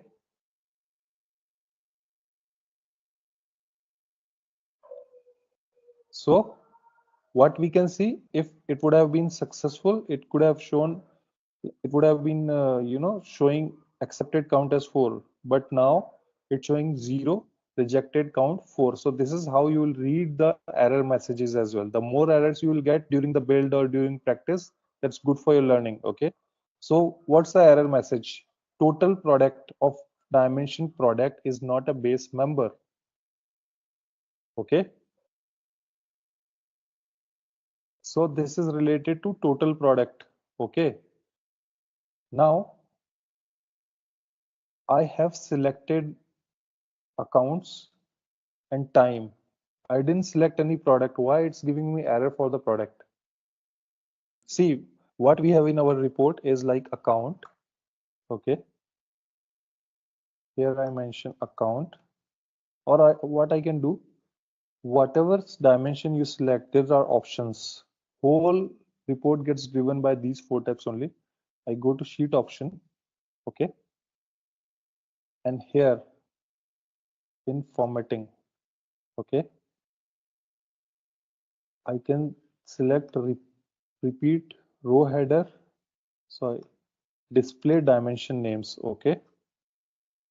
Now I again refresh it. So what I can see, how many dimensions I have in my report? 2, account as well as time. If I go here 100, 200, 300, 400 and hit on save, what it does, it throws me an error about the product. Now the question is, when I selected only account and time, why it's showing me for the product? So it doesn't matter how many dimensions guys, you will include in your report by default, whatever data you will input in the report, it will always be across the intersection of the members of the dimensions. Now here we have EPM context. I can see my account is having balance sheet. Okay. Category actual, entity consolidation entity, measures I can ignore, product total product. So this is the only dimension where the member is selected by default as a parent member. That's why system is not allowing me. So the reason for showing you this example, by knowingly or unknowingly, when you have to create many reports and all, sometimes we forget to pay attention on our EPM context. Now how it can happen? It can happen because we normally, just to save the area, right, to make it broader, we just remove it, and then we think that okay, everything is working fine, but it's not accepting. That is because of EPM context. So always click on this one. Okay, here you are. So what I'll do, I'll select other member, any random member I can select, which should not be a parent. I'll select product A.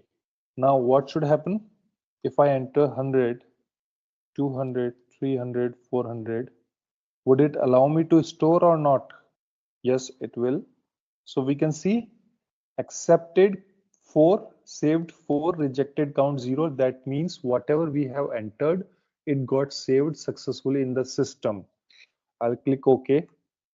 And now if I refresh it, right, my data would stay in the report because it got saved. So what I can see, I enter 100, 200, 300, 400, automatically system is rolling up total entity as 1000. Okay, but what about this one?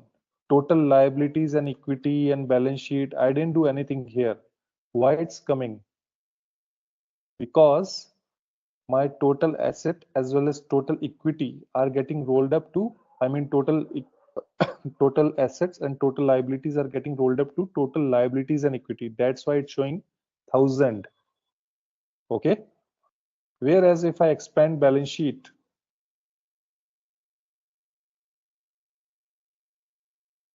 so total liabilities and equity gets rolled up to balance sheet. Why it's showing me negative sign? Because of my account type property. Okay, now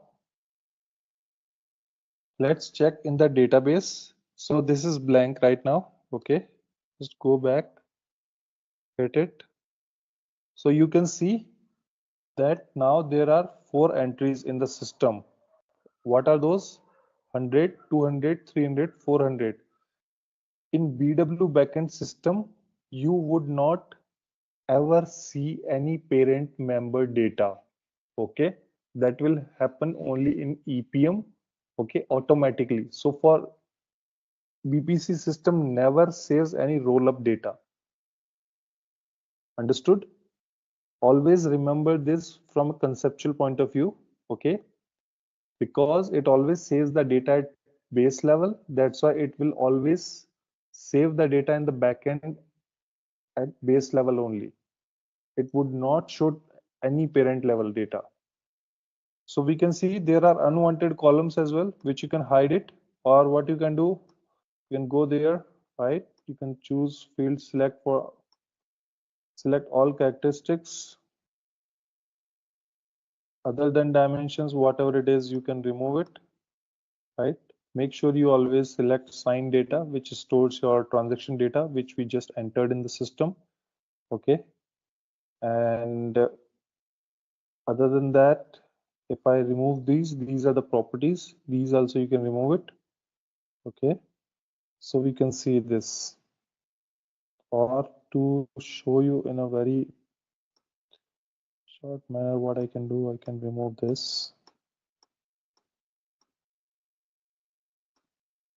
because properties are not required to be shown. So earlier, so guys, earlier, if I talk about 2 to 3 years back, like these options were not coming earlier, like properties and all.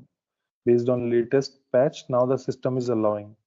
Earlier, it was only showing you what you are going to save in your report. But now you can see whatever required properties our dimensions are having, they all are getting visible in the backend as well, because for backend, it's simply a characteristic, nothing else.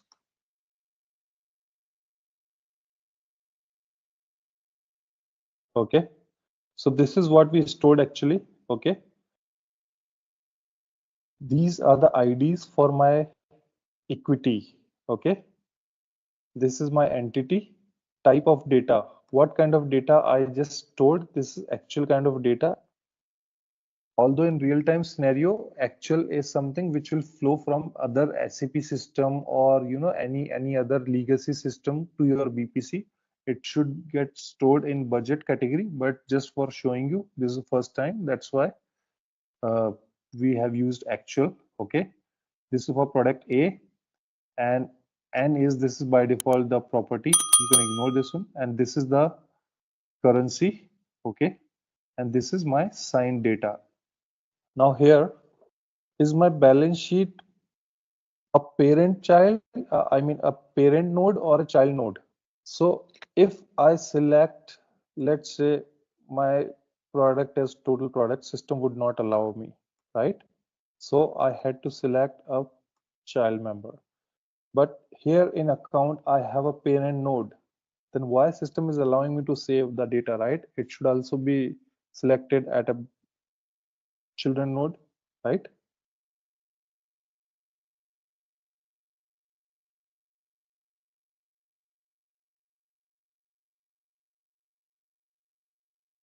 Okay, so before I do refresh, okay. So the thing is that if you select any dimension in your report, okay, account, time, whatever, only those would be the active dimension drivers.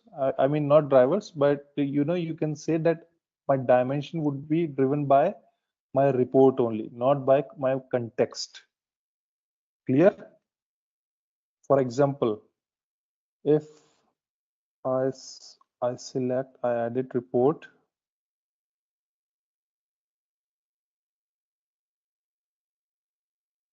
okay.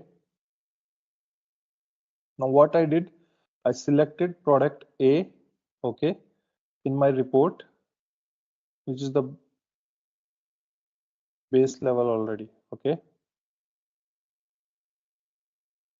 Now what I'm going to do, I'll save the data, okay, this time.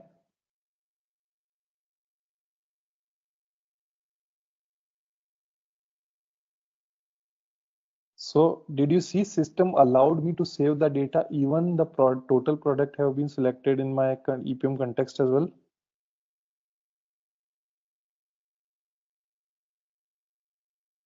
That means whatever would be in my report, they would get the preference, not the EPM context. But those dimensions which are not covered in my EPM report, that will be running through EPM context. So this is how EPM context plays, or it stops your work. Basically, it adds up the struggle, right? That why it's not working, why this report is having issue. So all such scenarios would help you and will make your experience much smoother when you'll try report at your end. So what we learned, that through EPM context we can select the members, but those dimensions, if they are already in the report, on that EPM context won't work. EPM context would be applicable only for those dimensions which are not present in the report or not visible in the report. And we'll take a look on our cube. So we can see budgeting entries as well, right?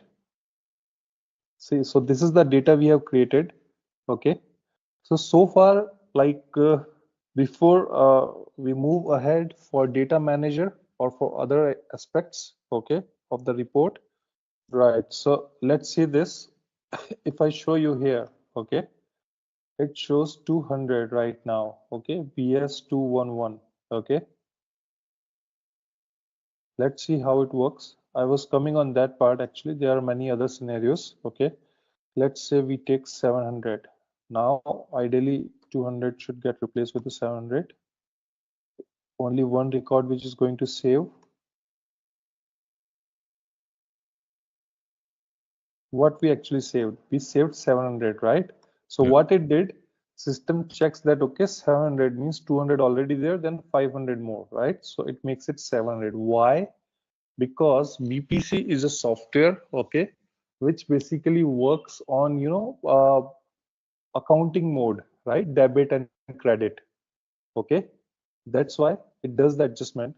Now, for example, if I have to remove this, okay, if I just remove it and save the data, now what should happen? It's 0, right? Now, what should systems show me? 0. So what it will do? It will do the entry in debit credit way, okay? So you can see 700, right, got knocked off with these values having negative sign, 500, 700 minus 700. So that comes 0. It will never save 0. It will always replicate with the reverse number, okay? Because it's working in accounting mode, debit credit. So in BPC, there's a way to add comments, okay? But it has some restriction, okay? Up to that level, you will be able to give comments. So yes, it has that feature as well. So that will be covering as we go by for reporting. How about the supporting document? For example, I have a document that I want to attach. So will you be able to attach? Document is something which you can't attach, but you can definitely share a link of that, okay, in that comment, because it In has the a comment restriction. section, right? Yes, The it has a restriction. But as the other new tools in the market, right, which are available, in that there's no limit. You can save any number of pages as a comment as well. And the good thing is that here the comments would be, more like attached to a particular report, but there the comments will get overridden by the selection of data. So that's a good thing, and that is something, which you can't expect, because mostly we expect that, okay, in our database numbers or combination of the data will get stored, but that is using some different table to store that without having the same thing in our database. So like, right now it's BPC. Similarly, there's SAC for planning, right? SAP Analytics Cloud. Yeah, multiple lines, multiple pages, I would say. There is no limit to that one. Okay. So we have seen that, okay, how to create a basic report, how my child and parent node making an impact on the report when it comes to saving the data, okay, how EPM context play its role, okay, in terms of driving the overall report, okay. Now, other than that, if I have to create a fresh report, okay, what's the other way, right? So for that, what you can do, you have a edit report option as well, okay. Here also you can see 3 sections: page access, row access, and column access, okay. So what we can do, I can select here, move it, or I can drag and drop, okay. I put that under page access, okay. I can go there, I can select individual member, okay, and then I click on okay. I can remove anything, okay. In my time dimension, I'll select all and I just delete them. So now what I'm going to show you, those are the real-time problems and how to deal with that, okay. So what we can see there, the last updated year is 2017, okay, and we are in 2024. So these members are not in the time dimension, correct? So what we will do, we'll go here, we'll go to our dimension. This is time dimension, right? This is where I'm supposed to make the changes. Agreed? Yeah. I'll go here. And I can see that, okay, they have a lot of data, okay, as per the some requirement or scenario. What I'll do, I'll just scroll it down. Now I have to create 2024. Click on add.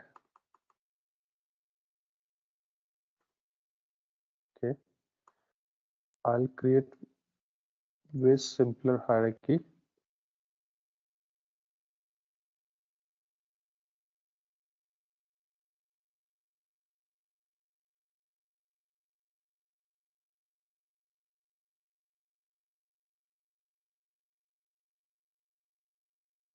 Sometimes it does, because 10.1 is the older version, which is going to have a sunset by, let's say, 2027, and it depending on the server, right? So whatever weird things you can expect up to this 10.1 in the system, even in the real-time systems as well.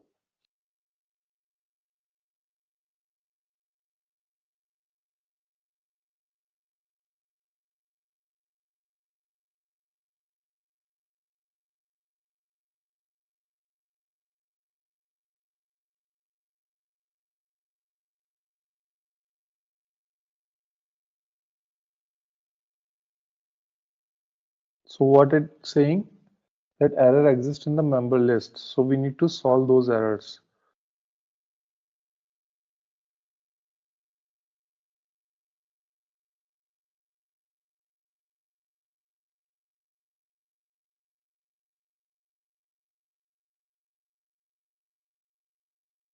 I think that got created. That's why it's showing that ID is not unique. Okay, so in year,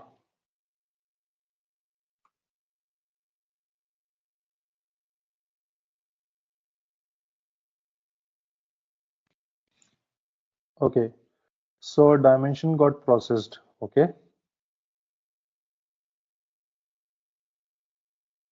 now we'll filter. So you can see that it's not showing 2024.06, right? There's nothing, there's no member, but system sometimes does such kind of a weird thing. Then you can come back. Let's go again. Okay. Yes, so BPC demands a lot of patience with consultants as well. Okay. The system has allowed us. Now, what we'll do, we'll come here. Okay. We saw that still it's not showing. What we'll do, we'll cancel it. Okay. We'll go back here. And again, it's not showing us, right? Although we have created in our BPC web link, but that is not visible here in my EPM report. And on the other hand, we are saying that everything is connected. We don't need to do anything manually. Okay. So maybe let's click on cancel. Even I log off. I'm going to log in again. Okay.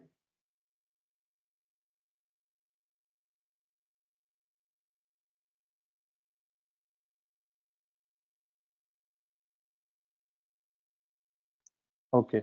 We are in the report. We have logged in again. Okay. I believe whatever changes had to be visible, that should be visible by now. Okay. So although I have to do the same exercise, I'll move it to page access so that I can centrally drive it. I'll select product C this time. I'll remove this unwanted parent node. I'll go to time dimension. So you can see that, right? Now there's another way as well. Okay.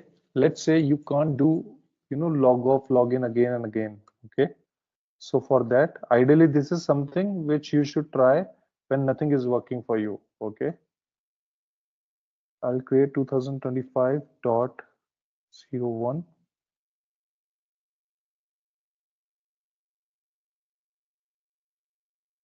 So we have 2025 as well. Okay. Now in my report, if I go here, I don't see 2025. I just simply cancel it. Okay. If I go again and hit on time, I can't see 2025. Okay. So rather than logging and log off again, okay, what you can do, click on more. Okay. And here you can click on refresh metadata. Okay. So that also does the job. Okay. So that you don't need to log in and log off again. Okay. Go to time. See, we are able to see 2025, right? Without doing log on and log off, right?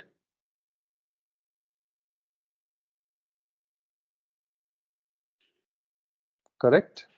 So that's an easier way, but mostly people are not aware because they never tried that. Okay. So this is the way, and these are the issues which you will always have, or you can have while having implementation, because whenever you create a new member, any ID, you would be not able to see in the report. Then what you need to do, and this action you need to perform, either mostly go for refresh metadata. That doesn't work, log off, log on again. Plus, as we have just observed, there was no unique ID, but system was throwing the error. Simply filter the option, right? Filter it out. If that is available, good. Not available, just go back and back again, right? Within the dimension and create. System would allow you. So this is a technical, flaw of BPC 10.1 version that happens not just in server ones, but also in real-time systems as well. Okay, so you don't need to lose your cool, just have patience and try again. So it would allow you. So what we're gonna do, so this is the second way of creating the report. Okay, see, if technically you are clear, right, then you can implement any scenario. It's just a terminology, whether be it planning, forecasting, consolidation, anything. It's just a scenario. If you know that, okay, how you will make the system work, right? What I'll do, I'll just simply select, I can select manually as well. I can select parent node as well. Okay, you can select the required members. Click on add members. Okay, now here you have option how you want to display in the report, whether in this way or simply in ID way. So I just selected ID so that that would take less space in my column section. Similarly, I go to accounts. I'll just remove them. I'll go to income, operating income, expenses, or let's say gross margin and total sales. We have third party sales, intercompany. I'll remove it. Cost of goods sales, material cost, labor cost. Okay, and then we have a personal cost. So here also I have options. So I'll choose description. I need only description, not IDs. So such kind of requirement keeps on coming that, okay, sometimes you want to view only ID, sometimes ID and description, sometimes only description. So you can select through this option. Okay, click OK, and you can choose the position where you want to show and just hit OK. So now we can see that this is our report. Okay, so that looks much straight and easier as compared to the last format for 2006 which we saw, right? So here also you have option, go to sheet options. For any report, always sheet option is the key. It has everything. Okay, now there are 4 tabs: formatting, refresh, and protection, that we will take as we go by. So here you can see that it has options like display dimension names, repeat headers and columns. If I select this one, okay, and if I select this one, okay, then what would happen? Indent parent, indent children. Indent is there's like children are getting indented to right side, right? Because personal cost is my parent, labor cost, material, and third party sales are the children. Okay, or I can choose no indent indentation as well. Now if I refresh it, this is what I have. Plus other than that, I have other options, okay, to change the look and feel, okay, that how I'm expanding anything, whether member and children, descendants, okay. I can choose descendants and I refresh it because it's already expanded, okay. I can choose children as well. In a large report, you can do in this way. Okay, so what I'll do, so this data will get stored for product C, okay. Since it's a parent, but nothing came because these are not the direct children of this personal cost. So we can even remove this one, okay.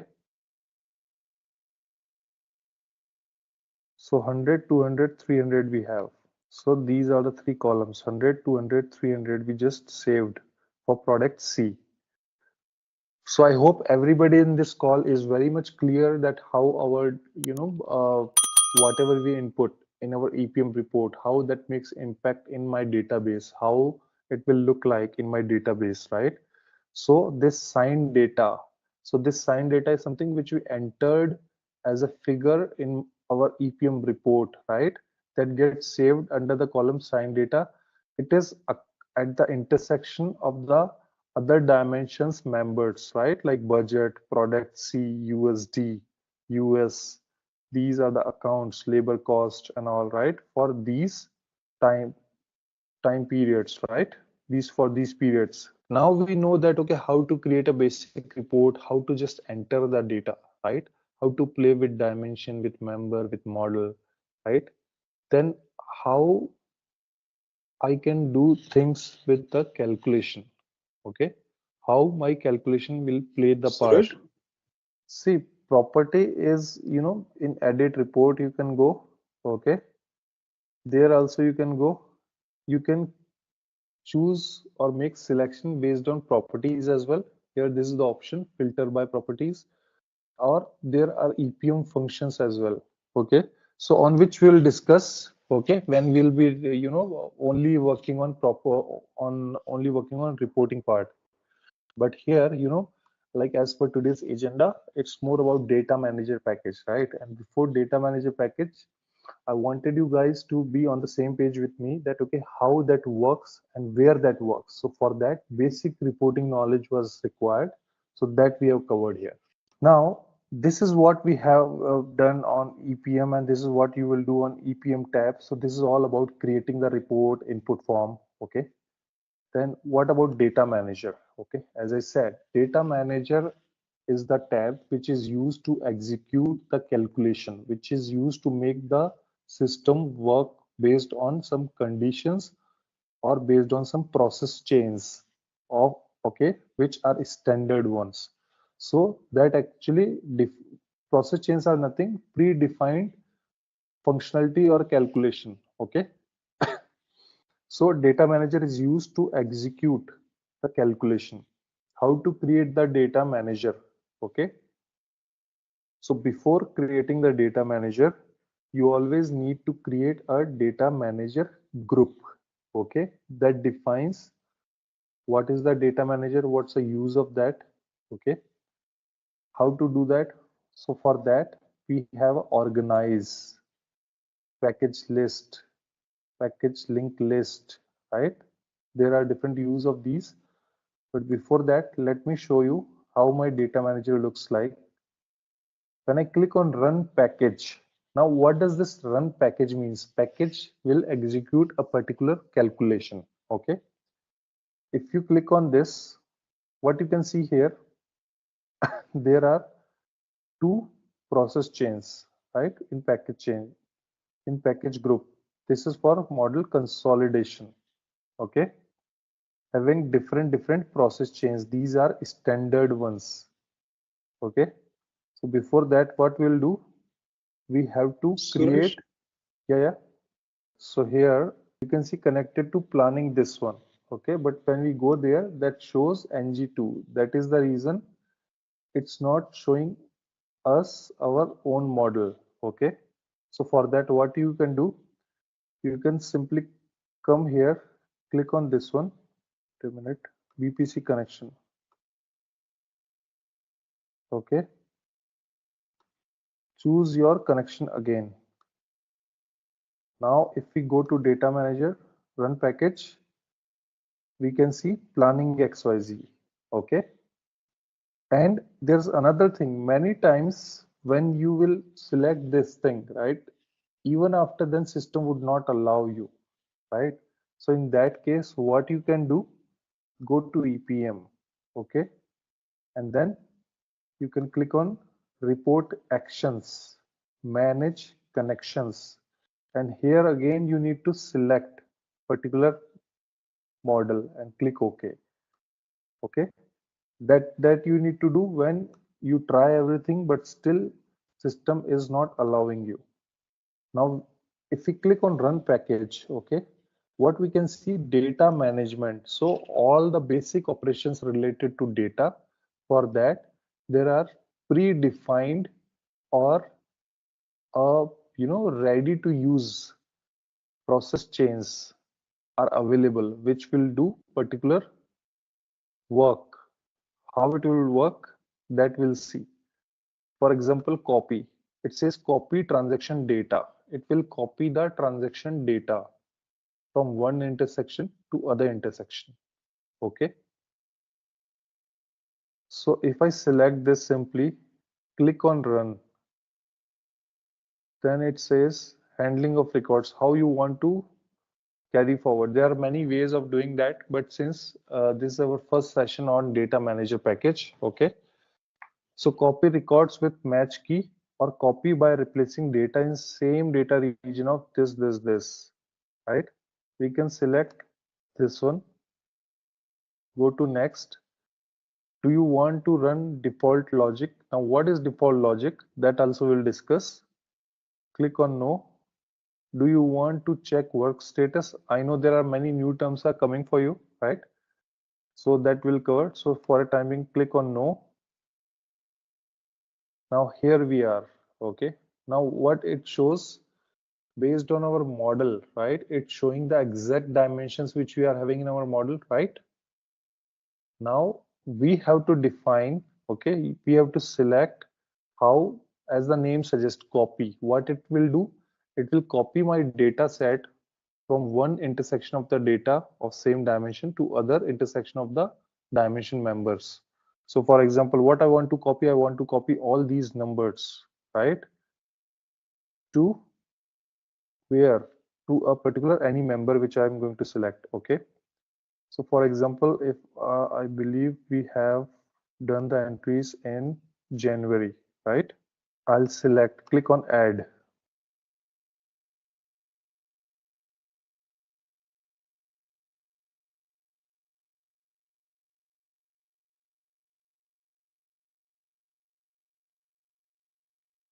So in the meanwhile, screen appeared. So what we're going to do, we will see that how this data manager does the work, right? How it can do particular calculation. So copy is the standard function offered by BPC. Okay. So what we'll do, we'll copy the data from January 24 to June 24. Okay. Without doing the same exercise again, because right now it's just 3 entries. Okay. But in real time scenario, the volume of data is huge. Let's say more than 5,000, 10,000, right? So it's not possible for you to copy and paste everything. So you will simply run the package that will do the job for you. Okay.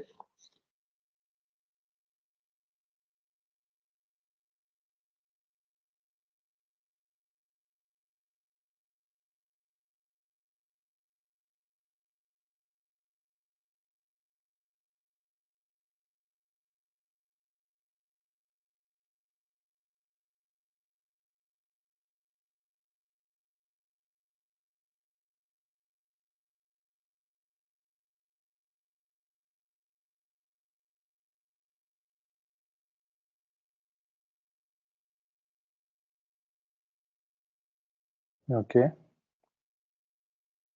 And that was for product C, right? We won't do anything over there. It was for budget. Okay, so what we are doing, all the system is not allowing us to select it, but ideally it does. So we just entered in our source 2024.01 January data into June month. Okay, let's see whether it works or not. But this is how you will use the copy data manager package. If you hit on copy, so it again shows you that okay, this is what your selection, right? Everything remains same. You're copying the data from January data into June data. Okay, there are three ways in data manager package. One is like run. If I hit on finish, system will start executing the calculation, executing the process chain, right? Which will copy the data from January 2024 to June 2024. Another way is like schedule. Okay, schedule is like, you know, you can run, you can decide that okay, after 1 hour it has to be running, or on particular day, that also you can do. Run and schedule, you want to run as well as you want to schedule, that also you can do. So we'll use run, click on finish. Some black screen is coming, I can't see what message it's giving, but let's close it. Now whether it's running or not, we can see the status and view status. We can see it has succeeded. Now, many times when you run the package, right, and if calculation is not much, it will directly show you the result, whether succeeded, failed, or anything. But how do you know whether it has done something or not? But if not technically, at least you can just double click on it and at least try to see that, okay, how many records it has written. So we can see that, okay, accept count 3, submit count 3. So at least 3 records. That means something happened, right? Ideally 3 records is what system need to copied, and if it has done that, then that means it's successful. What I'll do, I'll come on EPM. If my copy package has worked properly, right, I should be able to see the data in June month, but here we don't have June month, so we have to select again. So I'll just refresh it, right? We can't see the data because we didn't select that member. So now I'm going to have that member again in my time dimension.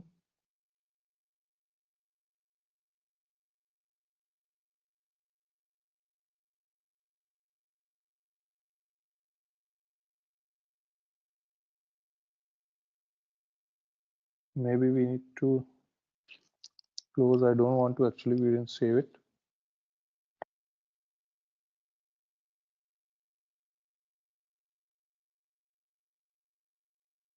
Let's say this is 2024 June month.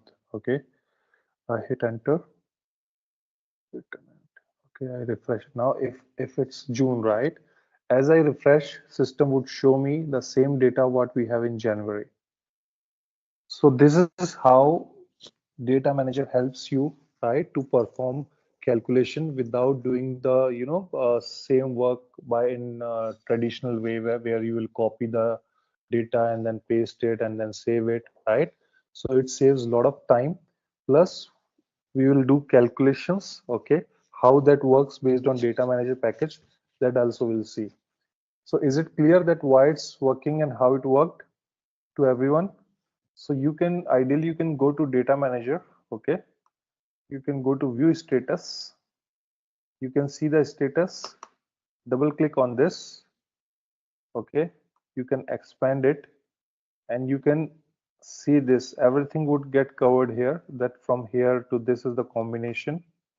Okay, these are the accept counts and submit count is 0. If there would be any error, submit count would have been 0. But here you can see it's 3. That means it has, you know, it performed the required calculation. So this is the log file. Okay, you can see for others as well, right? Because right now only in this environment I'm running, right? If you would be accessing the same model, you would be running here also. I can see that, okay, so and so user is here. You can see that, okay, user, right? Okay. So based on this, you can see that, okay, which user is working on where, what they have executed, right? So data manager package, as we have seen, we can, you know, run it, we can schedule, right? We can execute.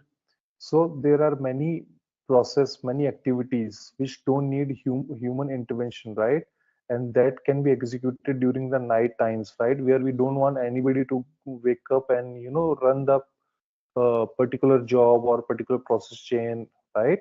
So we can automate them so that in the morning when they will log in into the system, automatically system will execute that. If there is any issue, any log, right, they have to hardly see the status in the morning. If the jobs have been executed, I mean the data manager packages have been executed perfectly fine, then you can see is succeeded. If there's some error, you can see failed. Okay, then what happened again, those needs to be run manually during the daytime if there's some particular calculation activity is dependent on that. All right, let's test your knowledge. Here's a question for you. What is the advantage of using SAP BPC 10.1 over traditional spreadsheet-based planning? Option A, better data security. Option B, improved collaboration. Option C, faster processing times. Option D, all of the above. Take a moment to think, and when you're ready, choose the correct option. Remember, each choice holds a key to unlocking the answer. Good luck. Type the correct answer in the comment section. Hey there, ready to dive into the world of SAP BPC 10.1? Our course is your ticket to mastering supply management, all at your own pace on our platform. In this course, we'll unravel the mysteries of SAP BPC 10.1. Think of it like a Swiss Army knife for planning, ensuring we've got enough goodies and getting them where they need to be. From the basics to expert tips, we've got you covered. Crafted by seasoned pros, this course delivers the goods. Your mentors, top-notch veterans in the field, ready to guide you through and tackle any queries you throw their way. And hey, don't just take our word for it. Our students are singing their praises. Folks just like you have found this course a game changer. Best part? It's easy on the wallet. Learning doesn't have to cost a fortune. Ready to become a SAP BPC 10.1 maestro? Enroll now. For more details, visit ZaranTech's website